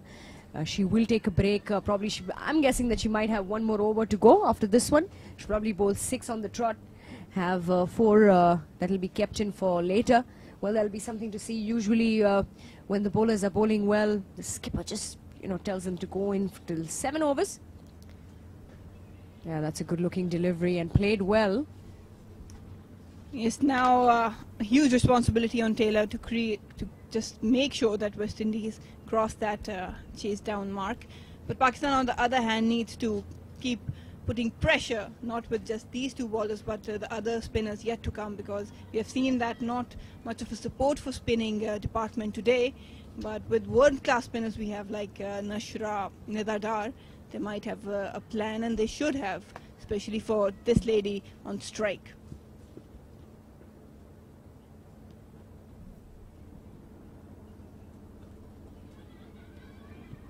Chance of a run out, but Taylor just made her ground. Soft hands, drop and run, and probably that's the plan right now for the West Indies.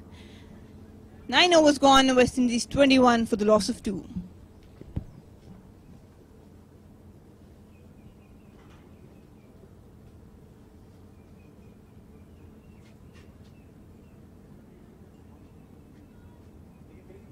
It's always interesting to see when they have a game plan like this.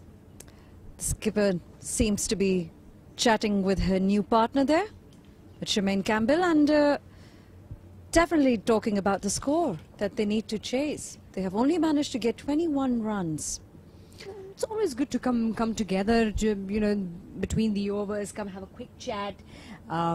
It's a team game, you help each other, you plan, let's look at the next 2 overs, let's look at the next 3 overs. You see where you want to go, you set targets for yourself, and you start converting those. What they will need to do, I think what they did very well in the previous over is the drop and run.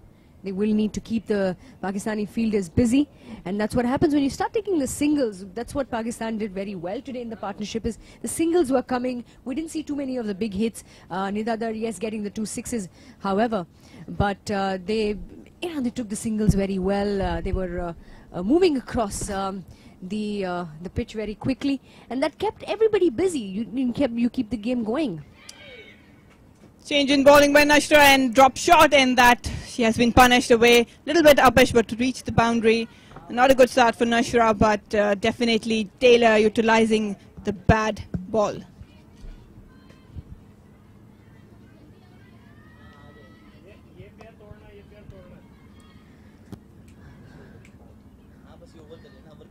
$25 for 2. The required run rate is climbing up slowly to 5.3 runs and over. And another drop and run. Well, this is going to be a tricky over here. Nashra Sandhu would want to be a little careful. She won't want to go away for too many runs together. Sensible batting by Taylor. Just got a 4 from the previous ball, and now just soft hands taking that single and putting pressure on Nashra. Nashra has a huge responsibility because the 2 bowlers before her were bowling very tight line. Now she has to deliver what she's asked for. She'll have to keep those tight lines going, keep the pressure on. You don't want to lose out. You don't want to give away any loose ends. You want to keep it. Tight. Oh, that was slightly getting that outside edge. And Campbell for a second. The ball didn't rise as much as Campbell expected it to. Stayed low on that occasion. I think it had turned a little bit, just a fraction. We'll have to see that. But yeah, a good ball to come back by Nashra. Probably West Indies will take attack to her because they know that they're running little behind the run rate. Has been an interesting last couple of overs if you look at it. There's been some dot balls, some singles, a wicket, and then a boundary as well, and then dot balls again. This is what they need to keep doing.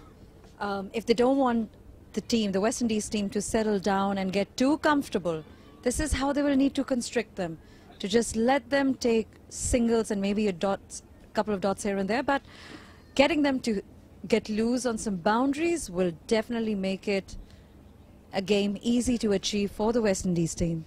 A good comeback by Nashra after the first ball went for 4. Now changing the field, cover has been pushed back to the boundary. Probably saw Campbell using her feet coming down the wicket. Now I think Bisma has discussed with Nashra, they have a plan. It's the last delivery as well, the 10th over. Just getting a bit of a hit there on the pads. And that'll be the end of the over as well. A decent over here from Nashra Sandhu. 10 gone, it's 26 for 2. And a change in the com box. We've got Kamran and we've got Nabil.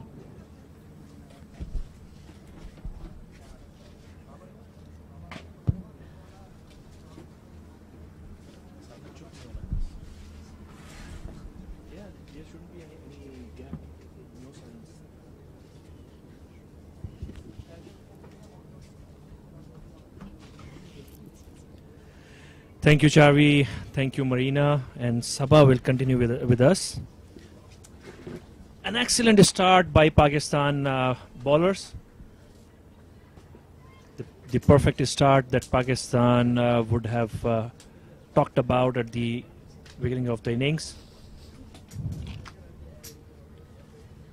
And Diana Baig, she has been exceptionally well. Bowling in swing, and this is, I think, where Windies, think tank Windies captain, they missed the trick in the morning.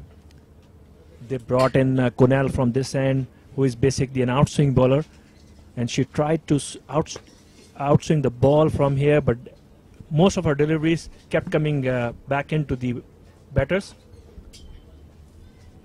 On the other hand, Diana Baig, she has been exceptional. What stellar performance today, Kamran. But tell me something, with the day being so windy right now in spots, there are some patches now that we get, and we even were joking about this in the comms box earlier, that the comms box might come down at some point. But do you think that on a windy day like today, it does become a little difficult for the bowlers? Does it upset the line and length? Yeah, a quick run and there could be a chance, but batsman eventually safely in. There was some confusion in the middle of the pitch, and in the end they completed the run, and lucky for Windies, the captain Stephanie Taylor, she managed to reach the non-striker end unharmed. And we welcome Nabil. Thank you so much, Kamran. What a brilliant start it has been from Pakistan, especially Diana Baig. She runs in again. Beautiful shaping away from the batter. You can't compliment much, especially to the ball that she bowled against Dotted. That shaped away, and after pitching came back in. Diana has been on song, Kamran. Absolutely, and I think, like we say all the time, Dottin is an exceptional player, and to get exceptional players out or get over them, get the better of the good players, you have to come up with something really extraordinary, and that was one extraordinary delivery that Diana bowled. And if you look at this, what a day it has been for Diana, and there's an appeal and it's taken. So that's the third wicket for Diana Baig. A brilliant outing for her so far. Her first match of the series, she was rested throughout the T20 International Series, and then the first ODI she had to sit out. And now when she replaced Ayman Anwar, she has been all over the Windies. Probably an unlucky way to get out. Yeah, I think luck favoring the brave there, and she got the rub of the green, and she got lucky. It might be a bit of a marginal call, and the batter has all the right to feel a bit unlucky there, but that's part of the game, and it cannot take anything away from the lovely bowling that Diana Baig has been putting up here. What a day it has been, gentlemen. If you look at it, Diana has had all the luck in today, and what performance, what a day she must be thinking she's had. I mean, when you come in and you substitute somebody on a day and you don't think that you're going to perform like this, you know, because you're obviously substituting somebody, another player. I don't think you come in with all those expectations on the ground, just thinking that you're going to go and be so lucky to take not just one wicket, the most important wicket of the tournament of the day, and continue to do that and give the players a tough time. She's had all of them so constricted. You can see they're all trying to struggle whenever Diana has the ball in her hand. Absolutely correct. And this is where this is what makes the making of exceptional players. That whenever, as soon as they get any chance, they make the best use of it, and they make sure the whoever they are replacing, they have to wait for a while for their turn to get back in again. Well, Diana has been a revelation so far. Her first game of the series, and she has been a star. And now a quick short pitch delivery against Nation. The Nation is batting without the helmet, and Diana making her intentions clear. If you are here to face me, you'll face the music. If you remember, Nabil, Nation is no less of a troublemaker than the rest of them. Here's another look at the wicket, and it was a full pitch delivery, and the batter just missed the line completely over there. And it's not the first time. While Alia Riaz, she missed a straight one as well. So I think the what Sabha mentioned earlier about the wind picking up over here, so that might be taking some effect on the judgment of the line as well for the batters. What a phenomenal start it has been for Pakistan. They couldn't have asked for a better start here. They definitely could not have asked for a better day. If you look, the minute Doughton went and the smiles on the faces and the cheer up, you could tell that the day is going to set out brilliantly. And with a wicket like that, you kind of feel that you have the whole game in your hand there. That's an easy single. And I think now Stephanie Taylor is the price scalp here. If Pakistan can get rid of the Windies skipper, and that would be the game. I wouldn't mind seeing Bisma with the attacking captaincy. She shouldn't mind the singles or even boundaries. Let her attack the bowlers, and who knows, Stephanie Taylor might fall to the tactics. Without a doubt, and I think here Bisma has a Windies team by the scruff of the neck, right, literally. And this, in true sense, this is their last recognized pair that can take the game away from Pakistan. And what they would be looking to do right now is to knit up a good partnership like what Sidra and Nida did earlier in the day. They combined a partnership of 102. So for any kind of chase, any total, partnerships are always key. So here, if Bisma can go a bit aggressive and try to purchase this wicket, that can be very helpful for Pakistan's cause. That was well shot and wide, cut towards the backward point. Javeria would cut it off. Would be an easy two for Nation. Nashra Sandhu cannot let away Windies batter score freely, because the pressure Sana Mead developed from the other end helped Diana to attack. Absolutely. And if you remember I was thinking about the T20s in Karachi, the way Nation played there. I mean, she's no less of a danger batsman here. She's definitely got all that it takes. She's got the skill, she's got the power. She can be a hard hitter when it comes to it.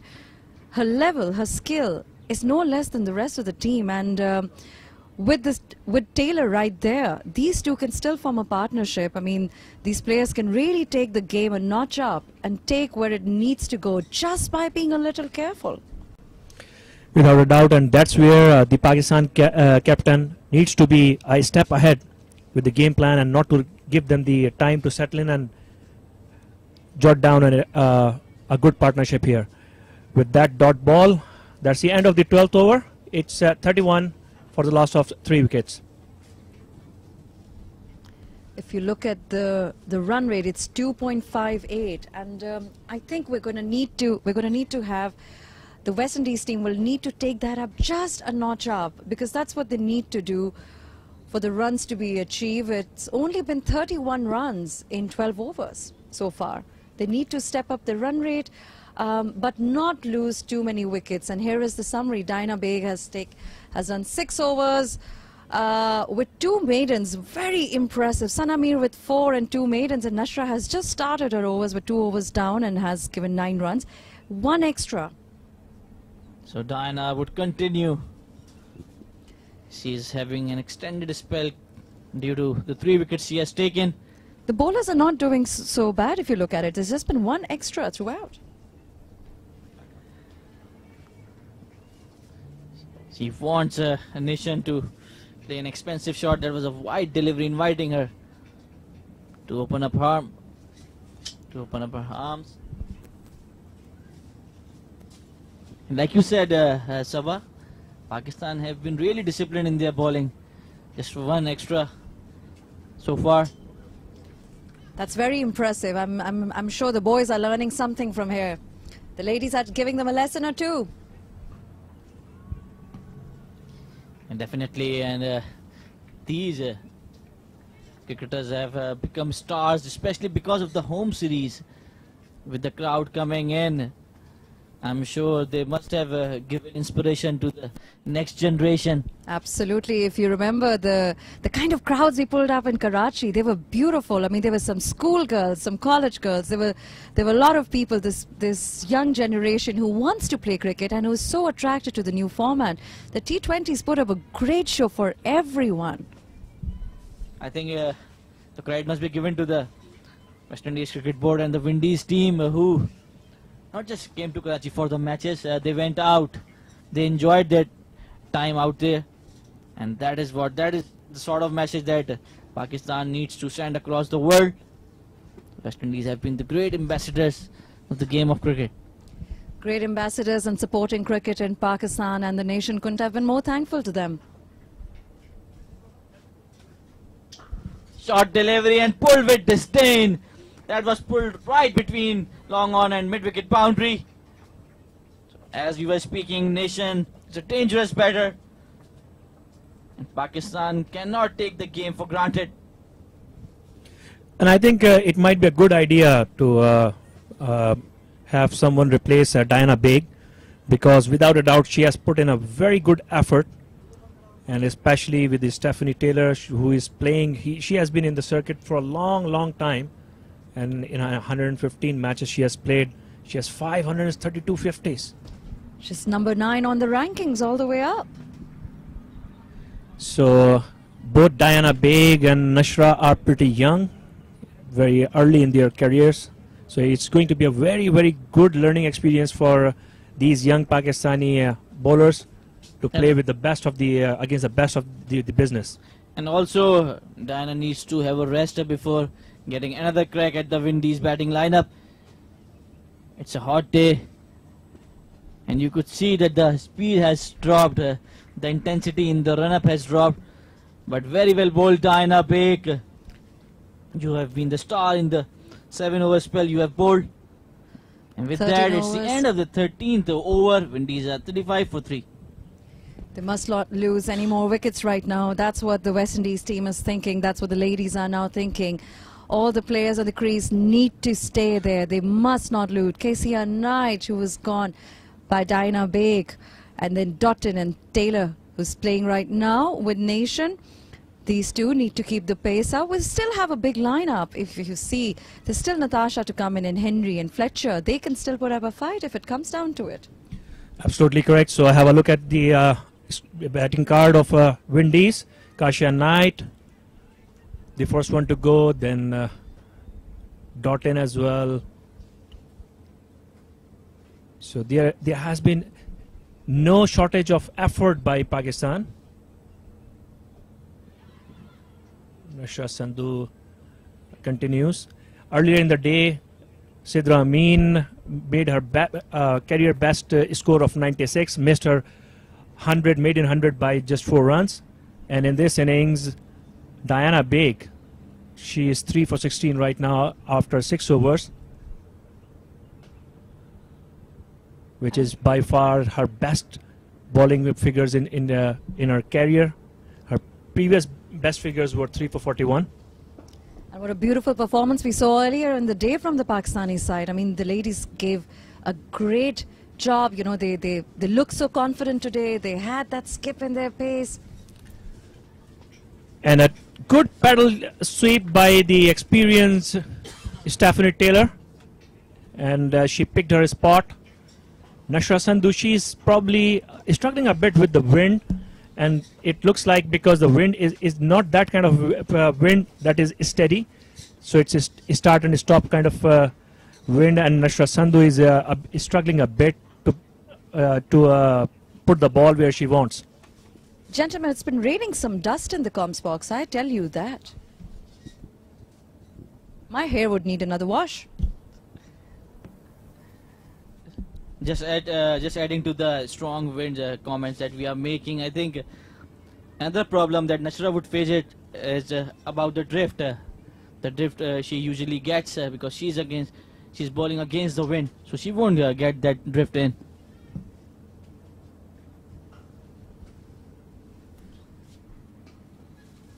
With mostly dot balls, and in the recent overs we've seen a couple of boundaries. And very quickly placed perfectly in the gap, and that's where the experience of Taylor is coming into the play. She is looking to just place the ball and get some momentum on the scoreboard to keep the score ticking, and before Pakistan realize have a 30-40 runs partnership, and then they can dictate the terms from there. This partnership has only managed to produce 14 runs so far. And with about 14 overs closing in, we are 41 for 3 down.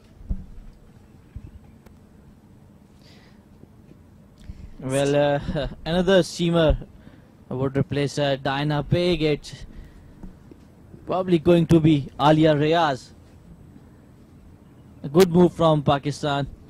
I think it's much needed right now. This is a good game plan. They need to change in some strategy. They need to bring in another ball, another hand in to see what they can do. This is what the team needs to do. You know, take changes, take more plans in, confuse the players on the crease, confuse them to see, you know, what all can they do. Some new changes can always be. So delightful. So 3 wickets gone down. Kasia Knight for 13 off for 28. The Andra dot in the prize wicket, 5 for 14, beautifully bowled by Diana Baig. And then Shameen Campbell, LBW Diana Baig, a bit unlucky, you would say. She scored 1 of 8. Stephanie Taylor is on the crease, 14 of 23, and Jaden Nation for 7 of 11. With a star player down, the minute Dotton goes, I think the team must have felt more ruffled. That's a brilliant start from Alia Reyes. So Pakistan are putting up the pressure, fresher pair of legs, and definitely she would bring in the energy that is required right now, because Pakistan cannot allow Windies to slip away from this position. Without a doubt, because in the first innings as well, they were in a very better position to post a much better target, but then they well bowled. What a delivery this seemed away. And Nation is having problems. Stephanie Taylor is walking up to her. There's probably a crack that is helping out Alia Reyes, but it has been a brilliant start from her. Ladies are having a chat, and the captain is saying, do not fear. I'm right here with you. You go, girl.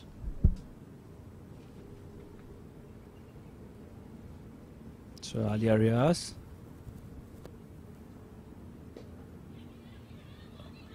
A quick run. They were looking for the second, and maybe they get the boundary. Yes, it is.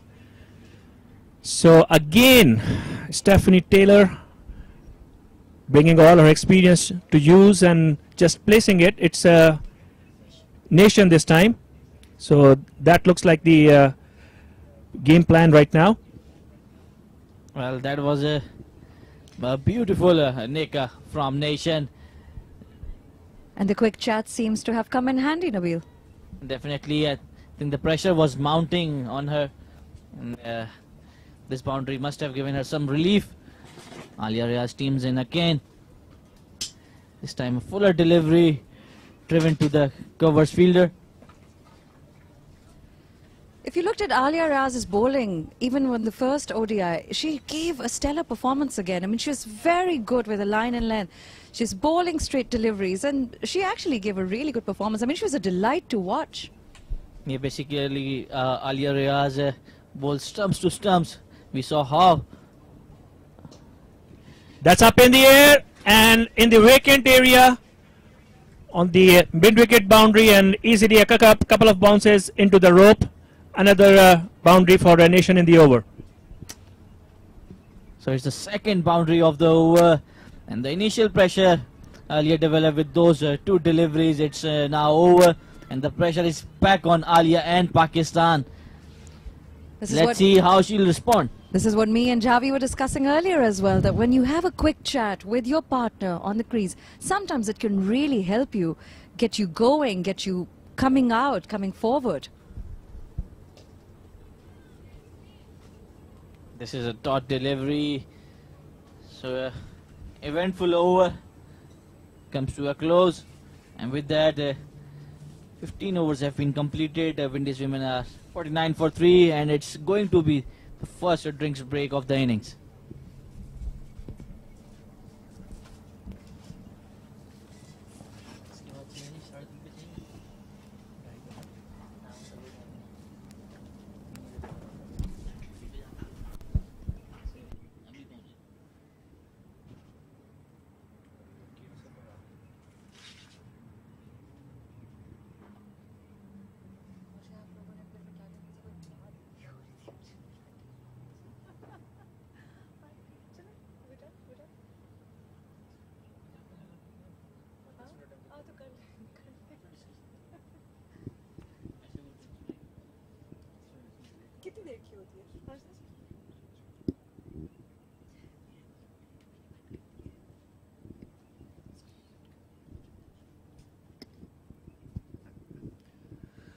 So we are at a picturesque ICC Cricket Academy ground, and it's the first drinks break of the second innings. So people who have joined us right now, earlier in the day, Pakistan women captain Bisma Maroof won the toss and elected to bat first, which looks a pretty aggressive and very positive decision by the captain. And it seems to be playing in their favor because they managed to score a big run rate. Yeah, so to start the innings, the start was not particularly well. So they lost Naida Khan at 15. She managed to only 3 runs. The next to go was Javeria, the experienced Javeria Khan in the 10th over. She could manage only 5 runs. And then the big wicket, Miss Bispa Maroof herself. She got out at 52 in the 14th over. She scored only 8. But after that, Nida Dar and Sidra Amin, they constructed a brilliant partnership of 102 runs. And by the time Sidra Amin got run out, she got unlucky to be run out, misjudged a single at 96 and missed a deserving 100. She went for 96 in the 33rd over. And then from that point onwards, Pakistan strolled at the end for 240. On the way, Nida Dar, she played a couple of good, beautiful shots, tried to up the scoring, but Pakistan kept losing critical wickets and losing the momentum. So it was 240. Can be said that on this surface it's just a par score, but then whatever was left in the batting, Pakistan bowling has made up for it, especially Diana Baig with a brilliant opening spell of 3 for 16 in 7 overs, 3 for 20 in 7 overs. What makes it even more great is the fact that it's a first match of the tour of West Indies to Pakistan, and now in UAE. She sat down for the 3 T20 internationals and the first one day as well. And now that she got the opportunity in place of Ayman, but she made most of it, grabbed it with both hands. Nida Dar comes into bowl. Stephanie Taylor wanted to cut it between the two fielders at the point region, but missed it completely. I think, Nabil, on this is the kind of pitch where Nida Dar's bowling would be much suited for this kind of surface, because she likes to push it through, unlike Sanamir, who likes to loop it up a bit. Another star bowler, Kamran, for the Pakistani team. Nida Dar has some really impressive figures there. She's a real asset to the bowling side, and every time that you see her playing on the ground, you get that feeling that she's really out to get them there. And bottom edge, she tried to sweep it, but luckily for her, it took the bottom edge and just strolled away to the short fine leg boundary for 4 runs. And Nida Dar, like we were saying, she is pushing the ball. And Stephanie Taylor again picking her spot, although she could not execute it perfectly, but got lucky with the bottom edge, and it went perfectly in the vacant space on the right of the fielder. So unlike Sanamir, Nida Dar likes to dart it in, which might be a good ploy here. This time she looped it a bit. And so this is what happened earlier in the day, just for people who are joining right now. So the highlights of the innings. And she went back and cuts it in the vacant short third man area and collects another 4. So that's the second 4 of the over. And with that, that ends the 16th over of the innings. It's 57 for 3 Windies. And with that, a change in the comms box. Going to hand out to Abid and Marina. Thank you very much, Sabah. Well, Marina, interesting. The game is drifting away from West Indies. But let me tell you, you cannot predict this team, because they still have this batting pair who can build a strong partnership. And talking about Nation, she can hit big hits as well. So still it's an even game for both. Yes, this partnership is looking very promising now for the West Indians. Taylor out there, still the danger women for Pakistan. I had mentioned earlier that Pakistan need to keep a tight grip in the middle overs, because that's where they lose the tempo. And West Indies now are looking very positive. Well, I like the action of Alia a lot. It's nice and smooth. And she's been good. She's been on target so far.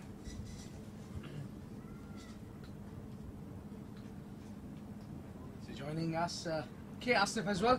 K. Asif, welcome to the comm box. Thank you, Abed. Well, as you guys are talking about that Taylor is still there. Yes, but you do remember that they're chasing more around 240, yeah?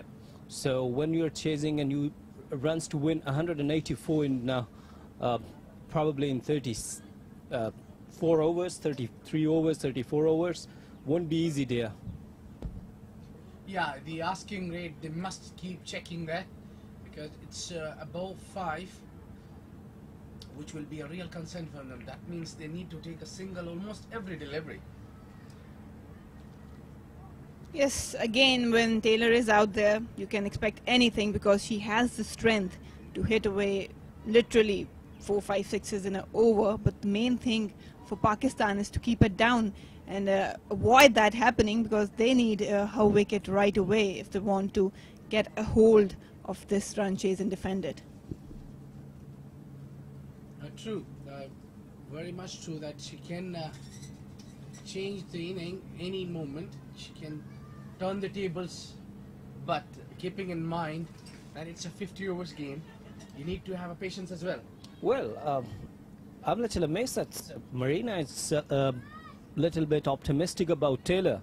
What's the reason behind that, Marina? I've seen her done this millions of times.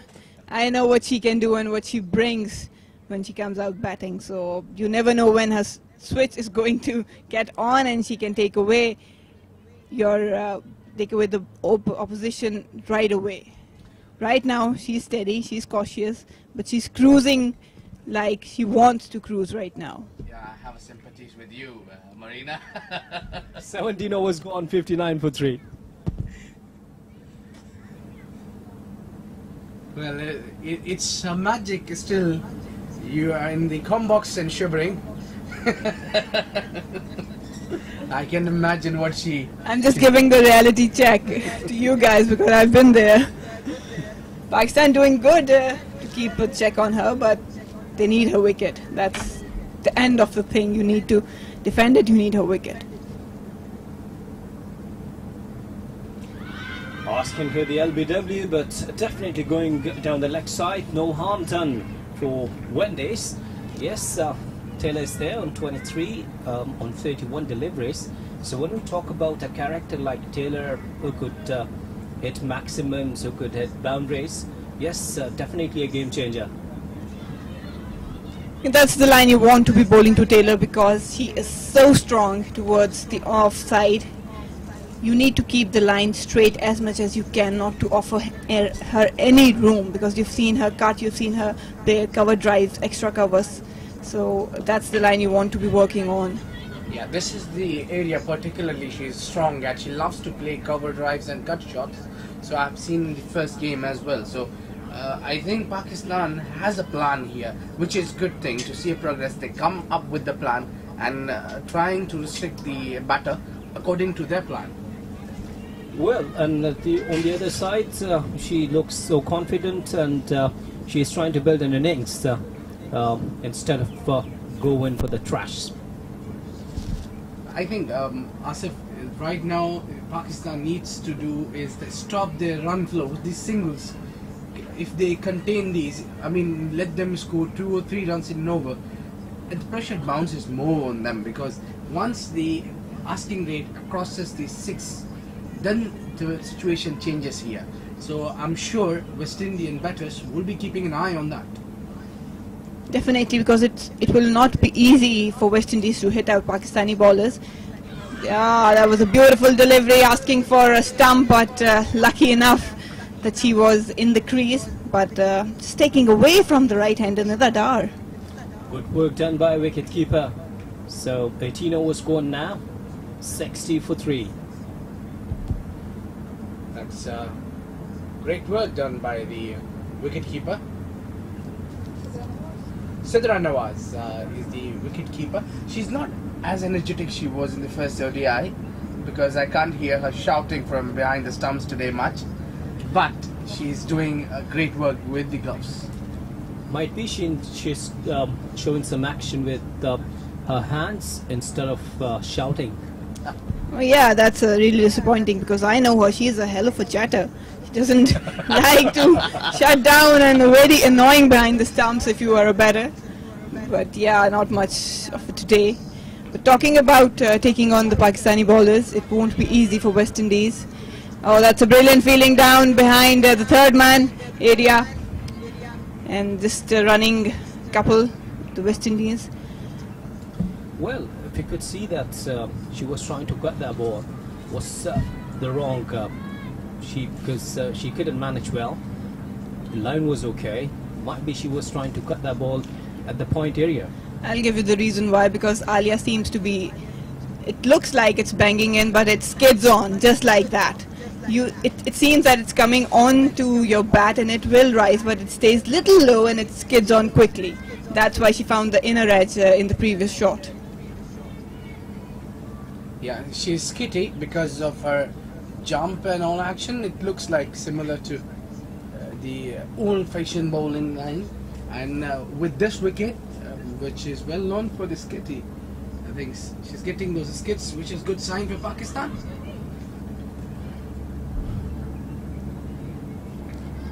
I was talking that it will not be easy for West Indies to take on Pakistani bowlers in the likes of Sanami coming back for her second spell, Diana, Alia doing a good job here with Nashra and Nida Dar. So this task is not easy for West Indies, but still Pakistan should be looking for wickets, not containing them. And outside the off-stump delivery, yes, it was a good delivery, and the good thing is that Taylor didn't go for the chase. Even you could see that no fielder placed in the slip, but she could realize that it's an important wicket for the Pakistan. So yes, if Taylor is there, according to Marina, danger is still there. That's cut away nicely. Chase for a fielder. Oh, lovely efforts in the deep there. Great work done. Sidrameen, one of the best fielders of Pakistan team. A great looking back foot punch from Taylor. Elegant punch, and earned her a couple of runs. Yes, she did an excellent job with the bat, and now she is outstanding in the fielding as well. It happens when you're doing good job, and look at that quick single there. That's good cricket by Taylor, taking on a double and then soft hands playing in the gap. 19 overs gone, 64 for 3 West Indies. 65 for 3. Well, it's still a long way to go for Windies, because they have to score more 176 runs with 186 bowls and 7 wickets in hand. So they got a plan, definitely, I'm sure about it. But this partnership depends a lot on this partnership. It is somewhere close to 38 right now, but if this partnership goes on, it makes 80 or 100 runs partnership, then the trouble bounces to Pakistan. But keeping in mind the run rate, asking run rate should be checked regularly. I agree with you. Right now what West Indies are doing, they're dealing in singles and doubles. If you can look at the timeline, not many boundaries, but they know that what role they have to play right now for this run chase. Well, how can you forget Diana, who is she is in tremendous flow today, with the ball getting perfect swing. That's right. And now let me ask you guys, the Taylor got the strength, Taylor got the power. Let's suppose if she would get a target in last 15 or 10 overs, if she's standing out there, and if the target is 8, 9, according to Marina, she could hit maximums as well. So I think 8, 9 won't be a big deal for her. Yes, it won't be, given that I've seen her do that a lot of times. And what has really turned her game around is the Big Bash League. She played quite a time. She has done it for her team. And with the strength she has, I think she realized that there is no need for doing it right now. But I'm sure when the time is right, she will bang it out. I can write that down. Well, what my point of view says that the Pakistani bowlers have seen that where her weaknesses are. So it won't be that easier for her to go after these shots easily, because they are continuously bowling on that area to her. If they do so, the Pakistani team, if they keep up with their plan, it won't be easy, definitely. But once you leave that and don't get hold of what you're doing, then it will be difficult for Pakistan. A sloppy effort there. It wasn't a single, but ended up with a single. 20 overs gone, 68 for 3, and the run rate is 3.40. Well, we have been talking about Taylor, but Nation going steady right now. She can play a bit of innings, we all know that, I've seen that. So right now this partnership seems quite positive for West Indies, and Pakistan needs to be thinking about that. Yeah, the way she pulled away, it was showed that she can go bigger as well. Nation is someone I think can be dangerous then more than a Taylor, because Taylor got a weakness that Pakistani bowlers are working on it, but Nation is difficult to be stopped because she's being sent down with the glance. Well, I think that now the two batters, they're looking for the singles 4 or 5 in an over and trying to build a partnership. And let's suppose if they're building a partnership 60, 70, getting more confident. So if they are more confident, they could hit good and big shots. As we are hearing this again and again in the commentary box, that Banks, look at that shot, cutting and cutting nicely this time. Yes, she has the ability to do so, play big innings, Nation as well, because we haven't seen her do it much. That's why we're talking about Taylor a lot. But yes, it's important that what partner you have at the other end. Taylor definitely needs some support from the other side also. So Nation playing her role as required by the West Indies. Good bowling at this time. Excellently done by two batters. Good running between the wicket. Oh, she had a hit on her arm. I think it's Naida Khan just aiming for the stumps, but Taylor just walking into the line of the throw. And I hope everything is okay for Windies, skipper.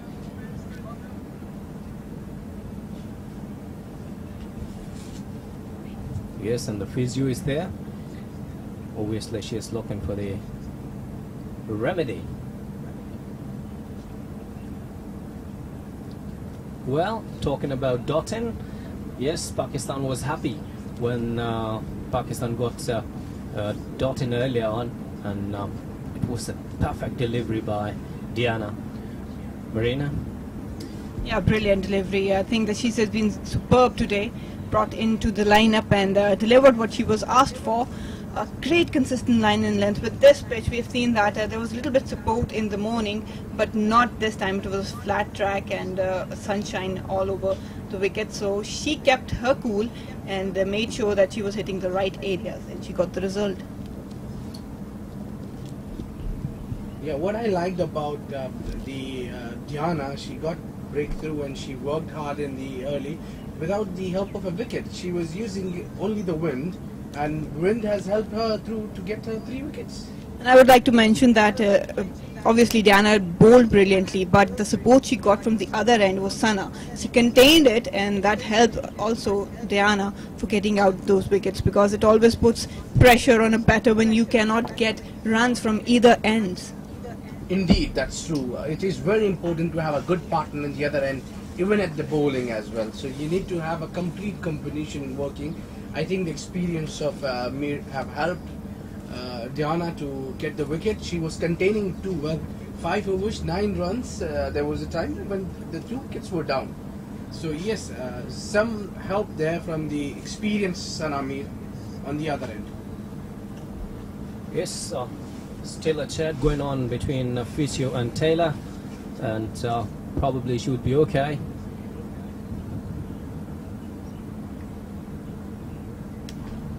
West Indies wants her to be okay. Yeah, we want her to be okay as yeah, well. you want to see the fireworks, don't you? Yeah.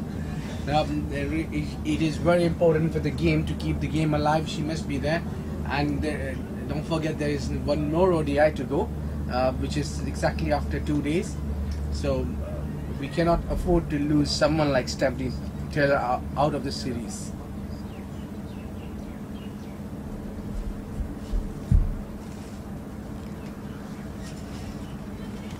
She's up and ready at the non-striker end. Alia to continue. Good news for Windies. The skipper is fine, and that's a shout. Even I felt there was an edge. Yeah. That was a good ball again, trying to cut away, and I'm not sure that they have really studied what Alia's bowling is all about. It skids on quickly, so a better option would be punching it on the back foot rather than just trying to cut it away, or just place it towards the third man. I think the full line deliveries won't help you here. What Alia is doing is she's skidding, so she needs to pitch it on the good length or the shorter line deliveries. Well, as far as if you're getting dots, yes, it's good. Yes, but you know that if she got some room and if she got some proper delivery on the bat, would get some punishment. Once again, good delivery. You know, it's right up in the block hole. You can't say it's an overpitch delivery. Yeah, it's good bowling, just banging in a little bit of shorter, getting it on and then changing the length and giving no room. 21 overs gone, West Indies 71 for 3. Yeah, at the moment things looks easier for Pakistan, but you never know. These Windies women's got a power, a lot of power. They can turn the tables any moment in this game. Well, it's 170 runs of 174 balls. I'd probably say not easy for Pakistan, but neck to neck with West Indies. And again, Taylor is still out there. In comes Dar. What a... Look at that. She's stunning, taking guard on the off stump. Look at that. Good delivery. Was looking for single, but yes, today we could see that Pakistani women, they are in action. They're active, more active. Yeah, Taylor knows that Pakistan will target her with a straighter line and length. So probably that's why she has changed her stance. Good bowling, backed up with good fielding, Diana Baig, not allowing Taylor to get off the mark with those singles. That is really important. But I think if for Taylor, if she make a room for herself rather than covering the stumps, it will be easier for her. So good start for Pakistan for this over. Nida Dar, 3 consecutive dot deliveries, putting pressure on Taylor. What are your bets, boys? What's going to happen for this ball? Who knows? But let's see. Another dot delivery. Well, it was tossed up, but Taylor just decided to defend it. And for the first time, the asking rate hits the 6 runs and over.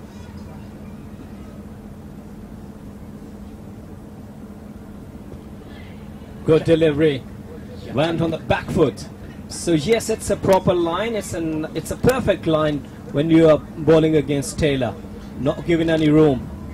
Well, I think they should not take easy Nida Dar at all, especially today. The way she batted today and the way she's bowling. Wow.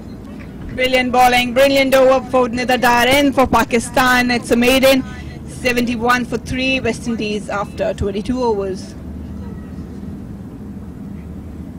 A maiden over here was much needed for Pakistan. And West Indies need to contain their wickets in the hand, need to keep the wickets in hand and play a long inning. What they are planning is now to drag the game, and we'll see in the last 10 overs. Yeah, the chat is on between the Windies batters, and probably they will be eyeing that run rate. Let's see how they proceed. Alia to continue. Once again, a fuller length delivery placed on the extra cover, taken one comfortably. It was driven beautifully, full face of the bat. As a batter, you like that, but yes, talking about Alia, she needs to continuously hit that length that has been disturbing the batter. It's a brave decision there. The mid-off fielder is standing right on the circle. So, yes, good captaincy, attacking approach. A very attacking approach, I must say. That's a wide delivery. I'm sure that's not planned. Sometimes when you go for the unorthodox or for the experiencing, but there is no need for the experience there. You're in good control, good position.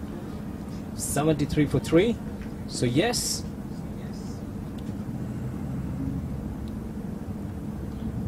Oh, yeah. A little coming in the delivery in swing, a small cutter I would call it, but not letting anything easy for Windies here. Nothing. Well, I suppose if they are keeping the sweeper cover inside the circle and pushing back the mid on to the long on, mid off to the long off, what could be the idea? I think at the length Alia is bowling would definitely engage the sweeper cover, not the mid on and mid off. They know they have a certain plan, because Alia skids on, it's difficult to hit her down the ground. It's more safe to play her square of the wicket. That's why they have this field, And hats off to Alia for keeping that length.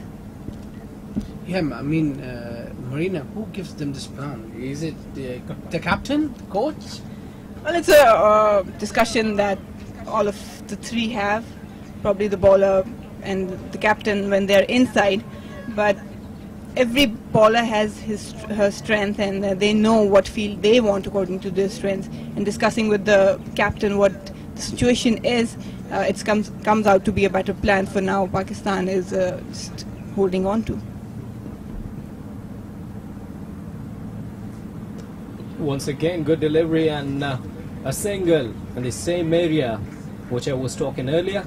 So yes, Pakistan are okay with these singles. Yeah, these singles won't be hurting them much, but they need to at least bowl a couple of or 3 dot balls in over to keep the score asking rate high and higher for Windies. So when they try to take the aerial routes, it should be difficult for them. Good looking shot with offered and again to the cover area. It's good bowling, 3 runs just given, and it's over. West Indies 76 for the loss of 3 after 23 overs.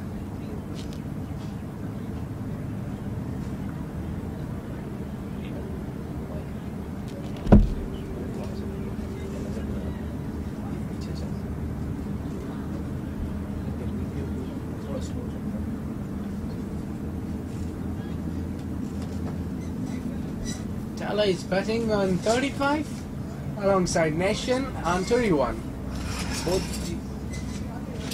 Both these batters have to put on a big total and big partnership.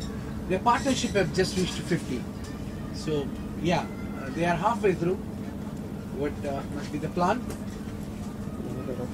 Okay, जी किसी भी चीज़ की problem हो just let me know और शिराज भाई ठीक है चलो Well, I'm wondering at what point these two Windies batter would like to put a foot down. The confirmation that Stephanie Taylor 35 and Nation 21 not out. Not much of a start from the openers for West Indies. It's the test of their patience, how confident they are concerning their class. They must show their class. Yes, beautifully driven, straight to the long on just for a single. What I see is that Nation is taking easier singles than Stephanie Taylor here. Change in bowling, Nashra brought back in instead of Nida Dar. I think one more over would have hurt Pakistan if Nida would have bowled that, because she did put pressure on Taylor. That's right, and it was a maiden over. She bowled earlier, and if she could come with a silly mid-on or leg slip, yeah, if she could bowl, I would love to watch her because she was bowling so nicely. To be honest, Asif, silly mid-on is not the area you want to be standing for Stephanie Taylor. Yeah, you know, I'm just talking about to put pressure on. I mean, when you're playing an aggressive lady Yeah, like her. it's a good ploy if you try, but you need some very big heart for that. Asif, you want to try? Shall I call Mohammed? Well, no, if you come out with the different experiences and if you want to get a wicket, might be you go with more aggressive action. I agree with you. That's true. Actually, you need to put on the pressures, and that's the only way now at the moment to break the partnership. Put on the pressure. I remember our coaches giving us punishment to stay in there. Yes, that's right. Look, both of the batsmen, they are defensive, not aggressive. So, go with their defense. I would like to place leg slip, as you mentioned, because they've been playing some shots, upper shots in that area. But that too for Nida Dar. From Nashra, I think that she will be operating outside from off stump, finishing on the off stump. That's right. And 24 overs gone now. Windies women 79 for 3.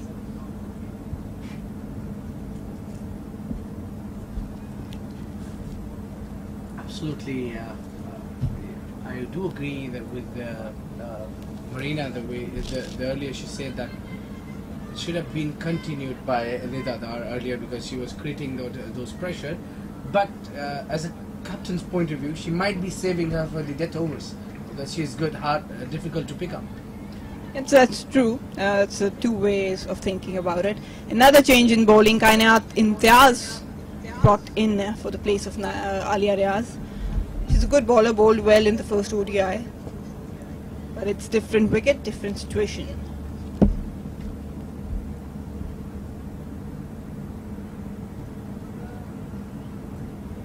Alia Riaz have bowled continuously overs now. That shows her fitness level also. Very good physique and very good fitness she is having as well. Kainat is similar of Alia. She also skids on.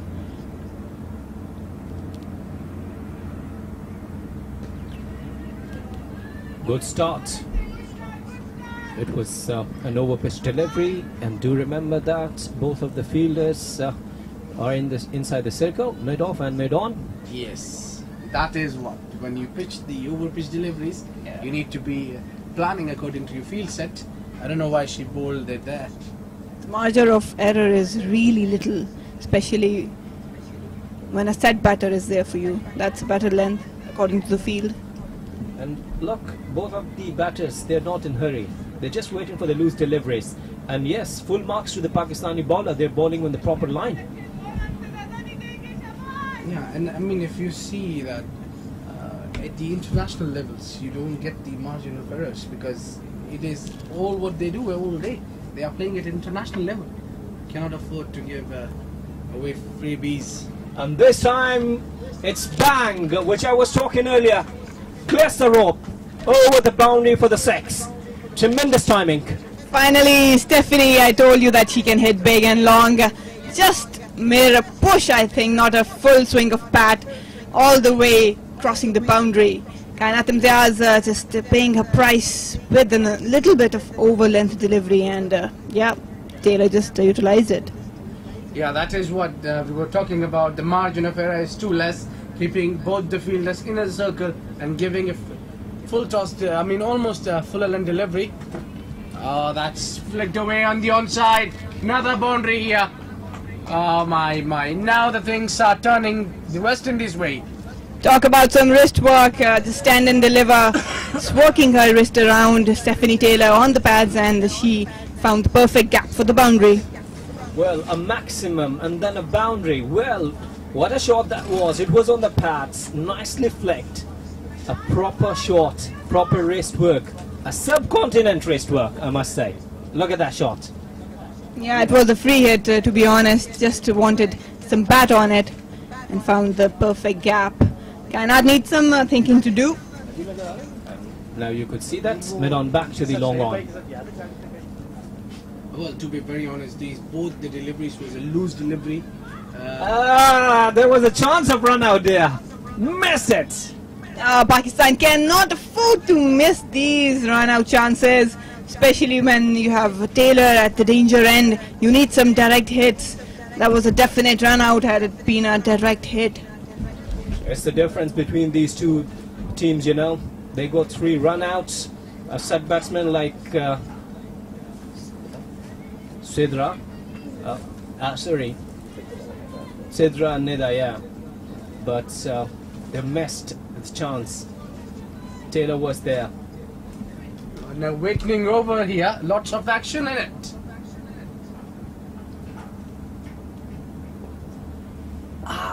Nasty one, I think. Hit on her knees, isn't it? Oh yeah, that hurts. That hurts really. I think it's neither. Just banging on her knee. I hope everything is fine. But a good over for the West Indies. A maximum and a boundary, and then ending up 91 for 3 West Indies after 25 overs.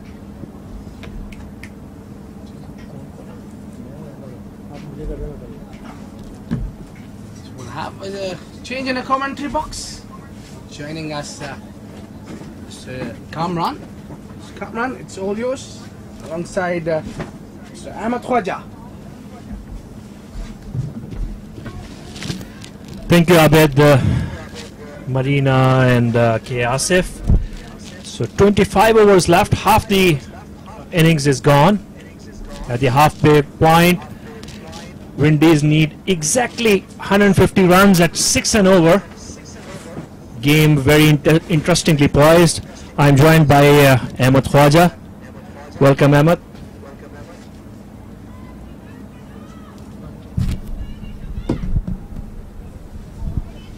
Yes, thank you, Kaman. Very interesting stage of the innings right now. West Indies seem to be kicking on. Stefani with a very big over.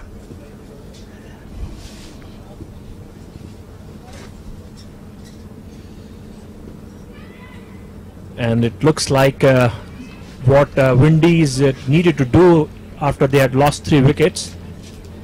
They had set one milestone for themselves, and they are closing in now, and they are seeing the required run rate hitting the 6 marks, so they are trying to take some initiative and push Pakistan team back a bit. Yes, it's been a brilliant partnership between Nation and Stefani Taylor. Stefani, as we know, is a world-class batter, plenty of hundreds, plenty of experience. So it will take a lot of hard work for Pakistan to get the key wicket of Stefani Taylor right here, and Nation is providing ample support. No doubt Nashra Sandhu in her 5th over, and she has been a bit of a disappointment because usually she bowls pretty tight lines and dry up the runs, but today she has been struggling with the wind blowing around.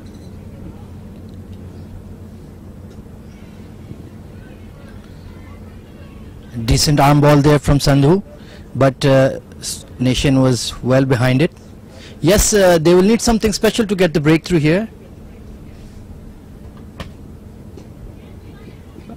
Again, tight bowling, and this is Pakistan need this kind of tight bowling where they can dry up runs and apply the pressure and force the batsmen to create opportunities and take some risks. Big appeal, and she's gone. Huge wicket. Very well kept, very well, nicely collected by the keeper Sidra, and exactly what we were talking about, drawing up the runs, applying the pressure and making the batters go for shots which are not existing there. So at this opportunity she just went back and tried to forcefully cut it. The ball was too close to for that kind of a shot. Well flighted and just a tad wide, tempted the batsman to go for it, and it was a very sharp catch behind the stumps. Well done, Sidra. An excellent catch because it was a bit wide, pushed through, and it had the faintest of edges and neatly collected by the keeper. Sidra is really a live wire in the field, keeps the energy and the spirits of the whole team high. And it's only appropriate that she has got rid of she has taken this wicket, and she has got rid of Nation here. So Windies 92 for 3. As soon as they were looking to crawl back into the game and trying to force the initiative towards themselves, Pakistan has managed to break through. Yes, now we see Natasha McLean coming to the crease. She will have a very important role to play here to just support her captain, keep the runs coming, and most importantly keep up her end. It won't be an easy task considering the required run rate is well above 6 now, and Pakistan bowlers keeping it pretty tight, although in the last over Stephanie Taylor collected a 6 and a 4, but a good over from Nashra Sandhu and earning this wicket of Nation, who is known to be a big hitter. A very timely wicket for Pakistan. And Nashra comes to bowl again. Good flighted delivery, and at least that wicket of Nation has opened the gate from one end. That was the last established player. Now we are into the more of like all-rounders category. So good over by Nashra. You can see as soon as the bowler gets a wicket, the change in their run-up, the change in their attitude, they're prepped up, they're looking for more wickets, and that complete change in body language is quite evident in Nashra Sandhu after that fantastic wicket.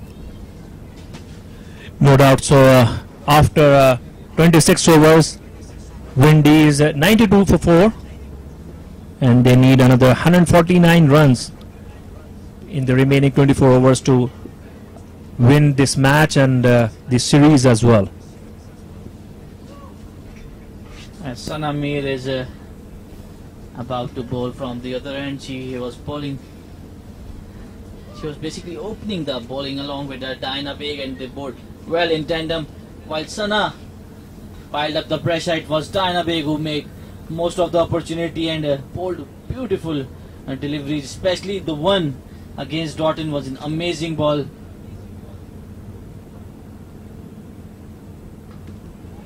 Flatted delivery up first. This is good captaincy from Pakistan. They're looking for wickets, so they brought on their best bowler, Sana Mir, a most experienced bowler, a world-class bowler, and now if they get Stefani Taylor, then they can well take the game within their grasp.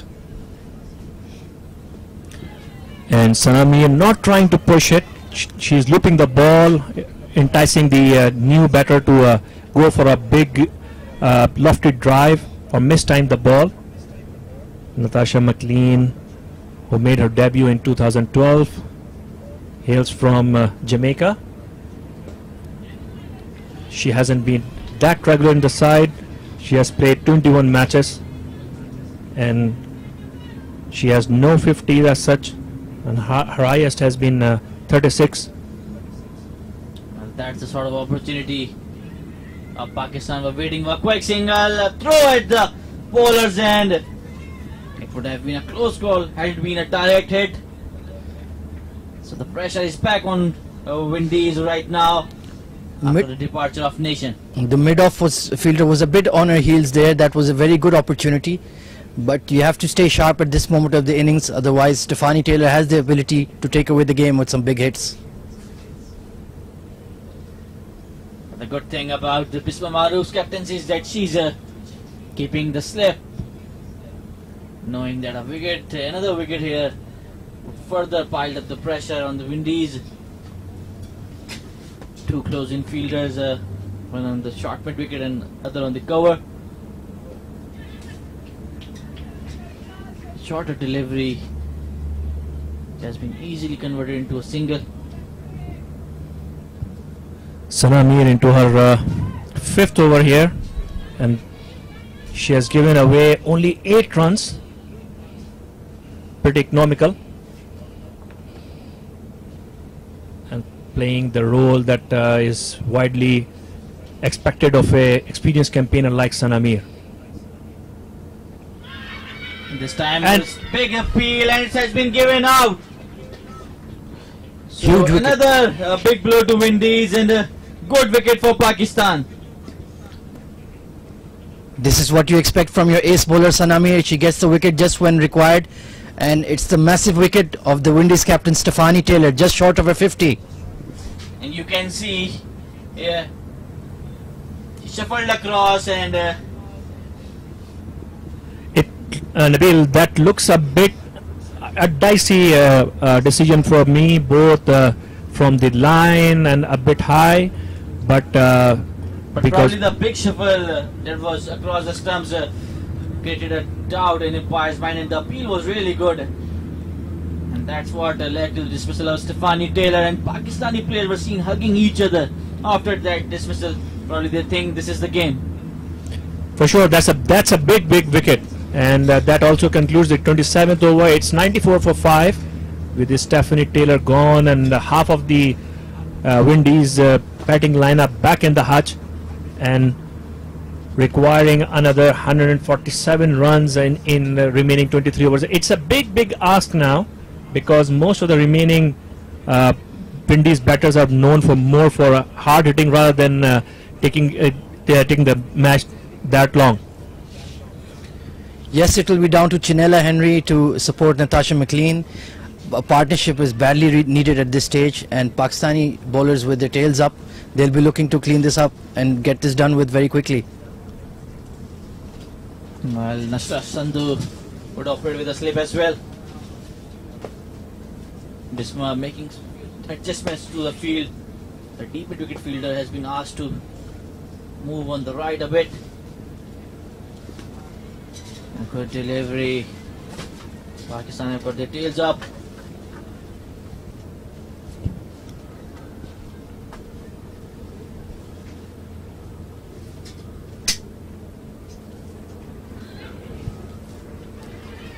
This time an edge, a thick edge, running towards the tight man boundary.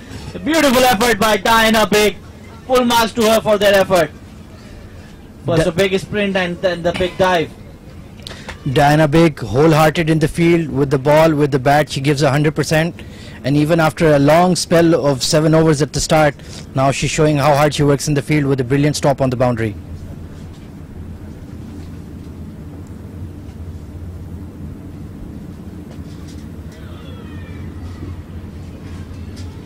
Very well bowled, and as they say, there is no better tonic than wickets for a bowling side. And as soon as they got the wickets of Nation and Stephanie Taylor, Pakistan team looks to have found an extra step in the stride. Another appeal from Sidra, but the umpire is uninterested. This is sensational bowling from Sandhu at this stage. She's getting flight, grip and getting a hint of turn and really troubling the new player at the crease. I think another wicket is imminent.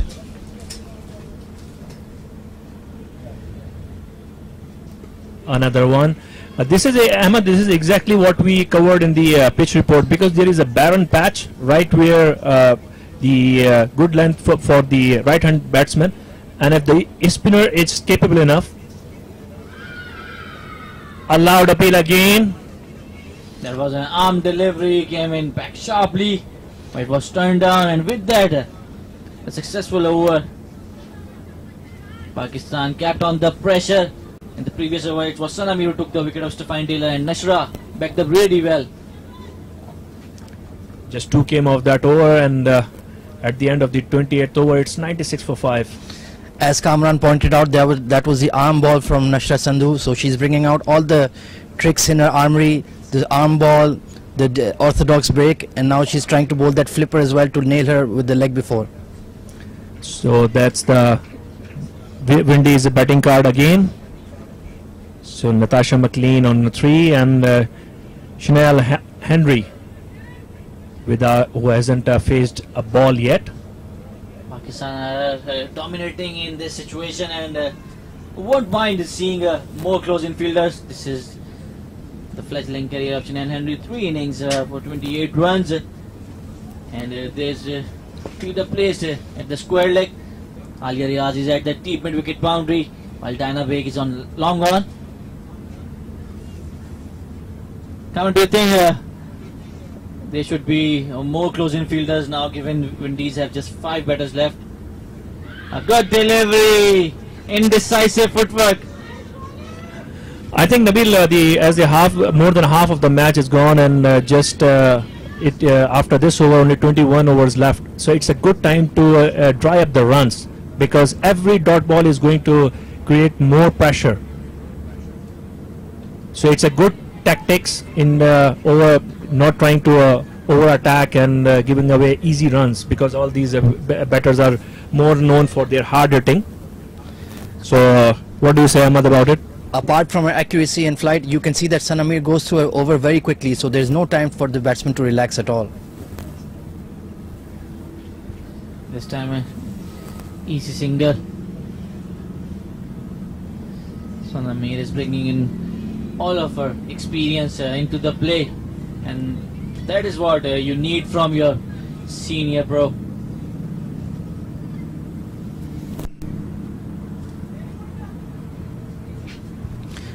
Sanamir making some adjustments into the field, back into the attack again. Flighted ball, smack down to deep cover again. So there's a clear plan to tempt McLean or Henry to go for the big shot with the boundary riders out there. But so far they seem to have handled it quite capably. But as we know, when Sanamir is on the hunt, it's only a matter of time. fuller delivery blocked in the front foot. The Windies batters know that they need to give respect here, otherwise Pakistan would run through their batting order.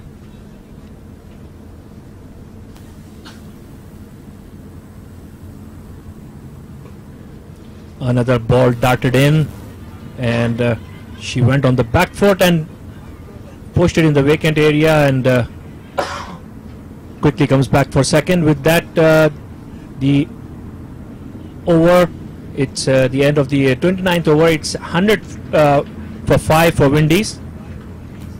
At least they have reached a 3-figure mark here. Half of the side is back in the pavilion, and it's down to the lower batting order of Windies to make a game out of it. And you can see Nabil, the run rate was exactly on 6 overs ago, but 2-3 wickets and a couple of cheap overs, and the run rate has almost shot up to 7. It's 140 required of 21, so it's going to be a very uphill task for Windies from here to keep in touch with the run rate as well as keep wickets in hand. So from the over in which Stephanie Taylor took on Kainat Imtiaz, Pakistan bowlers have given away 9 runs and took the wickets of both Nation and Stephanie Taylor in the 4 overs. All the credit to both Nashra Sandhu and Sana Mir to knitting up these lovely overs, tight overs at this juncture of the game. A half tracker that has been thumped to the cover region only for a single. Nashra needs to tighten up her bowling. She cannot allow these new batters to easily rotate the strike. And dot balls will do the needful for Pakistan. As we have been chatting around that these batters like to get on with the game, they like to play big shots. So dot deliveries will certainly make their life more miserable out there, and they would play a shot or two. This time swept harder. Deep square leg fielder is running it. She was running away but cannot stop the strong boundary. It was Nida Dar who sprinted. That's one way to combat the spin, Nabil. It's to play slightly risky shots, play across the line, but there is a square leg in place. The fine leg is in the circle, so there is a boundary to be had, and perfectly executed sweep by the Windies batswoman. And that's exactly what Sidra Amin did earlier in the day, and to an extent Nida Dar as well. They swept very well, even from the off stump.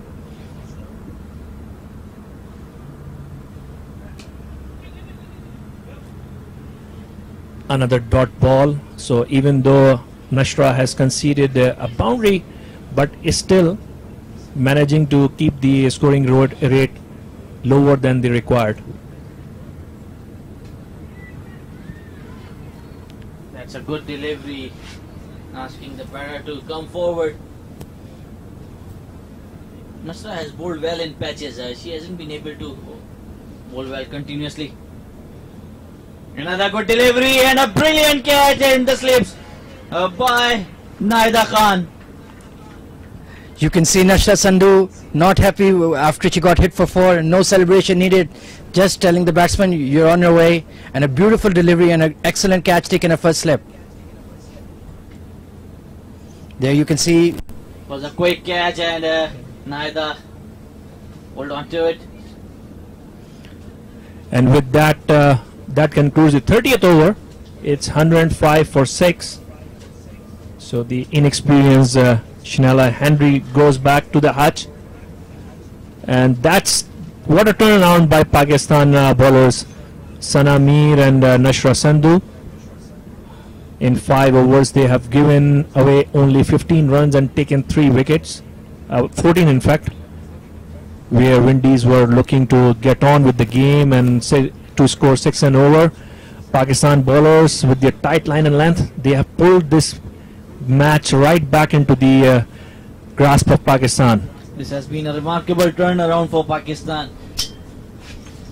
The first match they lost by 146 runs. That was a massive loss for them, but how they have came back strongly, that has been heartening to see. First in the batting you saw Sidra Amin scoring 96, and then Nida Dar scoring another brilliant half century in the series. That's Effie Fletcher, who has played 30 innings and is 185 runs to her belt. And then in the bowling department, Diana Baig with the sizzling start, a thrilling start for Pakistan. A brilliant 7-over spell, and now Nashra Sandhu and Sana Mir bowling well in tandem. They just not broke the partnership between Nishan and Stephanie Taylor, but they have eaten away into the rest of the wickets. The way Pakistan was beaten in the first innings, Ahmed, what do you think? The spirit that we have seen today by the Pakistan team, especially it looked like they were not ready to give up even after that thrashing that they got in the first ODI. So what do you make of that?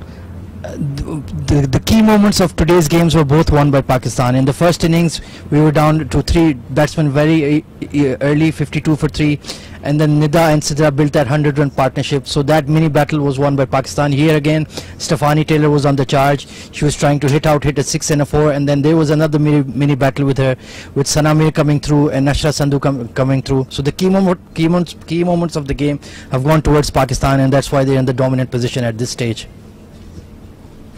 No doubt. And Nabil, what do you think about it? The body language, the spirit, the energy, and the fighting capabilities of the Pakistan unit, especially after the first match. What do you think of it?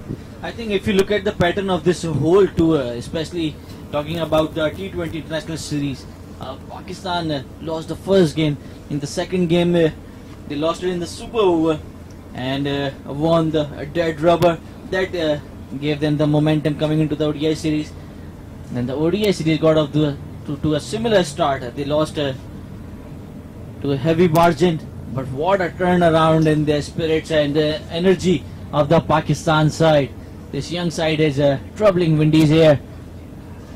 Alia Riaz has been asked to bowl from the end where Sana Mir was bowling from, and a good start from her. Nabil, I would say that is a sign of a very strong team spirit and team unity, that they have the resilience to fight back from defeat in each game.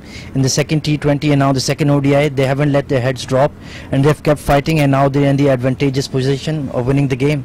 So that's a sign of a very strong captain, a very strong coaching staff, and a very resilient team and a very determined team. So it's very good signs for the future of Pakistan women's cricket. Rightly said, Ahmed. It's not about how you go down, it's about how you lift yourself after going down. It's about the theory of bouncing back from the defeat, and Pakistan have shown that this young side have the courage, have the resilience to come back hard.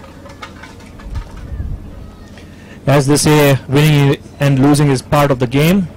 It's the spirit that counts. So not to forget, this Windies side is a very, very experienced side with lots of games under their belt, and it's a pretty young Pakistan side. Even the senior players in Pakistan unit, they have not been exposed to too much international cricket, not playing at home, all the struggles, all the challenges, and coming up fighting with or competing with the best in the business. Another good delivery from Alia Riaz. Alia has provided very good support from this end that Diana Baig wreaked havoc. She's kept it tight, she's kept the ball seaming around, and it's been troubling the Windies women all day. I think Pakistan have been helped by the fact that they have got good all-rounders now in the side with Alia Riaz, Kainat Imtiaz. These guys have given depth. Oh, this has been lofted over long on, and what a big 6! And Tasha McLean making her intentions pretty clear. That wasn't such a bad delivery, but it's a shot, beautiful shot by McLean that made it look so easy. It was just the pressure of the situation. It had to be get in or get out, and she went for that big shot, and that was a massive 6 over long on. Credit to Natasha McLean for a brilliant shot. And that goes to show how good this pitch is for batting as well, trusting the bounce. It set up pretty nicely, pitch on the good length. She managed to trouble her on a couple of deliveries, but then she just trusted the bounce and went through with the line and deposited it across the boundary. This time a fuller delivery driven to the covers region for a single. So thinking batting here from McLean first, hitting a big 6 over long on. then taking a single. So an eventful over for the Windies side. They are 114 for 6 after 31 overs. Yes, she's well aware that there's not much batting to come after this, so she definitely has to chance her arm, take some risks, and if Pakistan keeps an attacking field with the mid-on in the circle, then she has the chance to go straight down the ground for some boundaries and sixes, and she got one over there. So 19 overs left, and the Windies need 127 more with 4 wickets in their hands to win this series.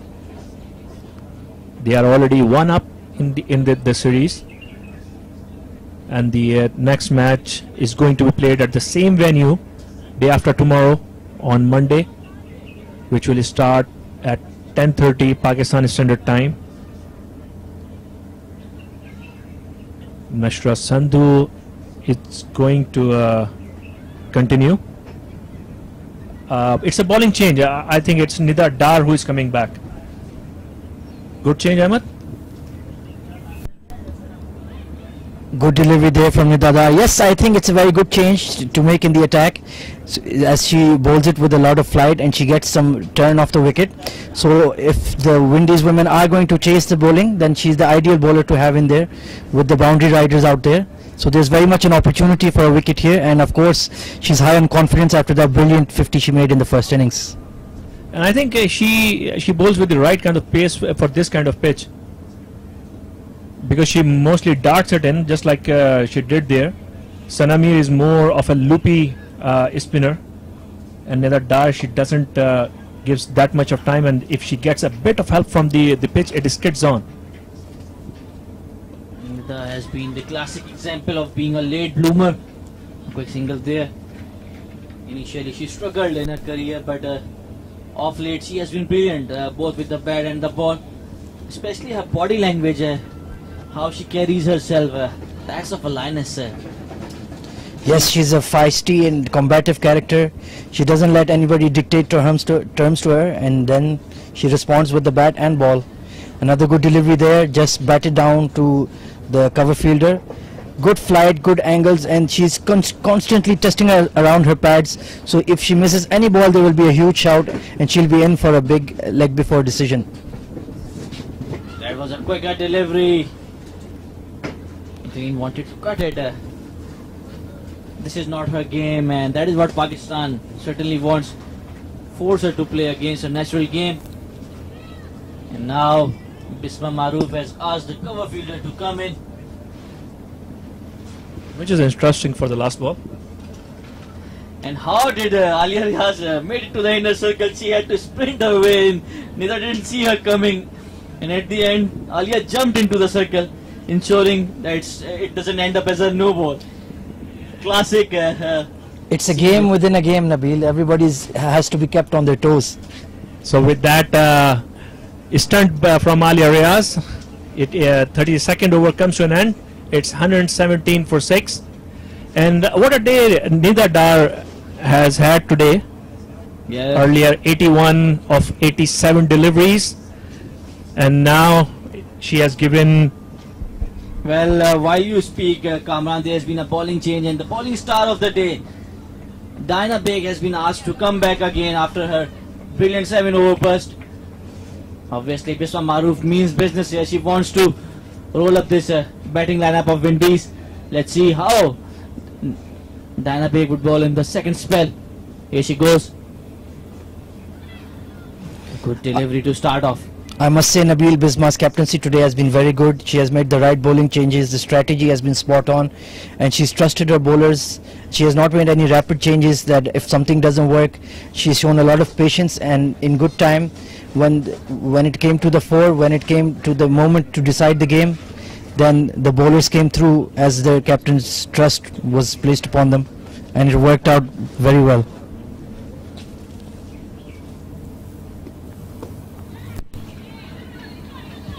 This one drifted onto the pads and flicked to the square leg. Bounded just a single. Indecisive running between McLean and Effie Fletcher resulted in a single. Diana Big, what a character she is. Getting a first opportunity of the tour, making most of it. One has to wonder, Nabil, where was she in the Pakistan think tank? Why wasn't she used earlier? She's proved to be a match winner today. Yeah, rightly pointed out, Ahmed. But Diana was basically benched because of the strategy of giving no pace to the Windies hitters, and knowingly they can smack it big, and that is why Pakistan went for the medium pacers and the spinners. But if that is how she is going to respond to every time she is benched, I might prefer benching her after every game.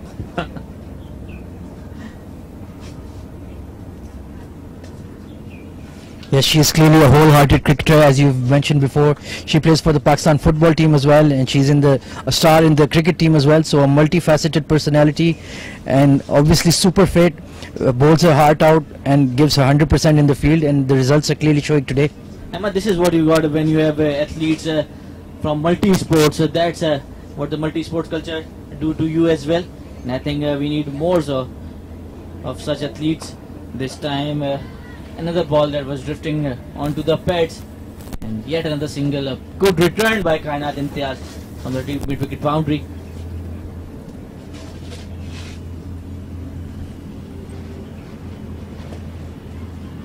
It is the energy that Diana brings to the side that augurs really well for the Pakistan side. She's that one character who lifts the spirits of the whole side. Diana runs back in. This time a swinging Yorker. Almost got a wicket of it, but the inside edge took it to the boundary line. That's an unlucky boundary to concede by Diana. And with that, the 33rd over comes to an end. It's 123 for 6.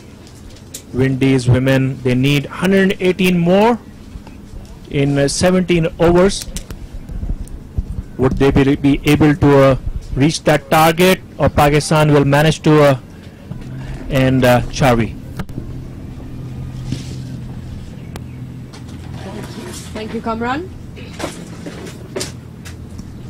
Eventful game this. Second ODI. Yeah, what a brilliant performance by Pakistan. Overall, ticking all the boxes correctly, bowling well, batting well, fielded well, and now cruising towards the victory. Yes, they picked up the crucial wickets just at the right time. The wickets falling at regular intervals of the innings. 6 down already for West Indies. Still another 117 required, but they lost their top batsman very, very early. It was a good partnership between with the skipper and Campbell. Yeah, it was very important wicket for Pakistan. They knew that they had to take her out of the game if they want to defend this total. And yeah, I've mentioned earlier that West Indies do rely on Totten and Taylor heavily, and that is what the scenes we have seen today. And on the other hand, Pakistan, like you mentioned, Marina, ticking all the boxes right today. They've picked up the catches, they've gotten the run-outs, and they've bowled, I think, exceptionally well. First up, the batting was spot on. From the first ball, their intention was to make runs, score runs, and put a good target that they can defend with their bowling attack. And that's what they did, winning the toss. They elected to bat first, put up a total of 240. Played out through the 50 overs, 49.2 to be precise. The last wicket was to fall very shortly in the final over. And West Indies trying to battle it out as well. They're trying to look through, play through the 50 overs. And I think what Pakistan would want is to wrap up they would want to draw the curtains down on this game very quickly with the victory. 4 more wickets for Pakistan to win this game. Yeah, but a fireworks from McLean. That was a great hit out of the park. That was something unexpected of. Oh, that was a clean hit. Went straight down the ground. McLean. Good delivery that. A good over from the other. 34 gone, it's 125 for 6.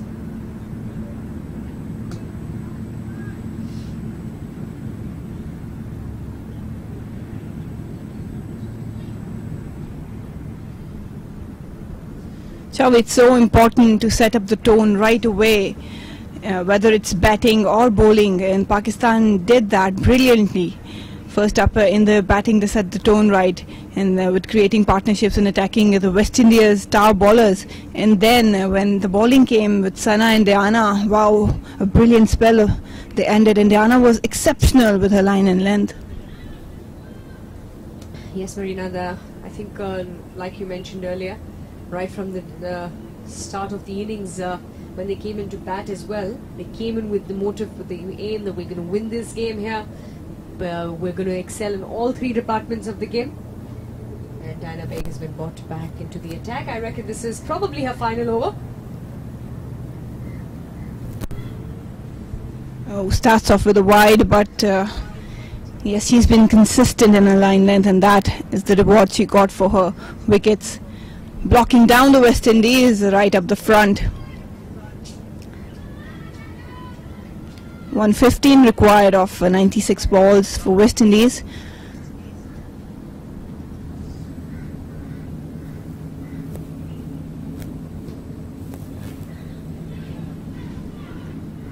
That's going to run away. Bit of a chase there for Kainat Imtiaz, but there's nothing stopping that. A welcome boundary here for West Indies. Wouldn't mind that at all. Yeah, that was a good shot. Full length, pitched on a leg stump. Managed to get through the infield, and as we all know that this outfield is lightning fast, it raced away to the boundary. Some fight given up by the Windies, this pair especially. You know, that's what happens when you come down, sort of lower down the order. They have to take the chances, they've got to go for it. And that's what these two out there are doing, McLean and Fletcher. Wanted to go up and over McLean, seemed like that. She's standing tall, and seems like we've seen that the hit she managed to pull out was one hell of a shot. That was a clean and a good hit of her willow.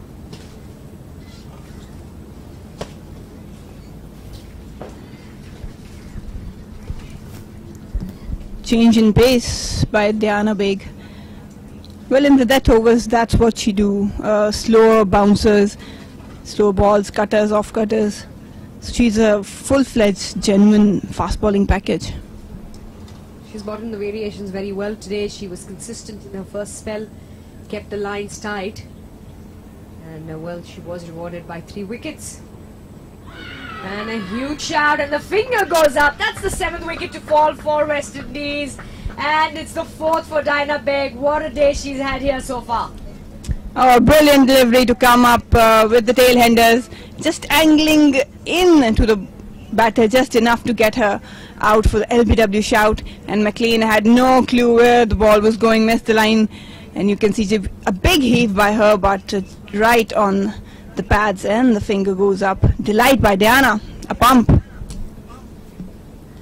131 for 7, 34.4 overs have gone past, and slow and steady.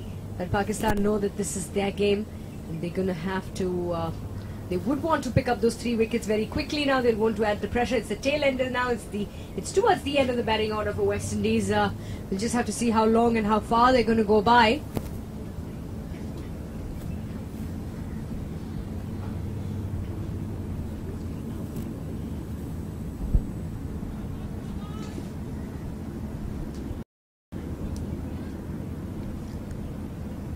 Well, now the scenario for West Indies is to play all the overs and take this innings deep as much as they can. Anisa Muhammad walks in 76 matches, 503 runs. Well, best of 31, but right now they need to dig in and just keep on going. Avoid to get all out before the 50 over mark.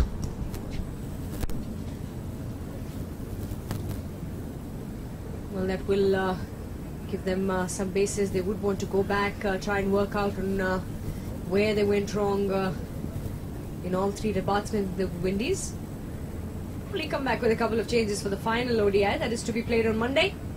At the same time here at the ICC Oval. And we will be bringing the game to you live. So do tune in and join us. I'm loving the shape Diana's getting, a banana shape into the right-hander. Reverse swing, if I might say. That's a brilliant stuff by this young lady. She's a good athlete, complete package, and she's a committed player. You can see that from her body language, even as a fielder, as a bowler. That will be the end of the over as well. 35 gone. It's 131 for 7.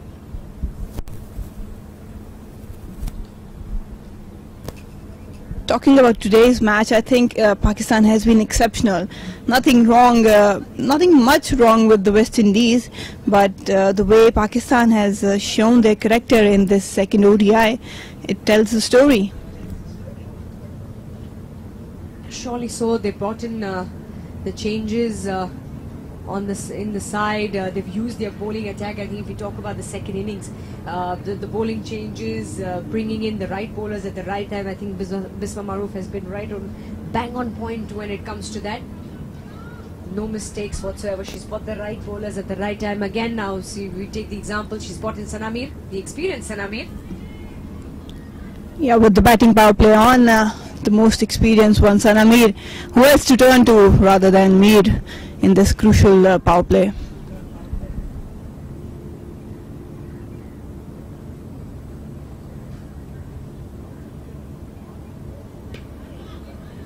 It's a good delivery. The ball just gripping to the surface a little bit. Yeah, spot on. No room whatsoever for the batter to maneuver, targeting the stumps, the leg guards, to taking out that LBW and bowled option.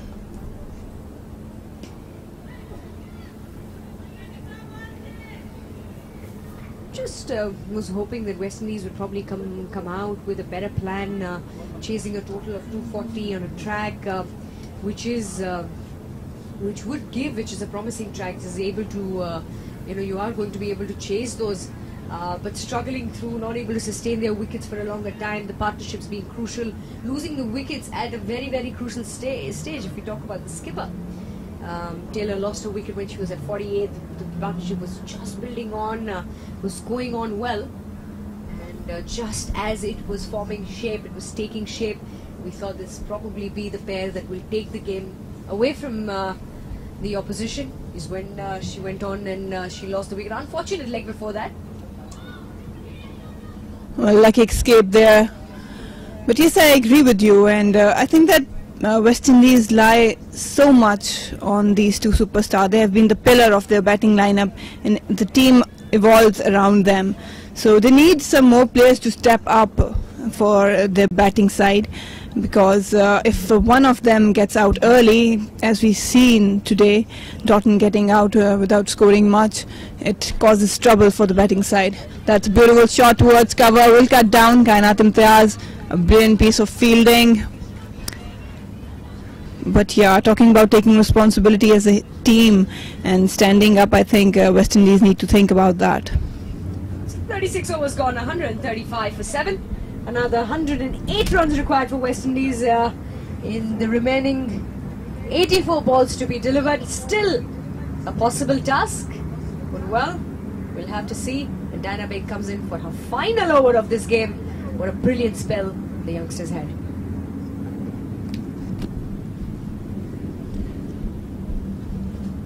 She was brought into this lineup, and boy, she has delivered. That's the confirmation. Not much to talk about, except Stephanie Taylor 48, missing out her 50, and Nation 23, and McLean 29 not out, still out there. But the top order, and except from these players, nobody has really stepped up for this run chase, and that's what I was talking about. Apart from Doughton and Taylor, some players have to step up if they want to work as a team in ODIs. It's a long format game, 50 overs, 100 overs a match. You've got to play it out through. We need to understand that it's a long innings that you will have to play. Bigger totals. Fuller land delivery right on the pad, and probably the line just going down leg side. The ball going in to the right-hander on that occasion. Yes, the swing that I mentioned early on, she's getting into reverse swing and just enough amount of swing that would trouble the batter, and in that shout I think it was running down towards the leg. But she knows what area she has to bowl to trouble the batter.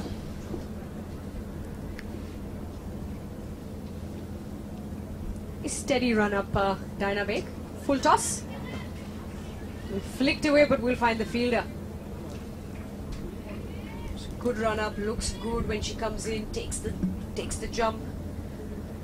Seemed like it took Anisa by surprise. She wasn't ready because it was there to be hit out, and you need to utilize these opportunities as a batting side if you're chasing down a target.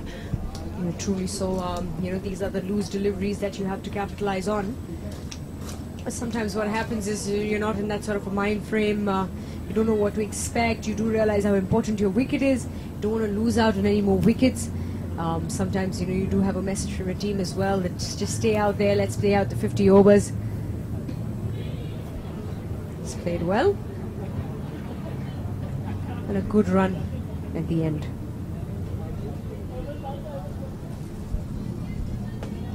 So now for Diana, it's more of fuller length deliveries, not allowing any room to the batter. Not giving any chance, and probably she was looking for a Yorker in the previous ball that ended up in a full toss, but brilliant bowling today, exceptional bowling with a clear head and a clear plan.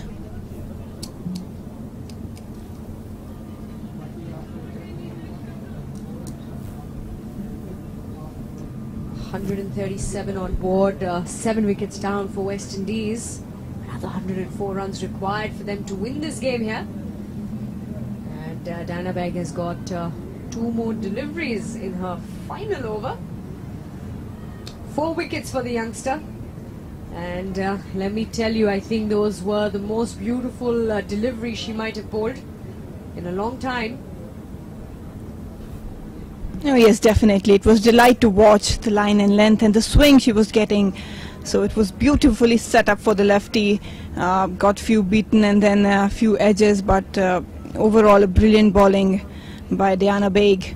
For the West Indies, I think that talking about this pair, Anisa Mohammed has the ability to maneuver some singles and doubles, and McLean can hit out. So we'll have to see that if they have a plan to chase it down or they just want to cruise through the overs remaining.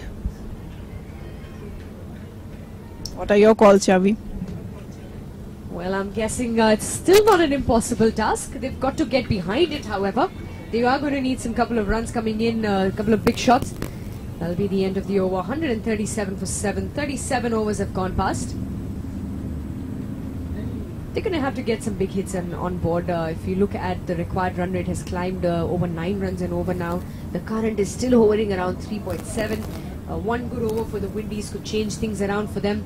But having a look at how the bowling attack has been from the Pakistan side, the bowling changes have been really good, and they have been able to sustain that pressure through the innings. We've seen it, but the singles, they're going to have to realize they're going to need a big hit or 2 every over from here on if they want to get even any closer to the big total. Yeah, earlier I was talking with Abid and Kamran that it won't be easy for West Indies to take on the Pakistani bowlers in depth, because with Sanami, Diana Baig, Nashra Sandhu and Nida, they are that sort of bowlers that you cannot take easily on, and that's what we're seeing right now.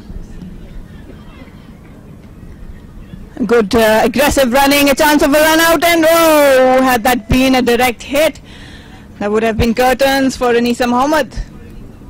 Or probably a cleaner throw straight into the hands of Sanami. Would have probably put Anisa Mohammed into some trouble.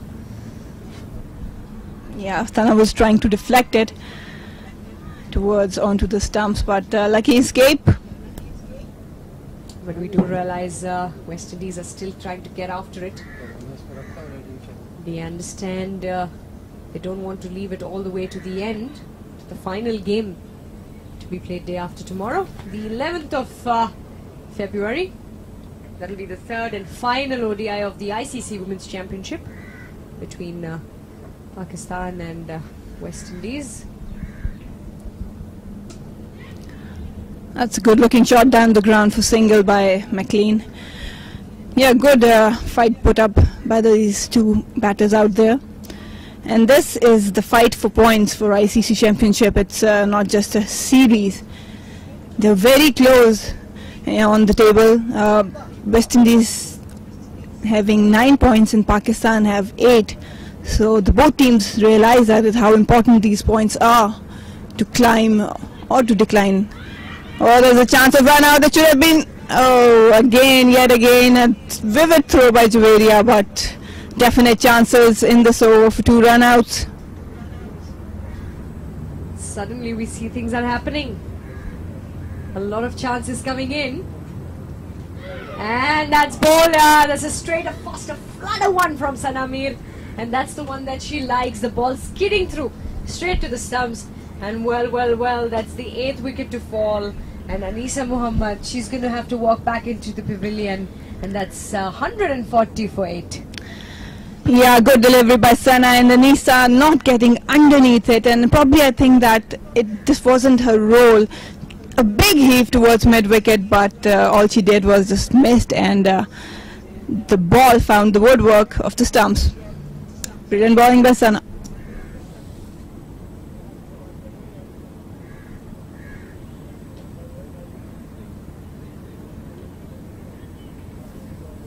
McLean looks in good touch. She's on 33 of 41 deliveries. If they want to get even any closer to achieving the remaining 100 runs, the next batsman coming in will have to give company, will have to accompany the McLean out there, get the singles on board, give her the strike, let her go for the big hits. But nonetheless, Pakistan has put up a fantastic batting display and bowling display as well. And they all, something that I've noticed with the women in green today is they've always come together when the wicket has fallen or in a drinks bay, quickly had a quick chat and quickly made a decision on what to do, which is a really good thing. Everybody coming and sharing their thoughts and ideas, and that has probably just helped Bismar Maroof make a much better decision. Shakira Selvan, 29-year-old youngster, 32 innings for the opening bowler for West Indies. Comes in with an average of 12.4. So more trouble for West Indies. Still McLean is out there, but she needs support. I think, as I mentioned earlier, Chavi, that you need to be very specific with what role you're playing as a batter. McLean can hit out and she can hit clean, and Isa Mohammed had to support her with singles and doubles, but she rather decided to go against it and ended up giving her wicket. And we saw the reaction of McLean. She was very disappointed with her. That's what McLean would want. She would want to want her partner to take the singles, let her keep strike, let her go for it. She's been there for a long time. The sight of the ball is a lot better for her. A good delivery, that.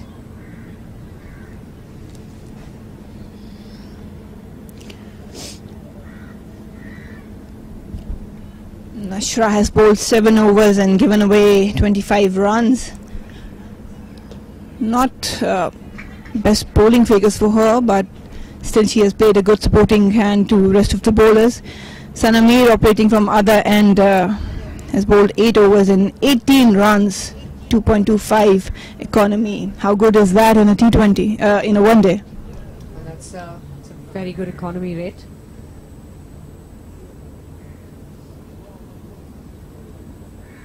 Pick up any bowler today from the Pakistani side. They all have fulfilled their role, been on top of their game, they've gone as per plan, didn't try and do anything different. There was a certain single there. Salman not happy? Probably don't want to run, McLean. She's telling you to take your time.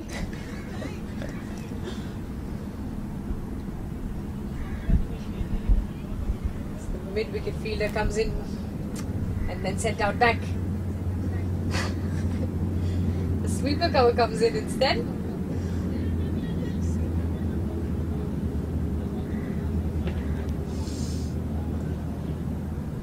Short mid-wicket is well in place for Nashra Sadhu. No pace on the ball. You can see by Nashra, he's not allowing any speed to the ball that the batter can connect. That's the trick about the bowlers. Pull the pace back from the ball. Don't allow any room or any pace for the batsman to use. Let them make the extra bit of an effort. And I think that's what the spinners are doing. And as a variation, then you would just want to push in a quicker one. Flighted delivery, that slight chance there. Yeah, Salman just playing into the shot a little early. Lucky that didn't get to find the fielder. So after 39 overs, West Indies is 141 for the loss of 8.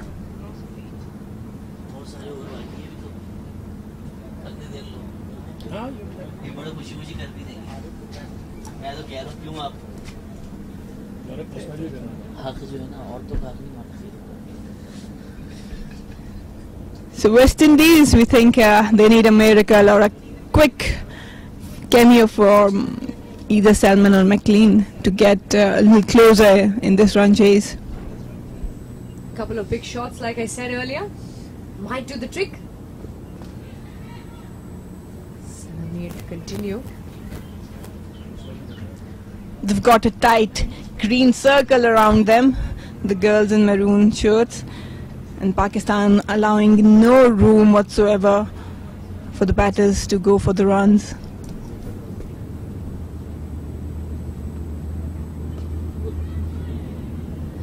So well played shot, but McLean does have to realize the singles are not going to do the job for them unless the message has been passed in that just play out through the 50 overs, whatever the result may be or may not be. Yeah, but the shot we saw earlier from McLean, I think if she has that power and strength in her bag, why not utilize it? Why? I mean, you want to go for those big shots, you're able to.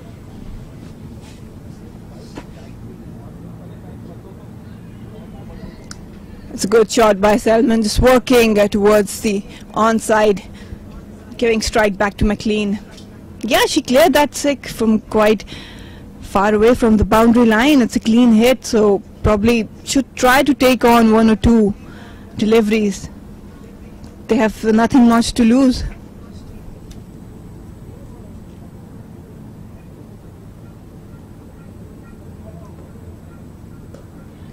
It's played well yet again by McLean. So what you're trying to do is get comfortable first to get in the singles. They do realize this is the 40th over. They have 10 more overs to go. But with 10 overs to go, got 97 runs on board that they need to get of 62 deliveries.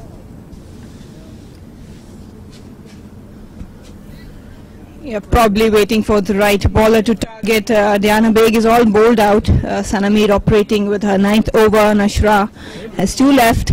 All we have is Alia, Nida and Kainat Imtiaz to bowl in the death overs. And that's bowled. That's a wicket here for Sanamir. Just a flick of the bails there. And the 9th wicket to fall for West Indies. And I think this is curtains here for the Caribbeans. Yet again, Sanamir is just doing what she does the best. Gone through the defences and bowled. Nowhere, in no form to play that shot. Wanted to cut down, but look at that delivery. A bit of spin and a perfect ball for an off spinner to watch.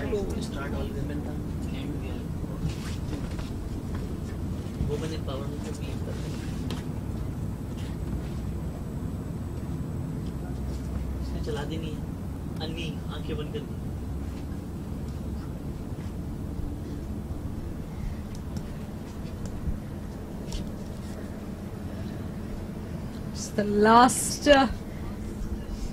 of the Windies to walk in. And what a day this has been for the women in green. They've been on top of their game, winning the toss, electing to bat, good contributions through the batting order, some very important partnerships, and of course the 96 coming in from the keeper. From the opener, I beg your pardon. She played a wonderful knock, some good looking shots. She was running very well between the overs too. And Nidadar as well, some good looking shots from her below. Big hits. Yeah, that's what I was talking about. All focus was on Javeria and Bisma, as Taylor mentioned at the toss. But then if they didn't work out, it was all stepping. Well, that was a sweep. Chasing on, but that will reach the boundary. Oh, that was a brilliant effort, but she just rolled the ball with her. But yet again, a brilliant effort by Kainat Imtiaz. And a sleeping sweep shot by Cornell, I must say.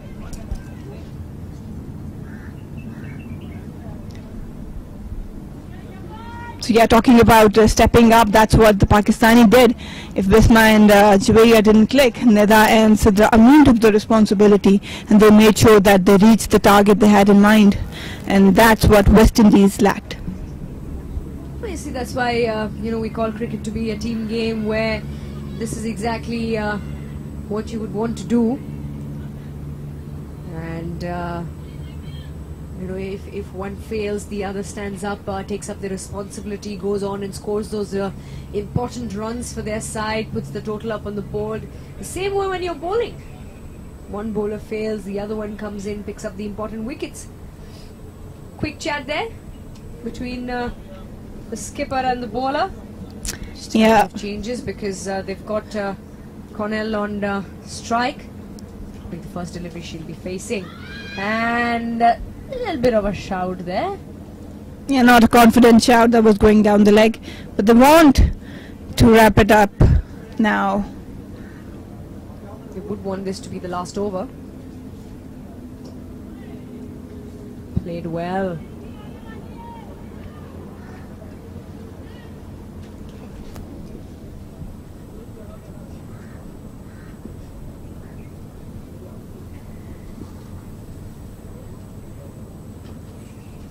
Just close that. For a second I felt she'd gone too into the crease. You might want to step a little forward ahead. Don't worry, keep one foot in there.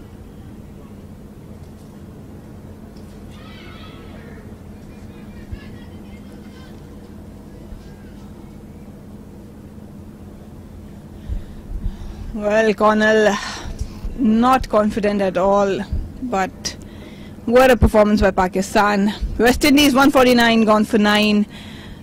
Well, it's 150 for 9 now after 41 overs. Joining us will be Kamran.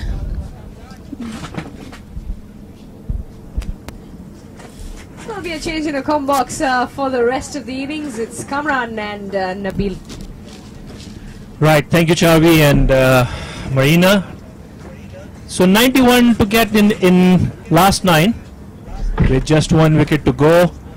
When the first innings finished, it looked like Pakistan might have finished 30 or 40 runs short, but whatever they were short of, they have made up very well in their bowling. Diana Baig, Sana Mir, excellent bowling spells.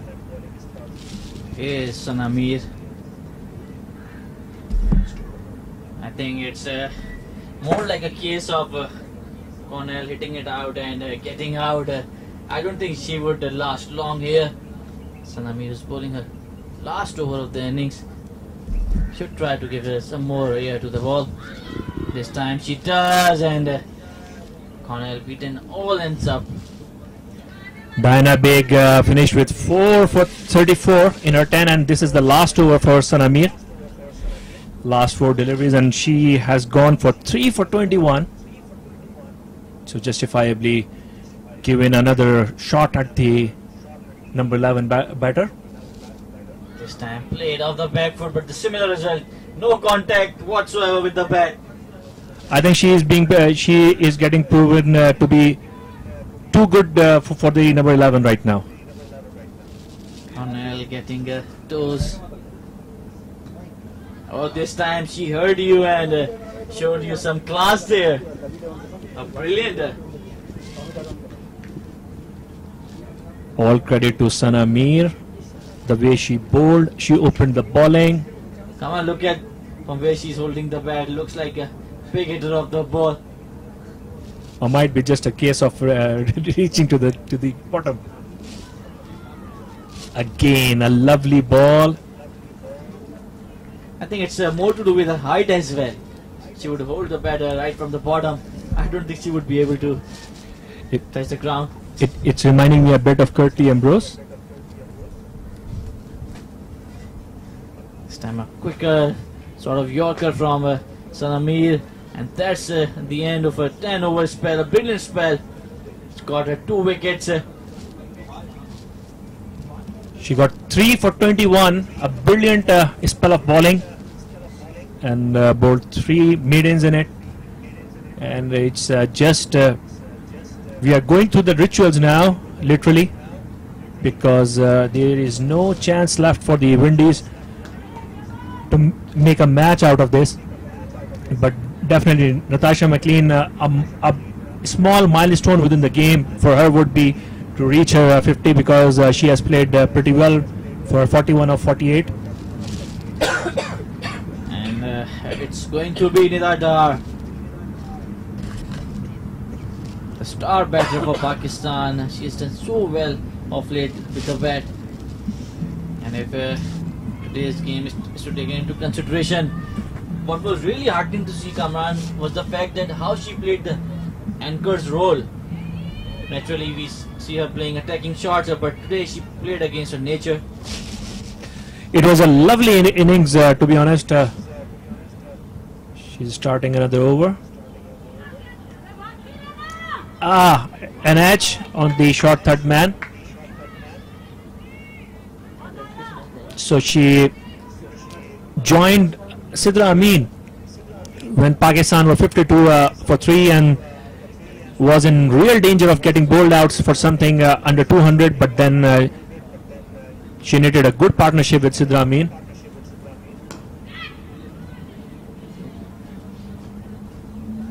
First she consolidated the innings, and then she, in the late overs, she went for big hits, and she was on 81 and had all the opportunity to go for 100, but she played for the team's cause and got out. And while bowling, she is in her 7th over, and in her 6th over, she has given only 17 runs. A pretty miserly spell. Well, Nida Dar will be looking to wrap up the innings here. This time drove down to the ground pretty hard, and a good effort by long on fielder Alia Riaz to keep it to just 1.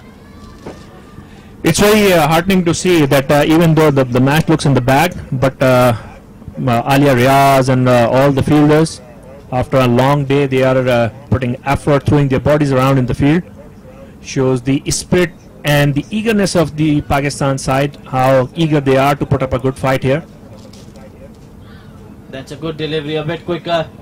Let's get it on.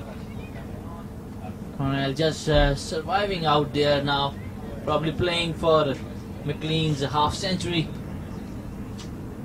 The only thing that is left now is to McLean to complete her half century. Flighted delivery this time around, and again a forward push from Cornell. End of another over. 43rd over gone. It's 153 for 9 Windies.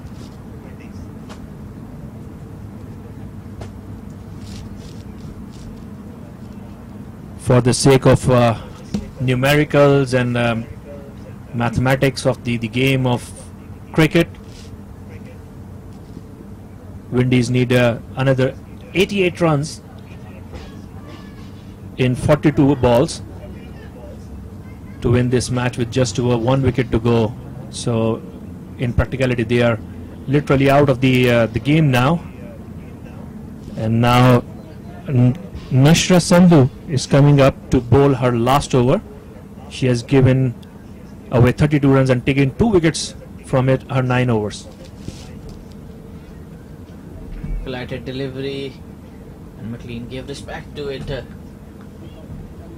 She has got a couple of overs to complete her half century. Probably the game is gone. The only thing left for her is to get that 50. Good push to the long on boundary, single from it.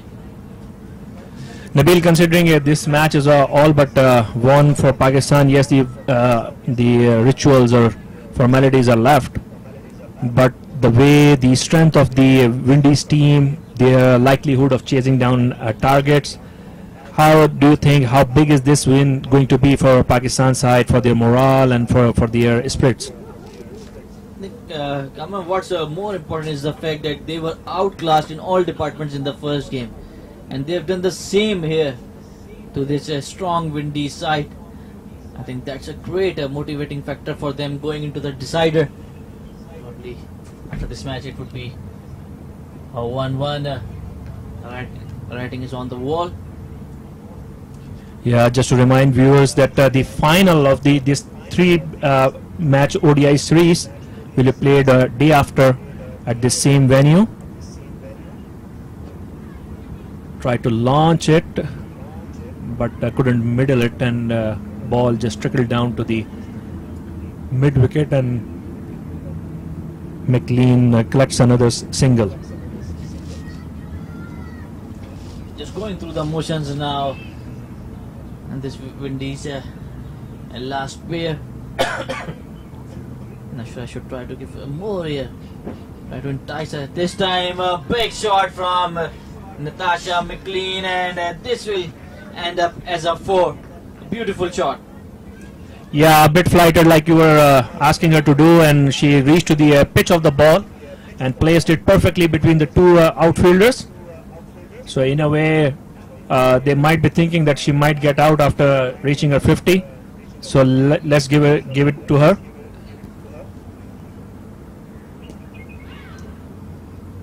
Clean cuts to no avail. With that, that would be the end of the 44th over. Windies 159 for 9.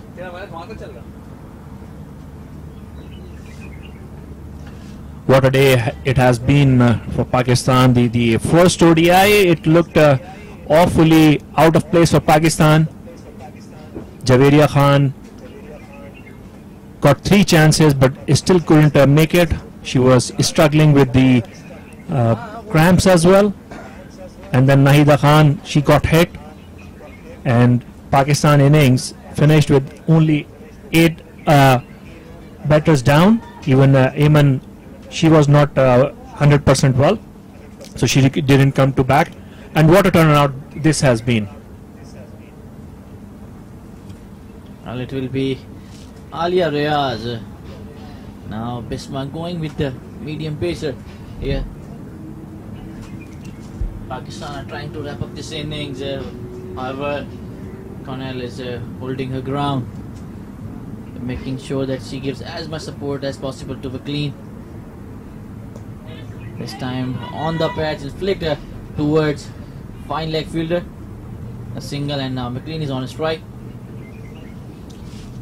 Alia is the only bowler who has gone for runs, apart from Kainat, who bowled just 1 over for 12 runs, and Stephanie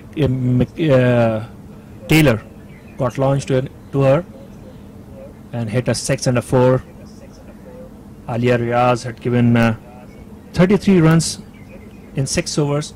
This is her 7th over, so probably she is going to finish this game if Pakistan doesn't manage to get this final wicket. A good Yorker balled into the block hole, and probably this is an opportunity for likes of Alia Riaz to test themselves here. Though the match is already won, but at least they can practice out their Yorkers, the block hole deliveries. Definitely, Nabil, and as much we have seen in this series. This time hoiked over the covers region, and this will be a boundary, and Natasha McLean raises her bat as she has completed her half century. Well deserved 50. She has pulled her ground and made sure that even if the West Indies go down, they go down fighting and they lose with honor. Winning the small battle within the small fight within the battle, scoring a fighting 52 or 57 deliveries, a bit of fist pump as soon as she launched it over the infield.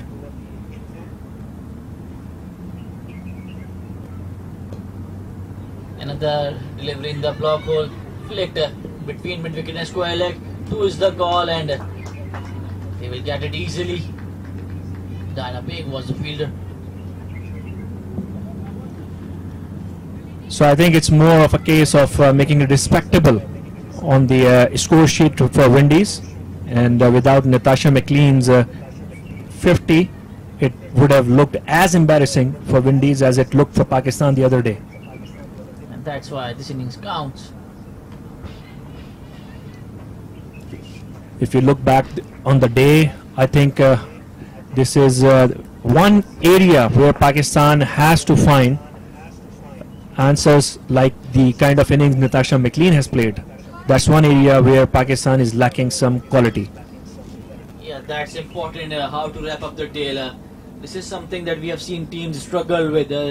You get the top order, you get the middle order, but if you don't wrap up well, it can cost you. I'm sure that the Pakistan support staff headed by the coach Mark Coles would definitely be looking into it. That's the end of the 45th over. It's 167 for 9, and Windies need 74 of the last 30 deliveries. Possible, but highly improbable here. And Nida Dar will continue from the next end. Why it's called the next end? Because there are nets behind the side screen from this end. Those are the nets where mostly the PSL teams, PSL franchises mostly practice here. And my colleague in the comm box, Nabil, knows a lot about those nets and all those areas. I think one got to give it to the ICC Academy curators and the whole staff, how they have managed to prepare so good pitches. As skipper Bisma Maroof bowling herself in, and Bisma likes to give a lot of wear to the bowler, so she might tempt the batters to throw in their wicket. Let's see. But while you were talking about the facilities and the net area, I think they are very good practice pitches there. So Bisma, I think trying to get the over rate and bowl these spinners from both sides, because there is not much left, because Ali Riaz went for a few runs as well.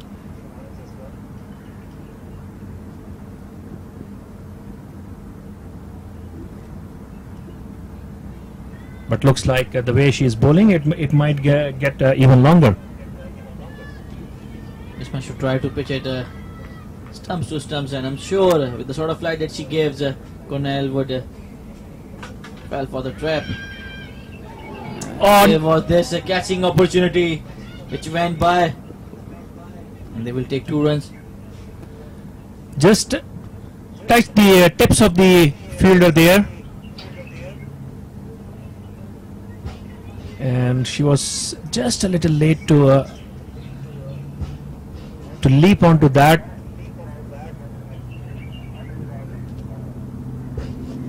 Once again, another flighted delivery, another push now to the long of a boundary.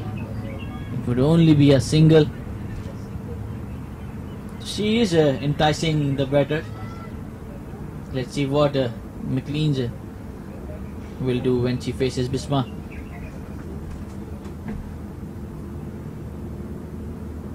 Flighted delivery. She wanted to sweep it and sweep it hard towards the mid-wicket boundary. Couldn't get the connection in. I think she was looking more towards the deep square leg, which is vacant because there is short square leg. and that's why she failed to connect with the ball.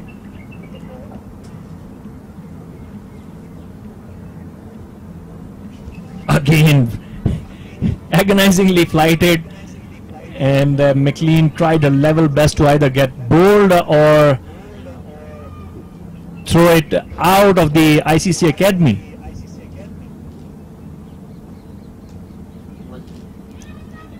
Again,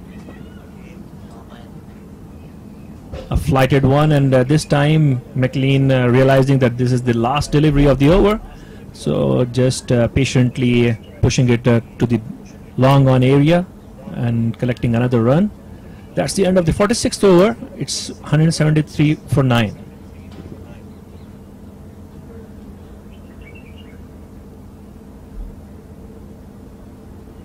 Windies are now just trying to play out the overs, given they have already lost the match morally. Maybe this is always a good message from the tail. If they don't let the opponents bowl them out, it frustrates the opponents as well, and that misses or takes away that extra bit that you know what, although you made us lose the game, but you were not able to bowl us out. And also what this will do is that it will take out the energy as well before the decider, because if this innings would have wrapped up in the 35th or 36th over, Pakistan would have gone back to the hotel pretty fresh. Here comes Kainat Imtiaz.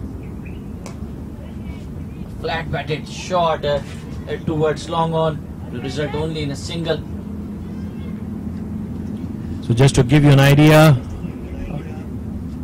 the last wicket of Shakira Salman, it fell at the end of the 40th over when his score was 144.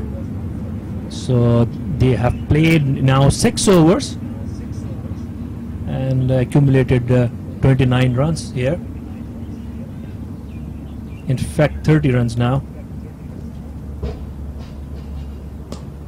Kainat with a fuller delivery, and now Cornell is batting really well. She's getting her confidence higher, and now playing like a proper batter. Exactly, and that there was nothing wrong about that flick. It was done expertly, like a top order batsman who would be looking to play, to come back and resume her innings tomorrow. Good fight back by the tail, out of the catch, but a good fielding effort by Niladar on the boundary. There could be a run out opportunity. Kind of flicked the stumps, but the umpire doesn't seem interested.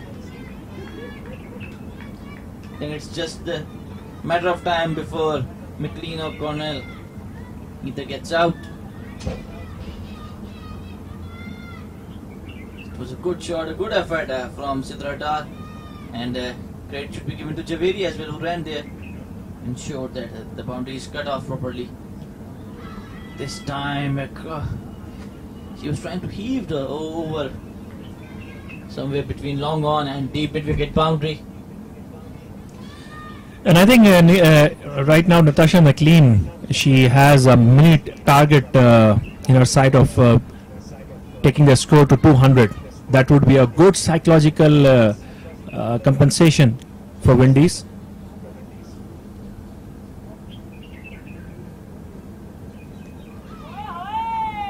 This time well kept by Sidra Nawaz. It's not easy when you are standing up to the medium pacers, but Sidra's collection has been immaculate throughout the series. She comes in as one of the standout wicket keepers in the women's game, and she shows why she is rated so highly despite her batting coming into question regularly. Another big hit. This time it's coming to a commentary box, and that's a big six over mid-wicket boundary. So Natasha McLean making best use of spending time on this absolute belter of a pitch, and just highlighting what could have been if Pakistan bowlers had not put in that extra effort. middling the ball and dispatching it well beyond the deep mid-wicket boundary. Come on, that is why Diana Beg's early burst holds such significance, that she ripped off the top order of Windies batting lineup, and otherwise the glimpses that we are getting from McLean shows how dangerous could have been likes of Dottin, Kaisi and Knight. Pakistan shouldn't take it lightly. Absolutely. And should end it on a high note. Bisma again starting the 48th over, and who knows, it's more of a T20 kind of target now. Stranger things have happened in cricket. Yeah, numbers wise it's doable, especially when someone is at the crease with 66 of 68, hitting big. A lighted delivery and a very powerful shot, and it struck Bisma's hand. She's in a pain. That was hit pretty firmly. Looks like it missed her hand and hit her ankle, and right on the ankle ball. That can be really painful. Yeah, that would have been really painful. We thought it hit her hand, but when they hit on the ankle, on the knees, or the shin, those are really painful blows. We hope that Bisma is okay, because she missed the first match after being hit on the jaw during a fielding session. She remains a key player for Pakistan, given the series is going into the decider. Without a doubt, and what a difference her absence or her presence has made. That's in front of everyone. In this match, she has captained the side pretty well, although she could not make much of a contribution with the bat. But with her captaincy, she has been pretty good with her field placement and That's bowling. what you want from your captain. If he or she cannot contribute with the bat or ball, the leadership qualities should come into play, and that is what Bisma has showed. She has been top notch with the changes in the bowling. We saw how she bowled Diana Beg with that 7-over extended spell, how she maneuvered her bowlers, the field placement. She has been spot on, and more importantly, the credit must be given to the bowlers too, because the execution stays with the bowlers. Without a doubt, Nabil, you are spot on there, and it's always, although a team is never made of one person or two person or anyone in particular, it's always about a team. It's a team game, but the combinations do matter, especially when your leader is there, because the teams are selected by the captain, and that's where the captaincy or leadership role in cricket is so much important than any other sports. So the good news is she's back on her feet and ready to complete her over. So 16 more deliveries in this innings are left, provided Windies don't lose another more wicket. Another flat delivery, another strong shot. Bisma is appealing for a run out. Whether she got her hand onto the ball or not, that's a big question, but Empire turned it down straight away. Quite interesting, Nabil. This is Shamilia Cornell, number 11, who is middling the ball so well and is straight back to the bowler. The previous one, she hit Bisma on her shin. Another flatted delivery, a big shot towards long on, but wasted try there from the long on fielder. We must look into it, because that should have been caught, though it was a running catch. The Empires give it as a boundary. So Cornell now chancing her arms and getting the reward as well. Definitely, and this just goes to show how good is this pitch, that even in number 11 can come, spend a bit of time and start middling the ball.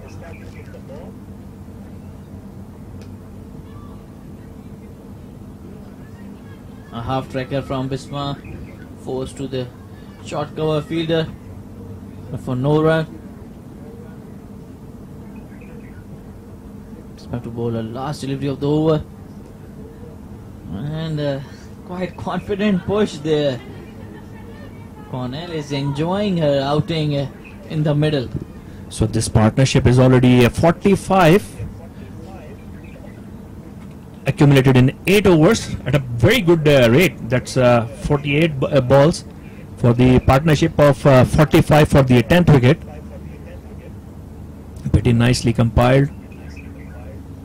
It would be Kaina Imtiaz who would continue from the other end. She would hit for a big 6 over mid wicket by Natasha McLean in the last over. Let's see how she will respond. Kainat had a good outing as far as her bowling is concerned. In the first match she took 3 wickets, bowled really well, bowled in her limitations. It's very important for an athlete to know their limitations and not to overdo stuff.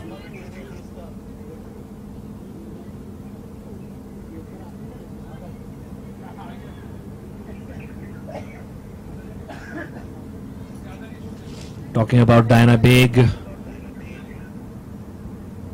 we'll come back to it. Another half track, top pitch. Could there be a run out? I think Alia Riaz should have reacted a bit more quicker, Kamran, because if there wasn't a chance of a catch, there could have been a run out. It's looking like more a case of here it is, and she was late both for the catch and the run out as well, and it's looking like more of a catch of mental tiredness rather than the physical tiredness because of this partnership. In Pakistan are just now going through the motions. There is no such effort which we saw initially, and this is something we saw in the field in the first ODI as well. They fielded so well in the first 30-35 overs, and then it was a laid back approach from the fielders, from the bowlers in the last 15 overs. Here also we saw how they dominated the Windies side in the first 30-35 overs, and then from there on it has been an easy march for the tail of Windies. Not a good sign, catching opportunity which gone by. On 2 of the 3 deliveries of this over, the batters could have been out 2 ways, both catch and run out, and they missed it. Talking of the splits of Pakistan innings, in this innings as well, that's happened. There's a big hit over square leg. The umpire gives it a 4, and Natasha McLean is not happy. She wants it to be a 6. And the umpire, the standing umpire right now is checking whether it's a 6 or not. That was a powerful hit over the square leg fielder, and that's what happens when you give in away and you just trying to get over the match. I think that's something Mark Coase need to speak to the girls, that you cannot drop your shoulders in the last 15 overs and take the game for granted. Another poor effort from the covers fielder, and that is racing away to the boundary. So Natasha McLean with a late fight back, and she's putting life into this match. At least they will take the momentum going into the decider. Here's a previous shot, and it was juicy half tracker, and she just whipped it. And the next one, it was again pitched up, and she just caressed it through the covers. So Kainat Imtiaz getting tonking. Again it's up in the air, and one bounce out of the mid-wicket boundary. So 3 consecutive 4s to Kainat Imtiaz. She must be thinking that this is the last over she could bowl in this match. An expensive penultimate over of the innings as Kainat conceding 14 runs here. 3 back-to-back boundaries by Natasha McLean, and what an effort from her, sitting down on one knee and hitting it over deep square leg. So with that, Windies team has also crossed the 200 mark, which is definitely going to be a good reconciliatory landmark for them, because at one stage, especially after the 30th over mark, there was 6 for 105 when Henry got out, and it looked like they won't be able to play out the whole overs. Kamran, I don't see the reason for having fielders on the boundary. It's a match that you were winning comprehensively, and not bowling out Windies here, I don't think that would do too well for the confidence of the girls. This is the game where Pakistan were dominating for most part. Nabil McLean comes back. She's on 80 and she has 5 deliveries to left. Do you think she is going for her century now? The way she's hitting, she can definitely do this. It's a fuller delivery, a Yorker. So good bowling from Nida Dar, darting in those Yorkers. And this is something, the trend we have seen over the last couple of years, that the spinners are going for the block hole deliveries. Quicker delivery, this time hit in the gap. The deep mid wicket fielder would cut it off. There will be a 2. So she still has an outside chance because 3 deliveries are left, and all she needs is 3 sixes to reach to that magical 3 figure.